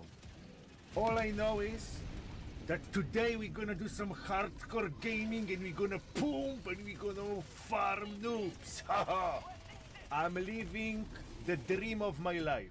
Asmongold had changed my life, and no matter what he gonna do or what he gonna say, I may not agree with it. But even if he gonna change into Australian painter, for me, he always gonna be homie. It is what it is. That's why I felt call out when Mr. Tecton did this clip. Tecton was like the only person who came to Asmongold's defense. Like I always do, everybody in this space is fake as fuck! It is insane how little anybody has anybody's back in this fucking space. I will be the change that makes this platform great again. Yeah, imagine that guy. A guy who sticks up for his friends. You want to know why? Because these pussies are so afraid of being called a glazer and a dick rider that they're willing to not do what's right for their friends because they don't want to see petty insults on the internet. I may be rage-bited right now. I'm feeling like it because They are Mr. below the map. Tecton is known for much inflammatory takes. Like for example, if you are content creator and you are They're over below the 30 ground. and not a millionaire, you are wasting your life. But back to the topic. Now you may ask Wizard, how Do you hear it? some small Sturmer bozo like you Right there. can contribute to the glory of Roach Kingdom. When you look at Sant People team, most of them are high-profile Sturmers with thousands of viewers, but not all of them. Introducing Miss Frogan. Around 150 average viewers on Twitch. So about 40 to 50% than Wizard. I could easily PvP her and show her the superiority of the Roach Kingdom. She would submit in a week and give up her campaign against our king. However, I live in Scotland and we have piece of legislation that it's called Hate Crime Act. What is it, you may ask? If you here live in UK and you're gonna show prejudice or dislike toward protected characteristics, you can be prosecuted, fined, or you go to jail. What are the protected characteristics? Let me read from the police website. Which groups are covered? The groups or protected characteristics covered by the hate crime legislation are age, disability, race, color, nationality, including citizenship, ethnic or national origins, religions or belief, sexual orientation, transgender identity, variations in sex characteristics. The person experiencing hate do not always need to be in one of Can those grab a groups. cup of We coffee look or at anything, why but the not act getting or inside, offense was trust me. committed and the perceptions of those involved. Hate crime can be verbal or psychical and include threatening behavior, verbal abuse on insults including name calling, assaults, robbery, damage to property, encouraging others to commit hate crime, harassment, online abuse on sites like Facebook or Twitter. If someone targets you or someone else because of dislike or prejudice of your age, disability, race, religion, sexual orientation, transgender identity, or values in sex characteristics, then you should report it as a hate crime. Also, in Scotland, we also have beefed up version of this legislation that includes stirring up the hate. What is stirring up the hate? Let me give you an example. I am storming on Twitch. I'm ending my storm and I'm riding with my viewers Frogan. And my viewers unleashed their autistic powers on her chat, saying mean things to her. It can be seen as stirring up the hate. But frankly speaking, would I go to jail for calling someone fat? Probably not. But someone could report on their behalf, and I will need to go to police station and explain myself what the fuck I'm doing. Do I want to deal with this bullshit? Do I want to deal with the stress, time, to going to the police and make a report and explain myself? No, I don't. But you know what I can do? I can do video about white males. They are not protected species down here in United Kingdom. Mr. Tecton, before we gonna point fingers at each other, please take into consideration that not everyone is fortunate enough to live in a country that respects freedom of speech. Mr. Tecton, I wish you everything good. Be successful, Sturmer. We are sharing a lot of common ground like Genshin is trash and Vuva is good. But it's not looking good. The amount of allegations that you get from all of those chicks around the internet is insane.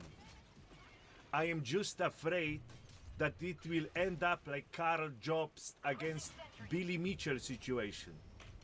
We were all thinking that Carl Jobs gonna win this confrontation. Easy W. Unfortunately, he got clapped on technicalities and now declared bankruptcy. So Mr. Tecton, I recommend you to reinforce your ass so it won't explode before pulling aggro on entire internet. Because if you're gonna get convicted by some bullshit, even small one, we all gonna get hit by collateral damage. Entire Roach Kingdom and Roach Kingdom supporters will get hit by AoE. If that would happen, Hassan will probably walk like this. His body to head ratio will become even more drastic than it is right now. And apparently, when you're gonna say Tecton bad, you're gonna get free views and subscribers. We're gonna check that trick. I hope everyone understands where I'm standing. I hope everyone gets my point. It is what it is. Thank you very much for watching. I wish everyone amazing day. If you want more, you can watch my Sturm. Fuck! Fuck! That's it for today. Wizard out. Requesting sentry.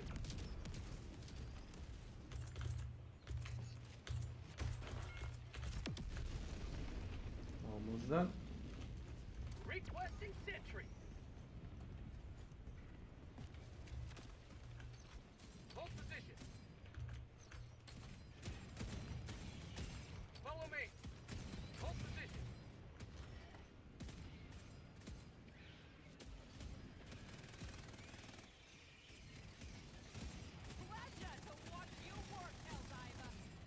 I'm just sitting.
Maybe.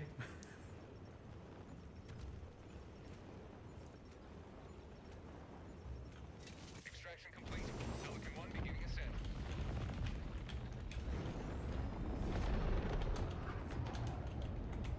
This city will soon be a shining beacon of freedom once more.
I feel like fat influencers die more often than emo influencers, and that's really saying a lot. Fat acceptance is a cult. Just a reminder that I am very fat and very sexy. And I am 100% glorifying obesity. I want to inspire big girls all over the world. This is what I manifest. This is what I manifest. These are the people, by the way, that are talking about how Stellar Blade has unrealistic proportions. These are the people that are shaming cosplay girls on Twitter. It's every single day. Synchronized. Dead at 37. Choo choo. Choo choo. It's bad, bro. It's real bad. I'm fat and I'm sexy. I'm fat and I'm sexy. Sure. Keep saying it. Maybe one day it'll be true. Beauty is in the eye of the beholder, but I don't know about you. I don't find any sexiness in contributing to the statistics that obesity is the leading cause of death in the U.S. Well, I mean, there's a lot of fat. Like, there's guys that like fat chicks for sure. Like, I mean, but that's not a lot. There's not a lot of them. There's a lot of guys that don't like fat chicks. There's probably more of them that do. Yeah. I know. Just because I'm fat, that doesn't invalidate the things that I say. She died. You ready to get supersized? She died too. Today I got the big Fruit Loop. He's dead. Join me. Jesus, 33 and 37. On my fat positive radio show. I was expecting something different to happen with that share, and I am disappointed. Man.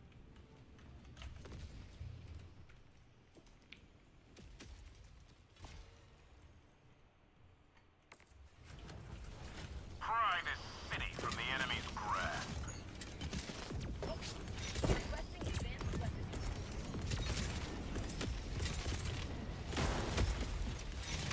Sorry, forward with my turrets. Cut it down.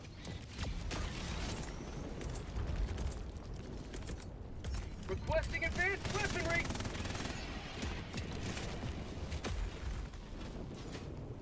Attacking map.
Wait, what? I didn't even see the flames. Calling in reinforcements!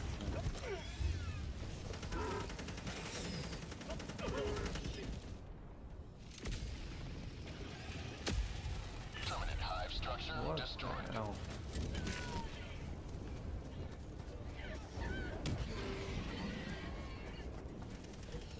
Weird.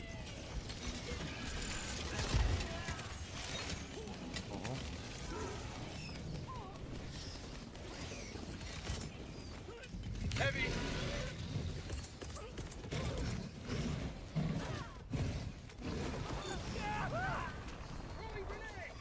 Requesting air support!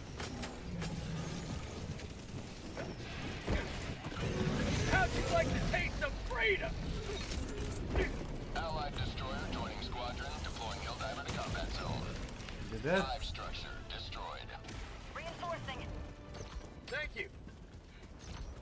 I'm sorry. Actually wanted to say sorry, but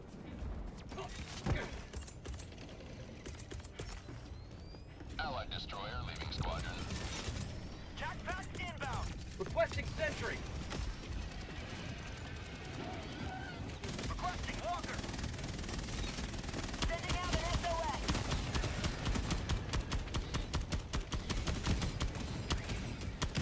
Bugs.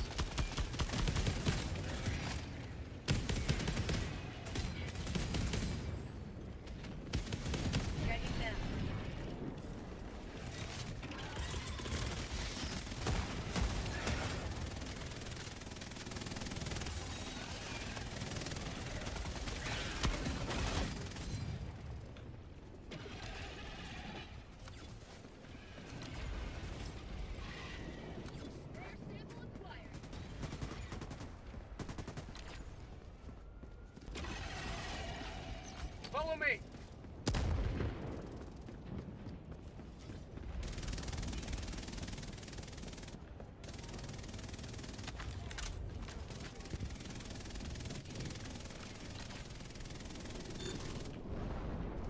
Dropping a pin, southeast, 200 meters.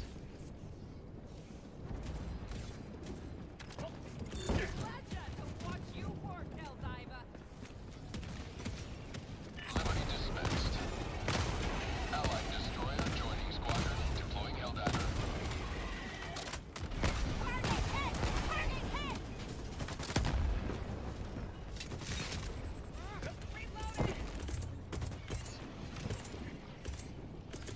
Calling down a sentry.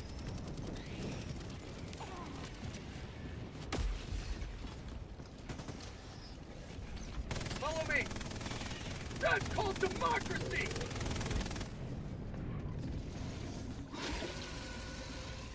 Calling down a sentry.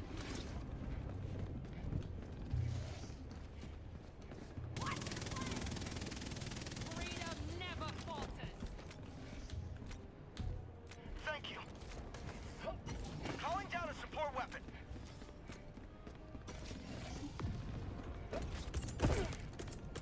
Requesting sentry.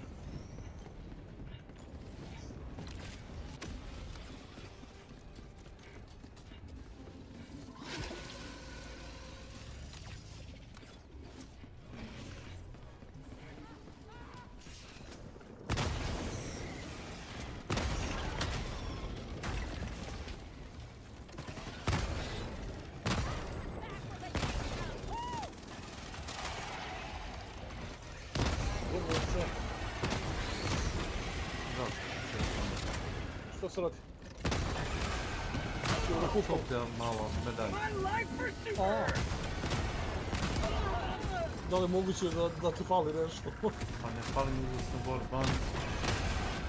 A izašao warbond, da? Pa danas izašao warbond. Mislim, ako hoćeš da napraviš lobby, možemo da igramo. Sada kada kažeš... vidim gdje je ovo zapad.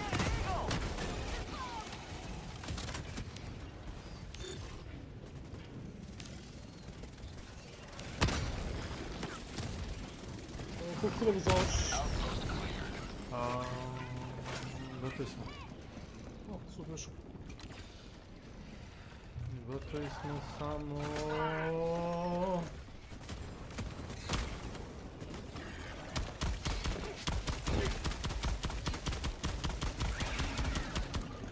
Da li moguće ti imaš bolnicu? Hoće mi ići orbe. Nije što ja volim, nego što se to trenutno igra, da su automatoni. Zato kažem ovi. Nisam neki fan, ali ono... Ne se za super zemlje. To je za preduzeće. To, za preduzeće, za firmu. Calling down a sentry!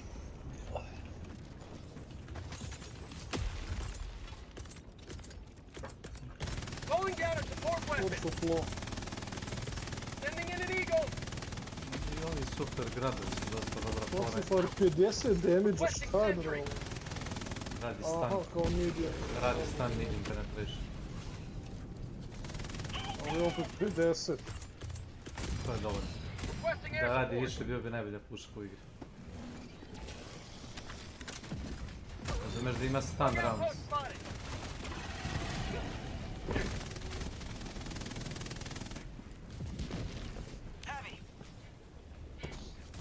How'd you like the taste of freedom?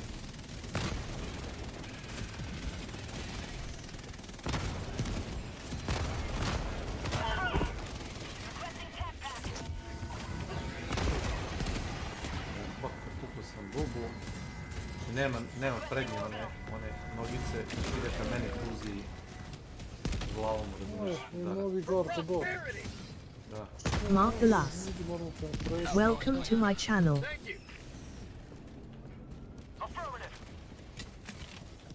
Gardok je... Nova bombica. Damage 0.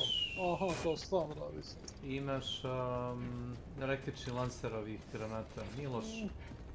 Ima mnogo veći splash nego normalne granate. Pa da, ali zato radi samo stan. Sad ne radi stan, radi eksploziju i medium armor penetration. I stan, bukvalno. Jesi probao ovaj pacifier? Pušku, automatsku koristim. Aha. I? Pa okej. Kao što rekao, ima više damage bilo bi nekoj pušku u igri. Ima medium penetration. Ne znam da li ima extended mag, to nisam proverio. Ja mislim da sve imaju. U stvari dobro, da. U stvari je Judicator nema. Da, Judicator ima 45-60 metaka okvir, bio bi mnogo jak.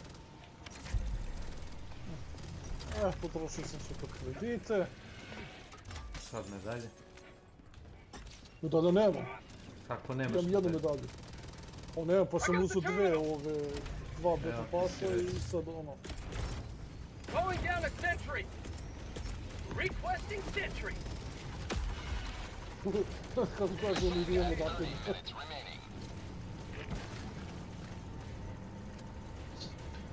Što ti je ovo puška? Ovo ti je onaj SIG PP2.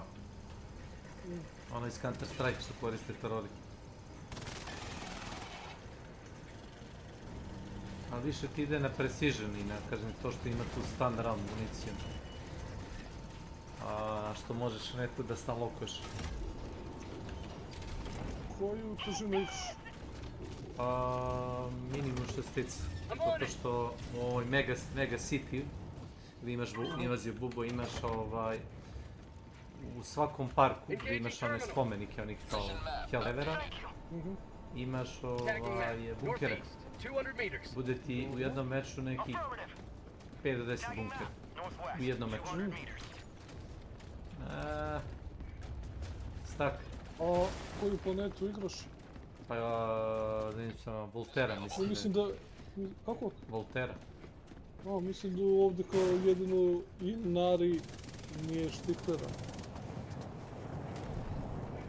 Ne, Voltera ti je jedna od, čini mi se, Major Order planeta. Da, Voltera je. I tu imaš Mega City.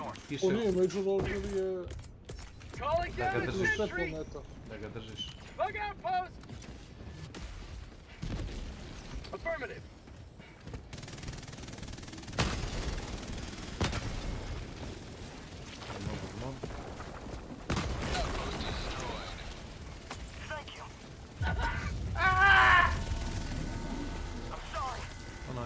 it's okay. It's like you take a damage even though he doesn't run over you. Not at all. Dropping a pin, northwest, 200 meters.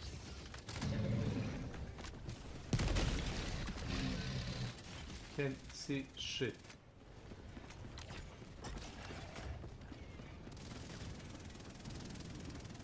Get some! Get some!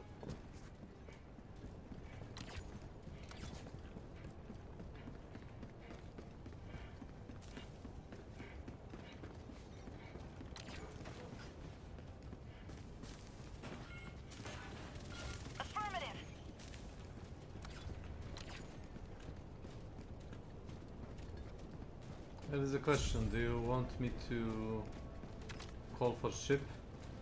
Orbital inbound.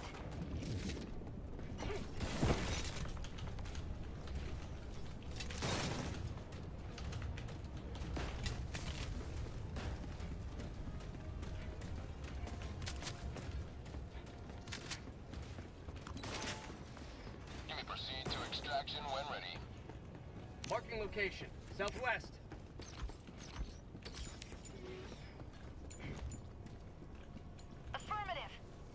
Okay. Extraction request confirmed. Shuttle inbound. Sample, southwest.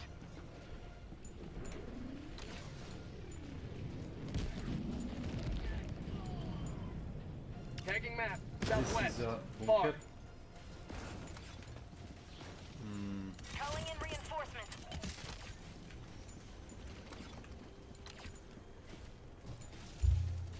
Gledaj, znaš kako izgledaju bunkeri? Znaš prolaze, ovo ti je park ovdje. I ovo su ti statue kao ovih te levere. I pred statue imaš kao podvožnjak neki. Kao prolaze pešaki. Siđeš dole. Evo ti imaš 1, 2, možda 3. You got 2 bunkers right there on my pin. Calling down supply. Requested. Walker. No. Calling down a sentry. Negative. I'm good. I'm a infantryman. Have a taste of democracy.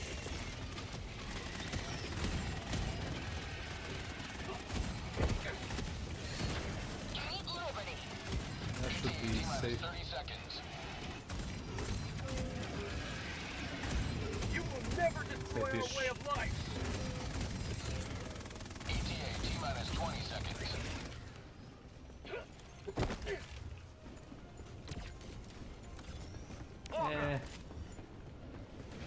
Duck.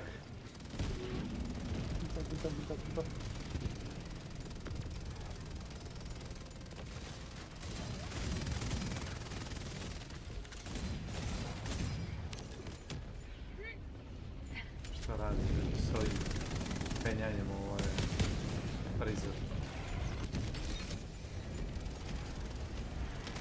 Marking extraction point.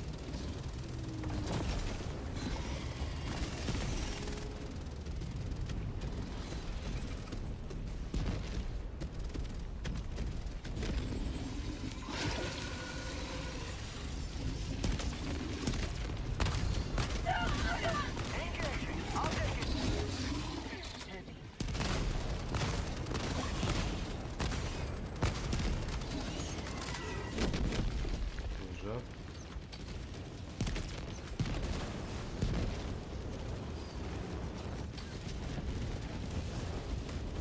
Pelican 1 preparing to depart.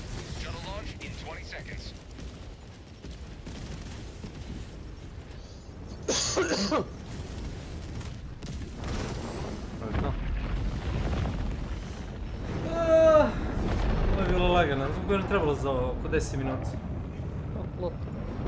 A nismo ništa nišli da su teli, razumeš, da svako mogu s njima se pojediniče kroz tobom. Bilo je tamo 100%, 2 dole minimum, koliko vidimo, za ostale nisam siguran, ono znam jer po layoutu od brike terena vidim. Evo, to je dosta iskustvo. Danas sam isto oko uspio jednu mapu da završim s ljudima da smo našli sve ove side objektive. A nekad ti pokaže kao da ga nisi uradio. Tačno zna recimo da sam uništio jedan onaj satelit u misiji, ono kao ne računa ga nekad. Sve što nema pojma. I ne dobiješ XP za njega i ono... Šta gazi.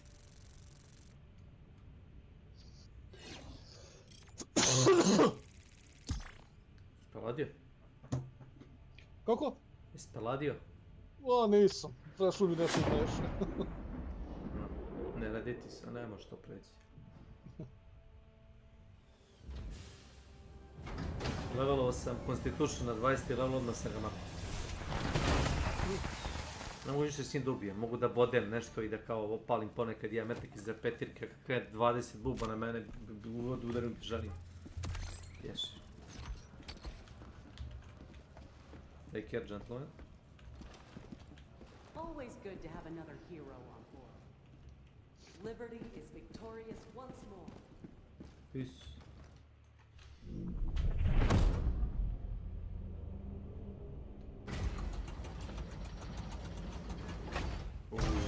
Gledao sam video za onaj 7 Days to Die, kako su revampovali onaj level up 3, bacili su progression survivor za svaku zonu, bacili su nove zombije, to su novi AI. Allied destroyer coordinates received. Ako hoćeš nađeš maksimalno para, ja ti savjetujem level 6. Jer je veličina mapa otprilike dobra, a sve ispod 6 će biti malo, nećemo naći ništa. Dobro, mislim, možemo i više. A ne, možeš više, ali ne možeš od buba, znaš. Sponuju se onda iz ničega, kapiraš. Znam zašto ti kažem. Nije stvar... Dobro, znači 6. Da. Možemo da radimo misiju, da primislimo o tom, znam tebi nije još tako ostalo da je moda. Jesi izabrao grad? Jesi, dobro. A nemoj to prvo segati, aj to zadnje. Pa ja rekao baš to da skinemo. Nemoj to zadnje molim te. Znači to hoću ono da sipam sebi sok ili da pustim na YouTube nešto, nemoj to smo malo prigrali prvo. Aha. Ništa, ajmo onda air quality. Da. Ja sam gledao bio ekskluzivno da nema ta misija nikad, razumeš, ako mogu, ali ne znam da li možeš naći. Jako ću da ponavlja se dosta.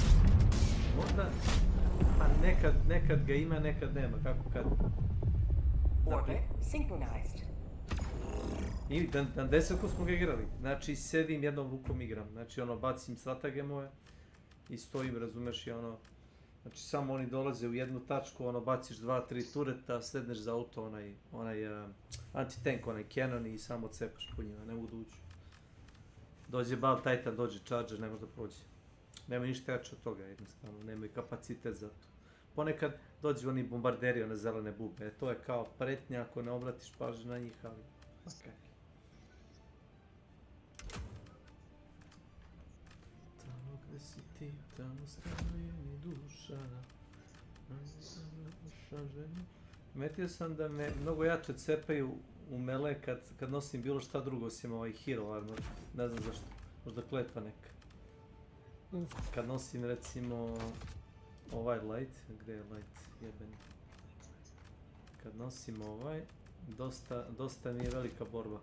Ovaj. I vidit ćeš. Samo se šta ti isto si za autokerom da promenim, onda ja... Ovo ti ima 75 armora i buffone. Ima 3 statistike umjesto jedno. Ima unflinching, high armor rating i možda bacaš marker ili ti da vidiš... znaš šta bi mogao? Znaš šta bi mogao da uzmem? Ovo vrat, ovo je dobro. Za gradske zone. This medical life will flinching a hit, higher cannon rating, when market place on the marker generates radar. Da. Aha. I onda mogu po grupaciji mene pretjerati da provalim gdje su PI-evi. Da. Ne uvek, ali ono, generalno možda da provališ da li ima neki objektiv ili nešto. Želimo 2 autokenona. Što da ne? Ili da uzmem... Ne treba ti, nemaju oni ništa jače. Spear ti je overkill ovdje. Dok ne staje kod buba nešto jače, razumeš, za Bal Titana ti radi 500 kila ili termiti ili autokeno, možeš gubiti kako hoćeš. Ja nemam generalno problem da gubim. Autokeno? Da, autokeno nam ubiš Bal Titana. Ne treba mu, treba mu jedno 20 granata, ali traži malo precizno pucanje, ali ili mu odvališ ud jedan ili ga gađaš u ustu dok zeva. Da. To kapirao sam da treba pustiti. Ili 500 kila bomba kad ga navučeš negdje, ovo je grad, hvala Bogu. This city needs our aid. Calling down a sentry. Requesting sentry. Throwing supply beacon. Requesting advanced weaponry.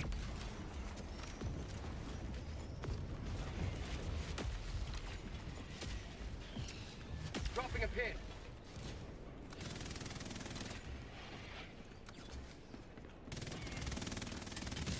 Biti savjet oduzmeš odmah municiju da pošto nisam uzeli onaj hell pod optimizer.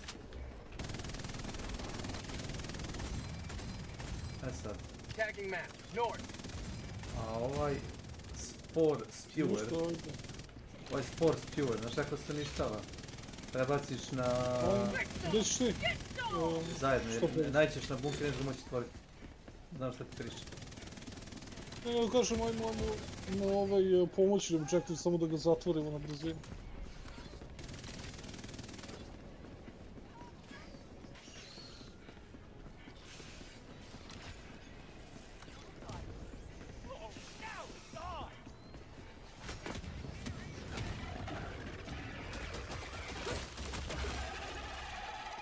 Kako sam ga odbio? Mislim sam vidio ovdje beacon. Mislim je to leader station, čini mi se.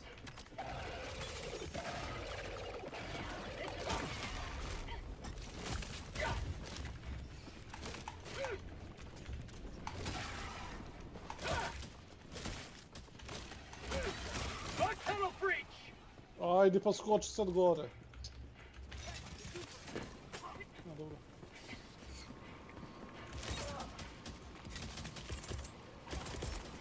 Sending in an eagle.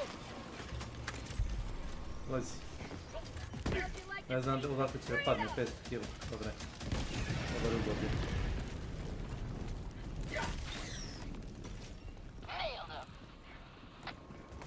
Nema više te zgrade. Requesting sentry. Što nam daje crveno ovdje, ne razumijem. Zašto je crveno na mapi ovaj objektiv? Do. A kao nepoznat objektiv, tako neka fore. Calling down a sentry.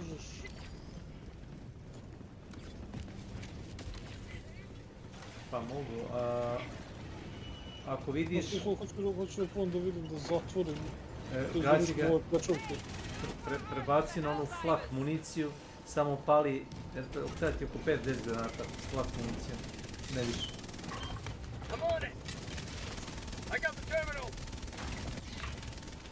Gleda svaki onaj šrapnel, razumeš, rastavi. Grounded, guided ima. Ono levo, ne znam po imenu. Non-guided. Da. Pali do 50 komada, pući, viš. Znaš kako mi piše? Piše guided i not Znam, guided. mislim da je glitch. Mislim da bi to piše flak cannon i 80 rounds. Aha.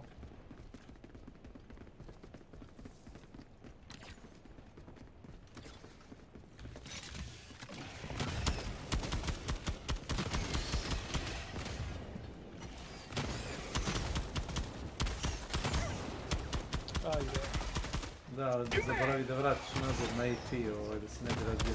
Da. Reload.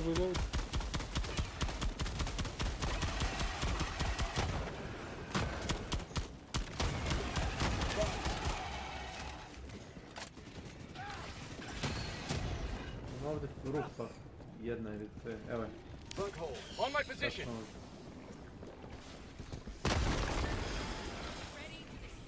Mešerom. Evo tu. To. Kakav ti je zvuk, recimo, budući da znam da si mod u igru? Pa rekao sam ti, mislim, radi mod. Došli smo naišli na bal Titana, tu ćeš ga iza dve zgrade, kako razumeš, ono tupce ili oni... Helldivers Pa došao never ne... die. Northeast, 200 meters. Dropping a pin. Northeast, 200 meters.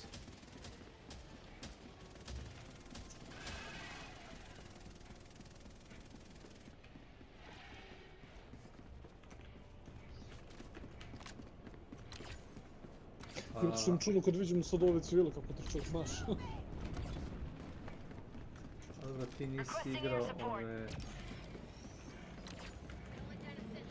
Kaj bežu tam pravi ove debacije. Vidim. Evo, Kjesan, ovdje ima 9 trupa. Neće to tako lako.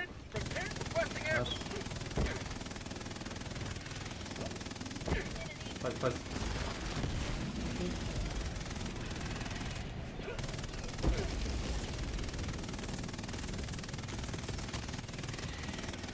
Ending in an eagle.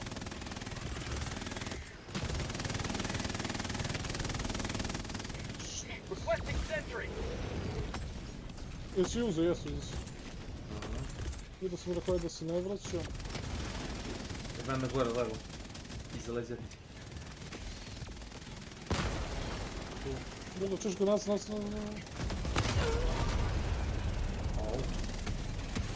Ne znam šta zbacio, Eagle. Da, Eagle, prije što kažem nas. Najduhovitije jer si ti bio pored mene direkt. Što znači što krivo ti što nije mene, a? Ne. Ne je krivo, nije. Ne, fjelija. Ne, bacio sam u ovaj. Vidio? Sad to u redu.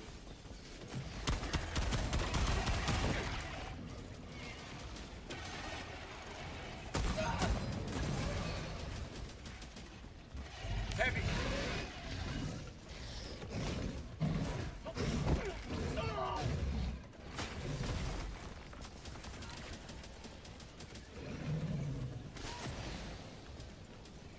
Tagging map. Heavy. Calling down supply. What's your fire?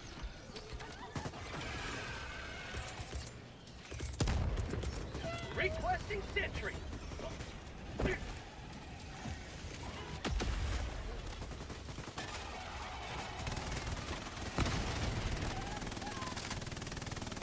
Supplies. Pazi da te ne ubije.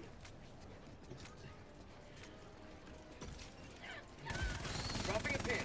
East. Ajmo odmah 100 pad. meters. Ovdje ima love kako Dolazim. hoćeš. Ti si nekako dole tamo u ruku. Ne izlazim iz ruku. Moram sam da prođem, onda kroz njegu. Supplies.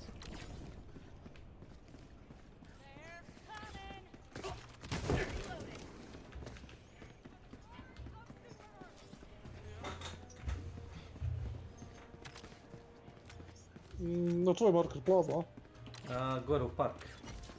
To ti je ovom ulicom ovdje. Da. Ma dobro, samo marker mi treba, nešto više. Dropping a pin. North. Close. Na svom mjestu. Dolazite da atiče nešto. Pazi, bacio sam za tebe mašinu.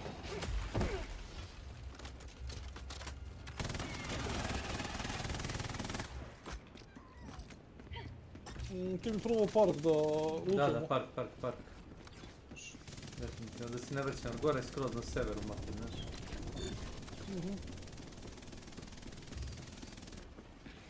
Bunker. A tako ih i markirao, znaš. Vidim po ikonicama. Pošto smo otvorili radar, znamo tačno koji bunker ima loot. Ima ih još 2 pored nas. Medalje.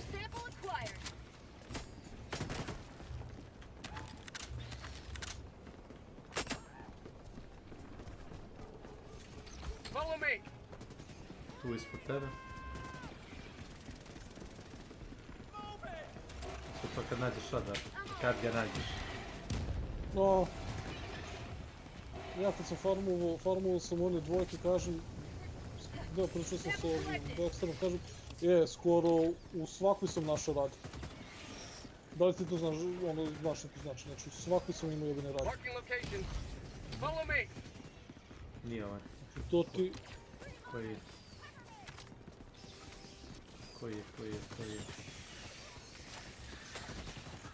Onda ovaj dalje ovdje. A nije, ovdje su samo... Supplies i...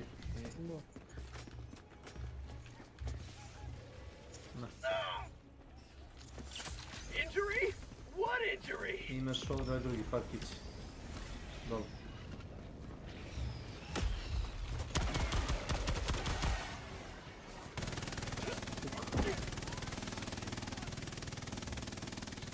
Nije da me nije ubio regularni mitraljez, ali regularni mitraljez ubio manje puta nego minigun. Minigun reakcije nema, znaš. No, po nas, da, mislim minigun, zato ja isto više gotivim ovaj, a i brže mu je cooldown. Dakle, za ono zašto ga ja koristim... Za trash, čekaj.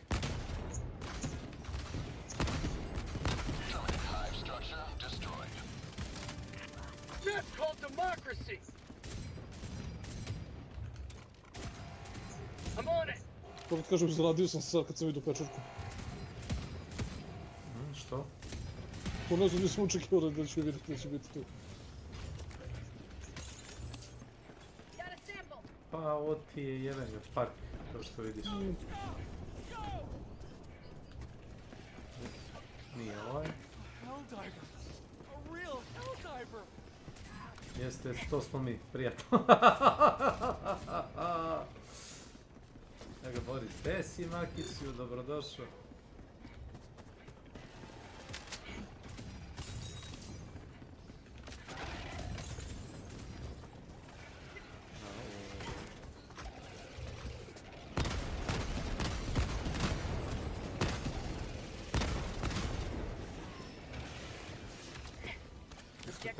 Probaj da ga prođeš.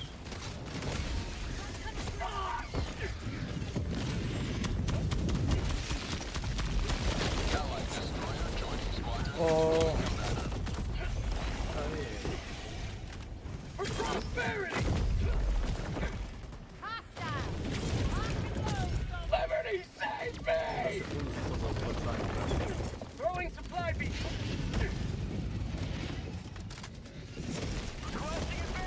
Što? Aha. Reinforcing. Nije pipak. Ne, ti. Ima 2-3 mitraljeza. Bila je eksplozija, ne?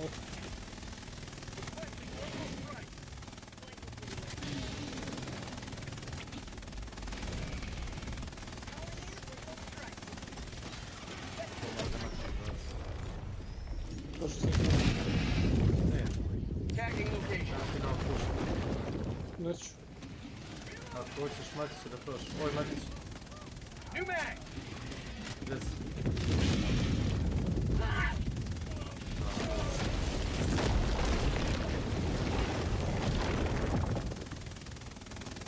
Marking location.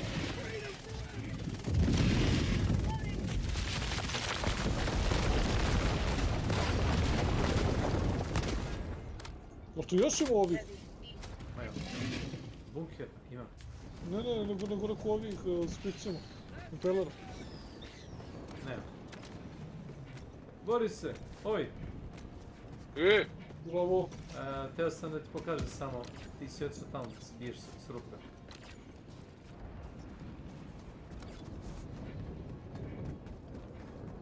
Tagging map, southeast, 100 meters.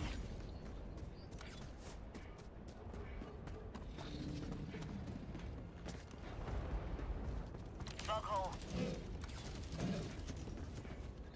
Extraction is available.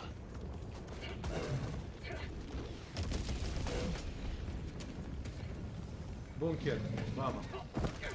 Tagging location. Follow me. Sending in an eagle. I'm on it. Thank you. A uzeo si novu pušku, a? Calling down a sentry. Pa jesi skupio pare ili si ubacio pare? Šta je samo ta dva?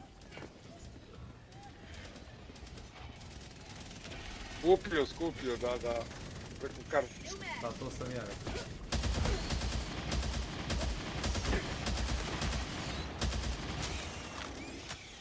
Oho. Ide 500 kila bez... Mi nešto za baš je to nezanimljivo. Vandalici. Their lives were in our hands.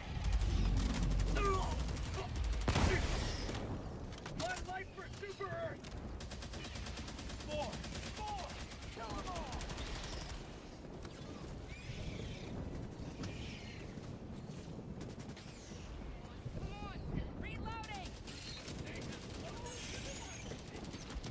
Follow me!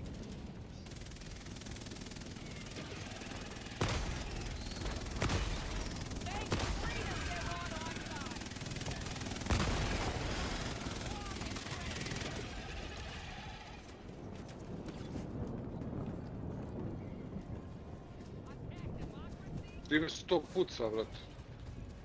Autocannon. Sweet freedom! Ne, nego... O, maš, koliko ti ima municija? Mitraljez? 30 ili 40? O, možda bi 40, ja mislim.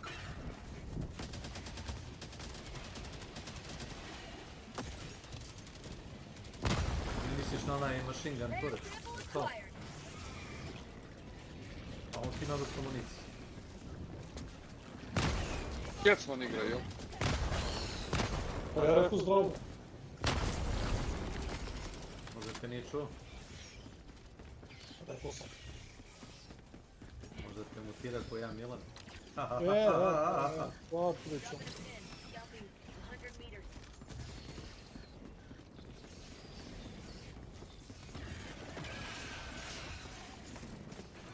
Au.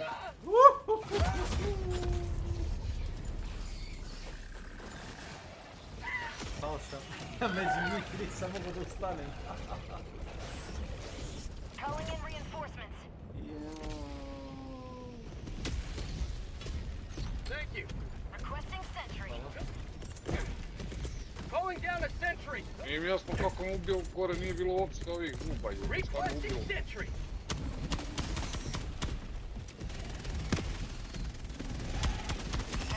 Da, to je to.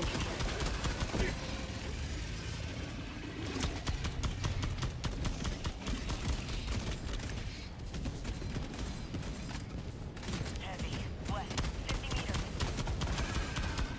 Calling in orbital strike.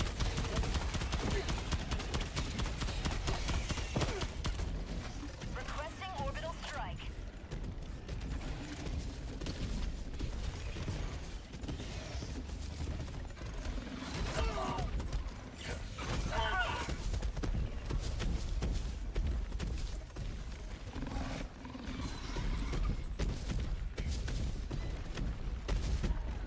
Heavy, on my position.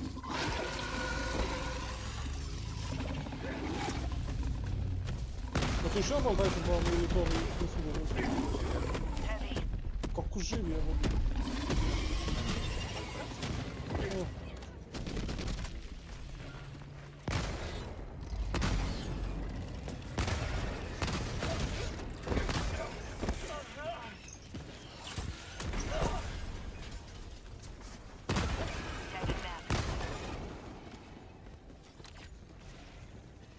Tagging map. South. 100 meters. Parkić na istočnu stranu naprijed, desno.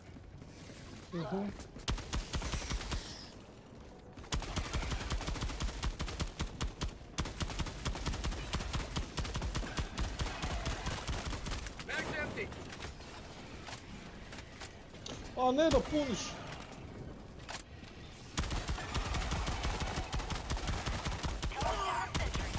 How'd you like to taste of freedom? Last reload. Requesting air support. Calling down a support weapon. Calling down a sentry. Bug outpost.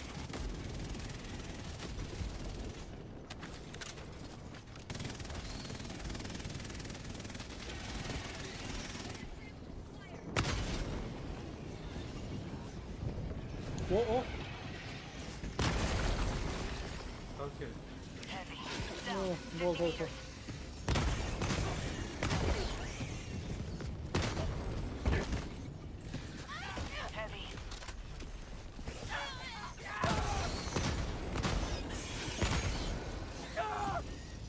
Our citizens depend on you for their safety. You may proceed to extraction when ready.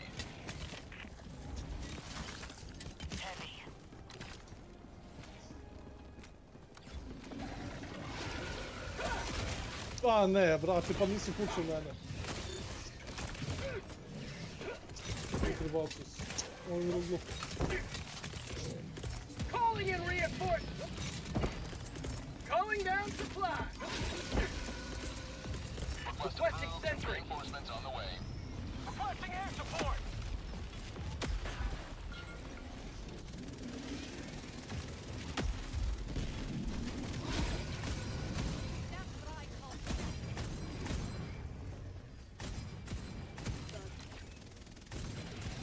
Follow me.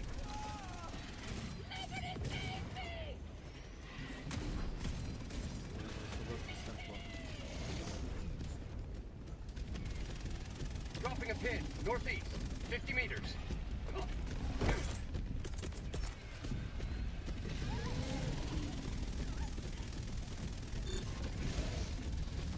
Bug tunnel breach.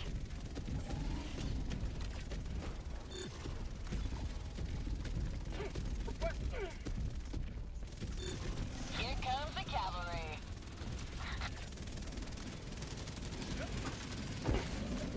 Što kaže, ovdje treba da imamo još neki lupu da zatvoramo. Mene rupa, da. Si našao lupu?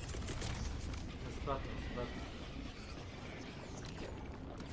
Marking location. Mene, ovdje. Super. Ništa da zatvorim. Evo, tražim. Aha, našao, tu sam, kod nje sam. Brate, od zgrada ne mogu da gađam svojim.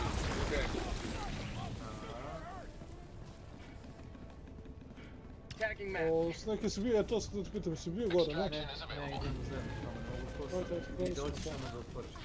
Majčić idemo, samo da pogledam one dijamante i završim.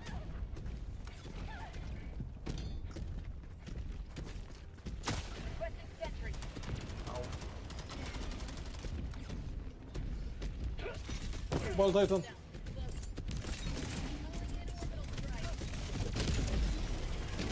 Thank you.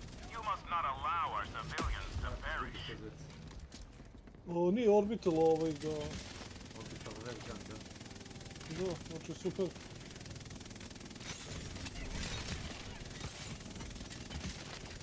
Mada ponekad hoće da omane, zato što ove zgrade i to. Ne povodi glavu, ne? Marking location, southeast.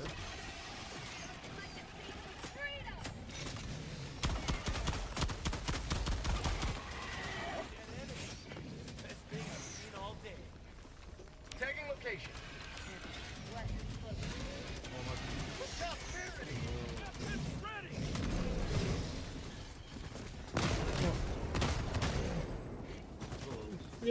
Ima granatu na sebi.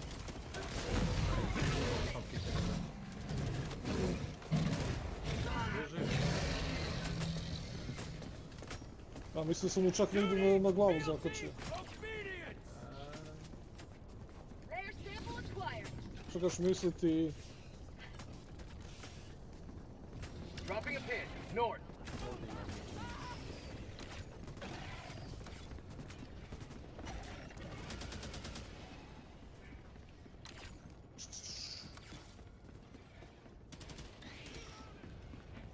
Marking location, northeast. Follow me. Ovdje?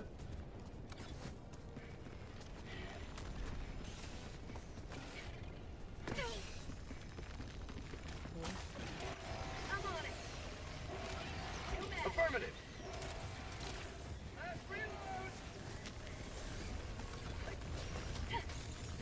Maki sample kako hoćeš.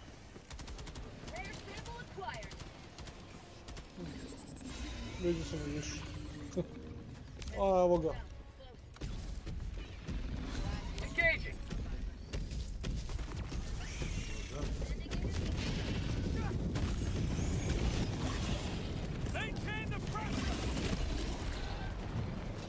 Impaler je nekdo.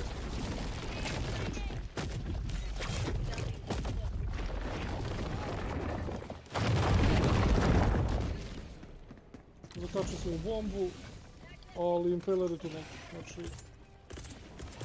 Requesting sentry. Calling down a sentry. Follow me.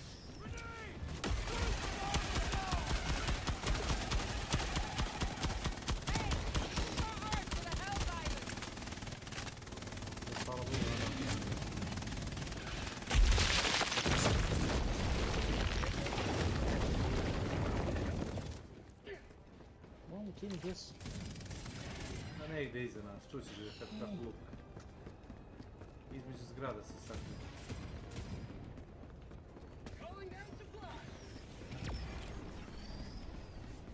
Thank you.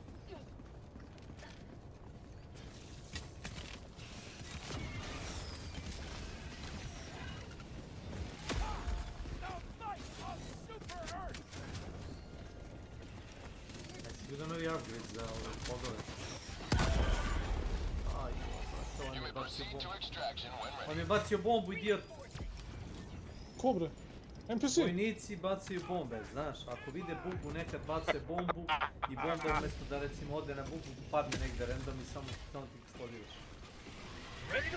Mislim da to nije ni slučajno, mislim da je to fora ono kao developer, znaš kao kad minigun uvijek slučajno puca preko. Da.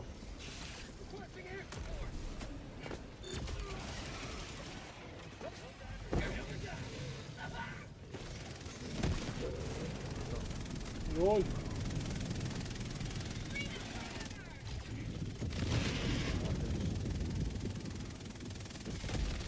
Tagging map. Southwest. 300 meters.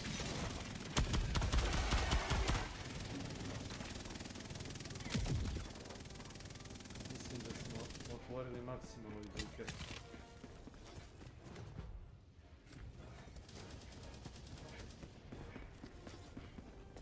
I ovo je otvoreno.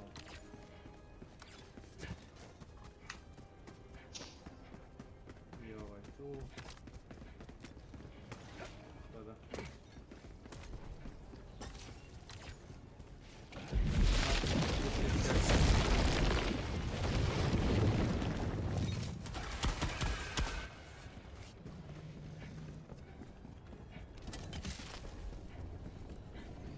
Ima neki mali od 10-15 godina, ponekad uđe kod mene u lobby, znači priča ko navijene, to ne god. Znači to sada slušaš, znači, znaš kad neko priča 30 minuta bez prestanka. Kao ja, ali možda ono, znaš, više nebulozno, znamo tako da kažem. Ja sebe ne mogu odlično postaviti, nemam pojma. A što imaš ga u frondu ili? Imam ga dodano kao prijatelja, znaš, samo ono, to mislim da budem ono, friende. Da. Ne ignorišem zapravo kao i ostalo, nisam ono, Calling in extraction. Extraction request confirmed. Shuttle inbound. Znam šta je. Šak. Upravo je čovjek u šak. Reinforcement budget remaining. Reinforcing! Šak.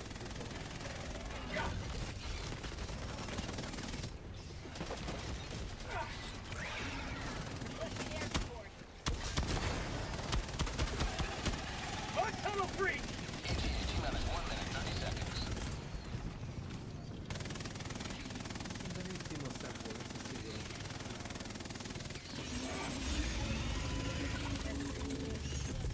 Sending in an eagle! Dođi. Imam velkano. How'd you like the taste of freedom? Još jedan. Ozbiljno? Ja nemam ništa. Calling in orbital strike!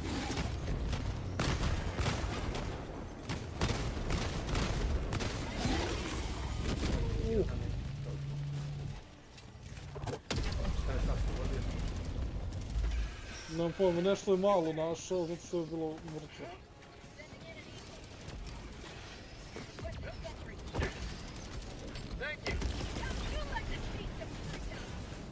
Markiću, doći gore, Markiću.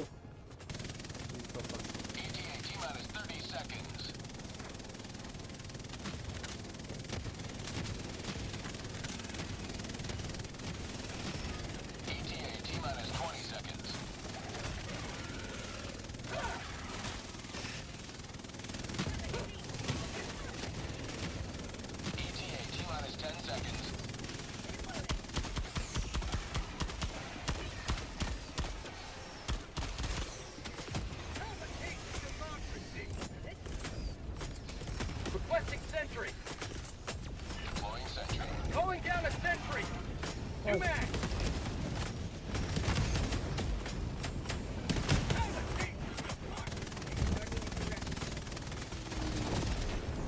Pelican 1 preparing to depart. Shuttle launch in 20 seconds. Extraction complete. Pelican 1 beginning ascent.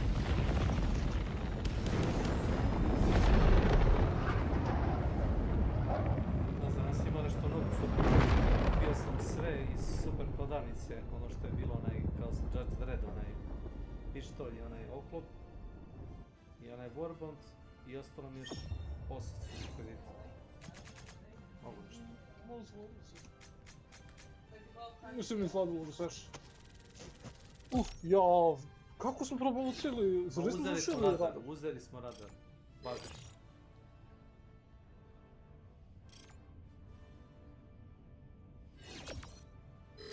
Glupo govno.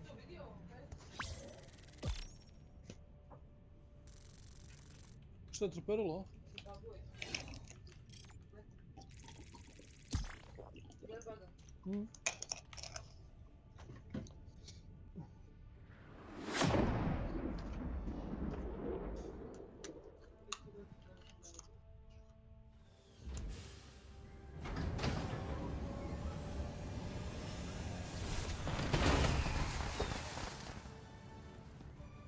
Vidi ga Makić policije. Drugari, što se čeka policajac krije iza žbuna? On je policajac, ja sam oficir. Welcome aboard, Helldiver. We can never have Sad bi too many rekao jedan heroes. retarderan komentar, oficir s ružom. Znaš šta dobro izgleda, gledaj ovo.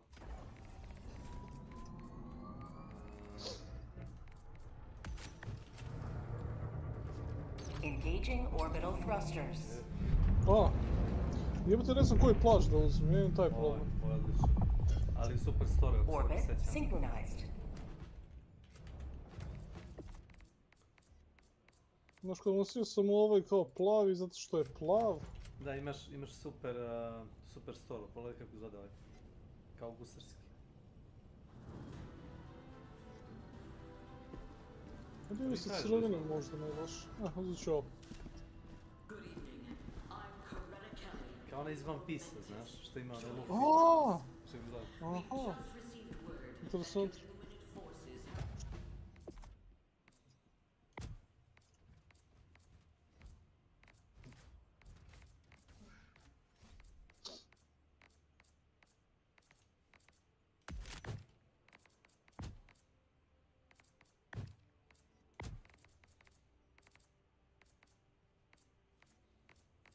Spreman kad si vi.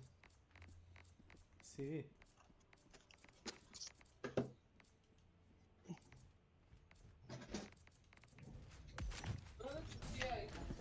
Nema vas, što bi?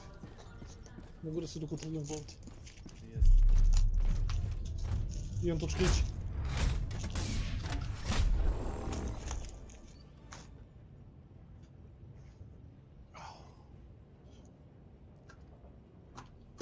Ja sam mislio da krenemo ovdje dole, bit će malo ono jako... Gore prema dole i od dole prema gore. Hajde, što ti dođi? Pa ja sam mislio da krenemo dole, bit će malo ono intenzivnije, ali znaš... Nema veze, mi volimo samo jako. To. Idemo samo jako. A što Maki sveća ne dišla? A zato što je kasno, znaš, i onda... Aha, pa je. I ovako malo lakše, znaš, da uključim pomalo mikrofon priča, nego da mu odjekujemo po dnevnoj sobi. No offense.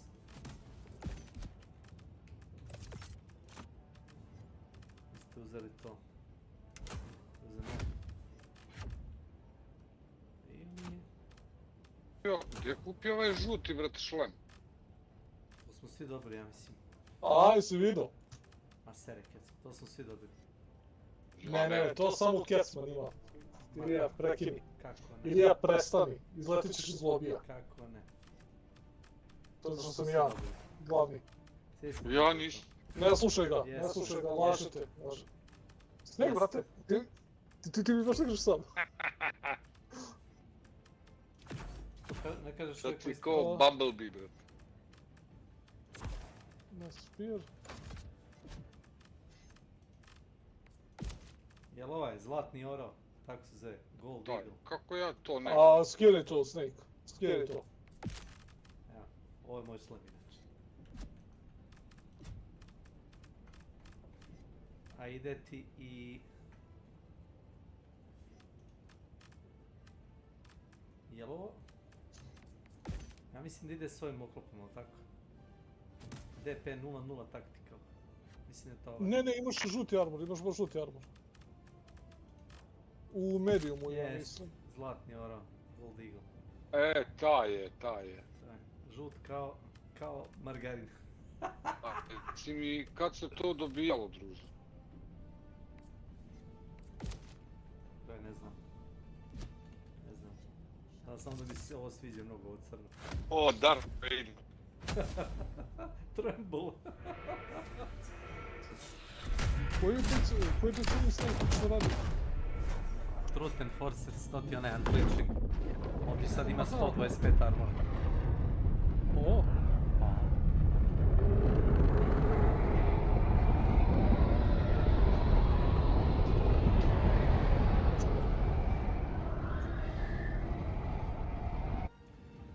To ti je delo tajne policije.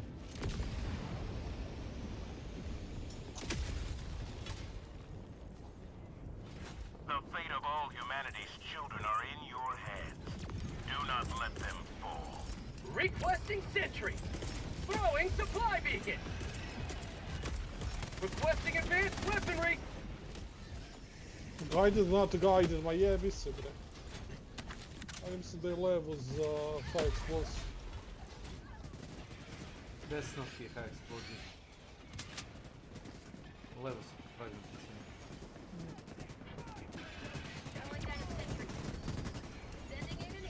Ovi idiot će da pobjede.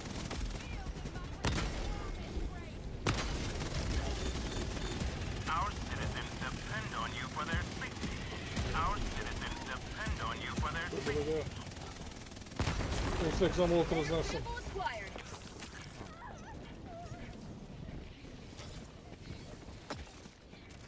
Ništa imamo ovdje. Jajce. Možeš i to da gađaš s tom municijom. Pa to, sad sam uzeo recoilless, baš da vidim kako će da radi na ovo. Manje municije.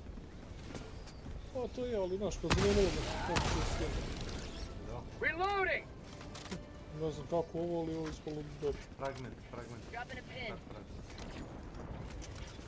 Requesting air support.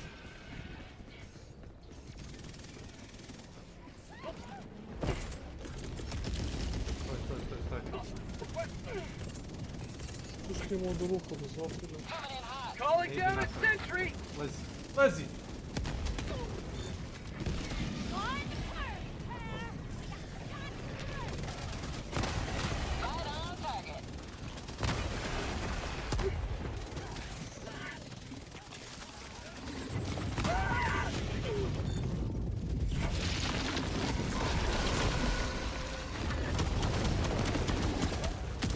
A kako, šta sam da pomoći?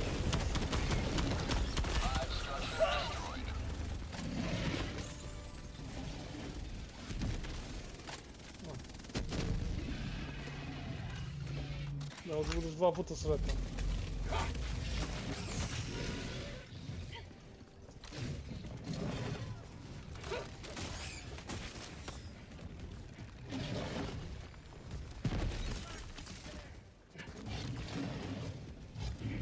Dropping a pin, northwest.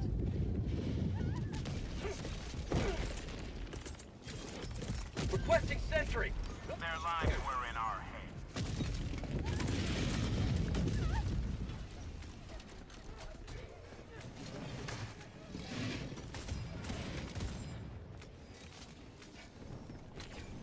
Nekog ne znam.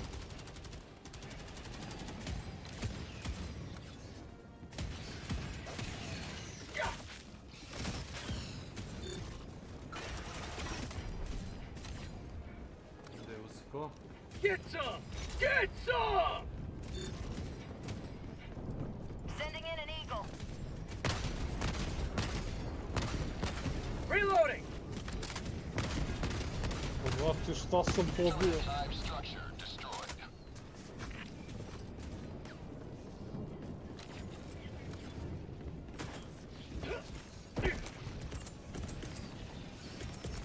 down a sentry.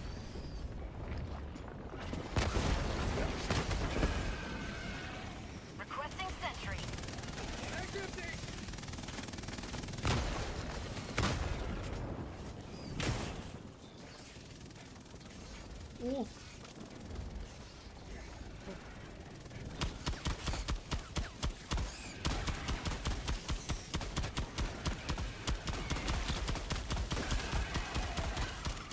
Mag's empty. New mag.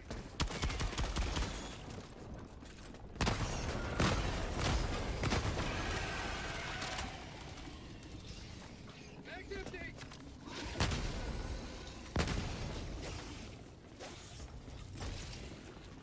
Reloading.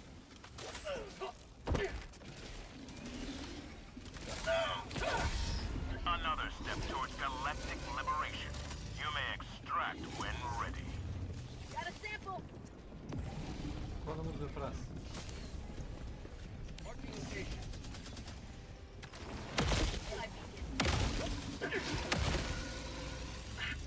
Extraction is available. Tagging map. Southwest. 200 meters. Requesting sentry. Calling down a sentry. Baci municiju. Yes, yes. Calling down a sentry. Sentry. Fog tunnel breach. How'd you like the taste of freedom?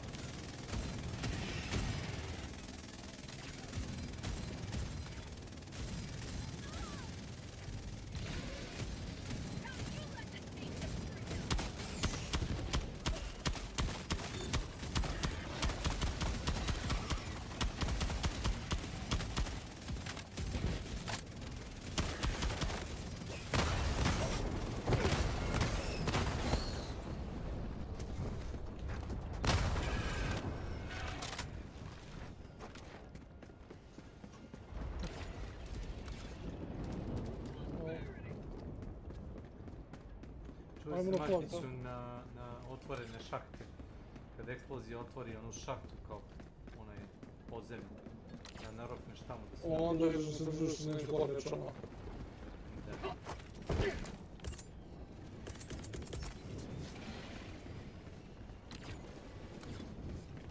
Tagging location. Ovdje malo sempova.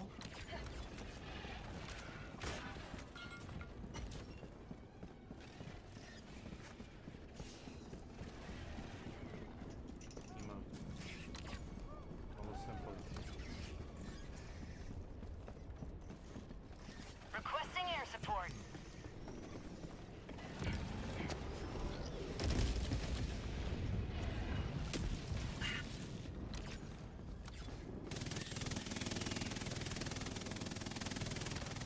Extraction is available. Calling in reinforcements. Info granata, bilo tebe. Ne, granatno puško. Citirao pod. Po ne znam, mislim da je izletelo nekako gore, mislim nekako. Baš čudno. Granate kako pali uz nešto. Last reload. Tagging map. 100 meters. Follow me. Misliš li da smo našli jedan plavi objektiv, da li je to moguće? Da, ne pokazuj pod na mapu. O tome se radi. Znam, možda Municija mislimo ako kao negdje vidite, naleteli. recimo. Ja, čuješ bal Titana? Enemy elite. Evo, pre nego što sam ga vidio, čuo sam. Requesting sentry. Calling down a sentry. Requesting orbital strike. Sending it. Ne znam da će... Gled! A nije teo odmah da opali orbital wave cannon, si vidio? Gledaj gdje ti destroyer. Gledaj gdje ti destroyer. Gledaj ovo gore, Maki. Have a taste of democracy. To sam gledao, to je kako mu se motor upali i vrti se okolo dok ne nađe ugao za gađanje. Nisam znao šta je.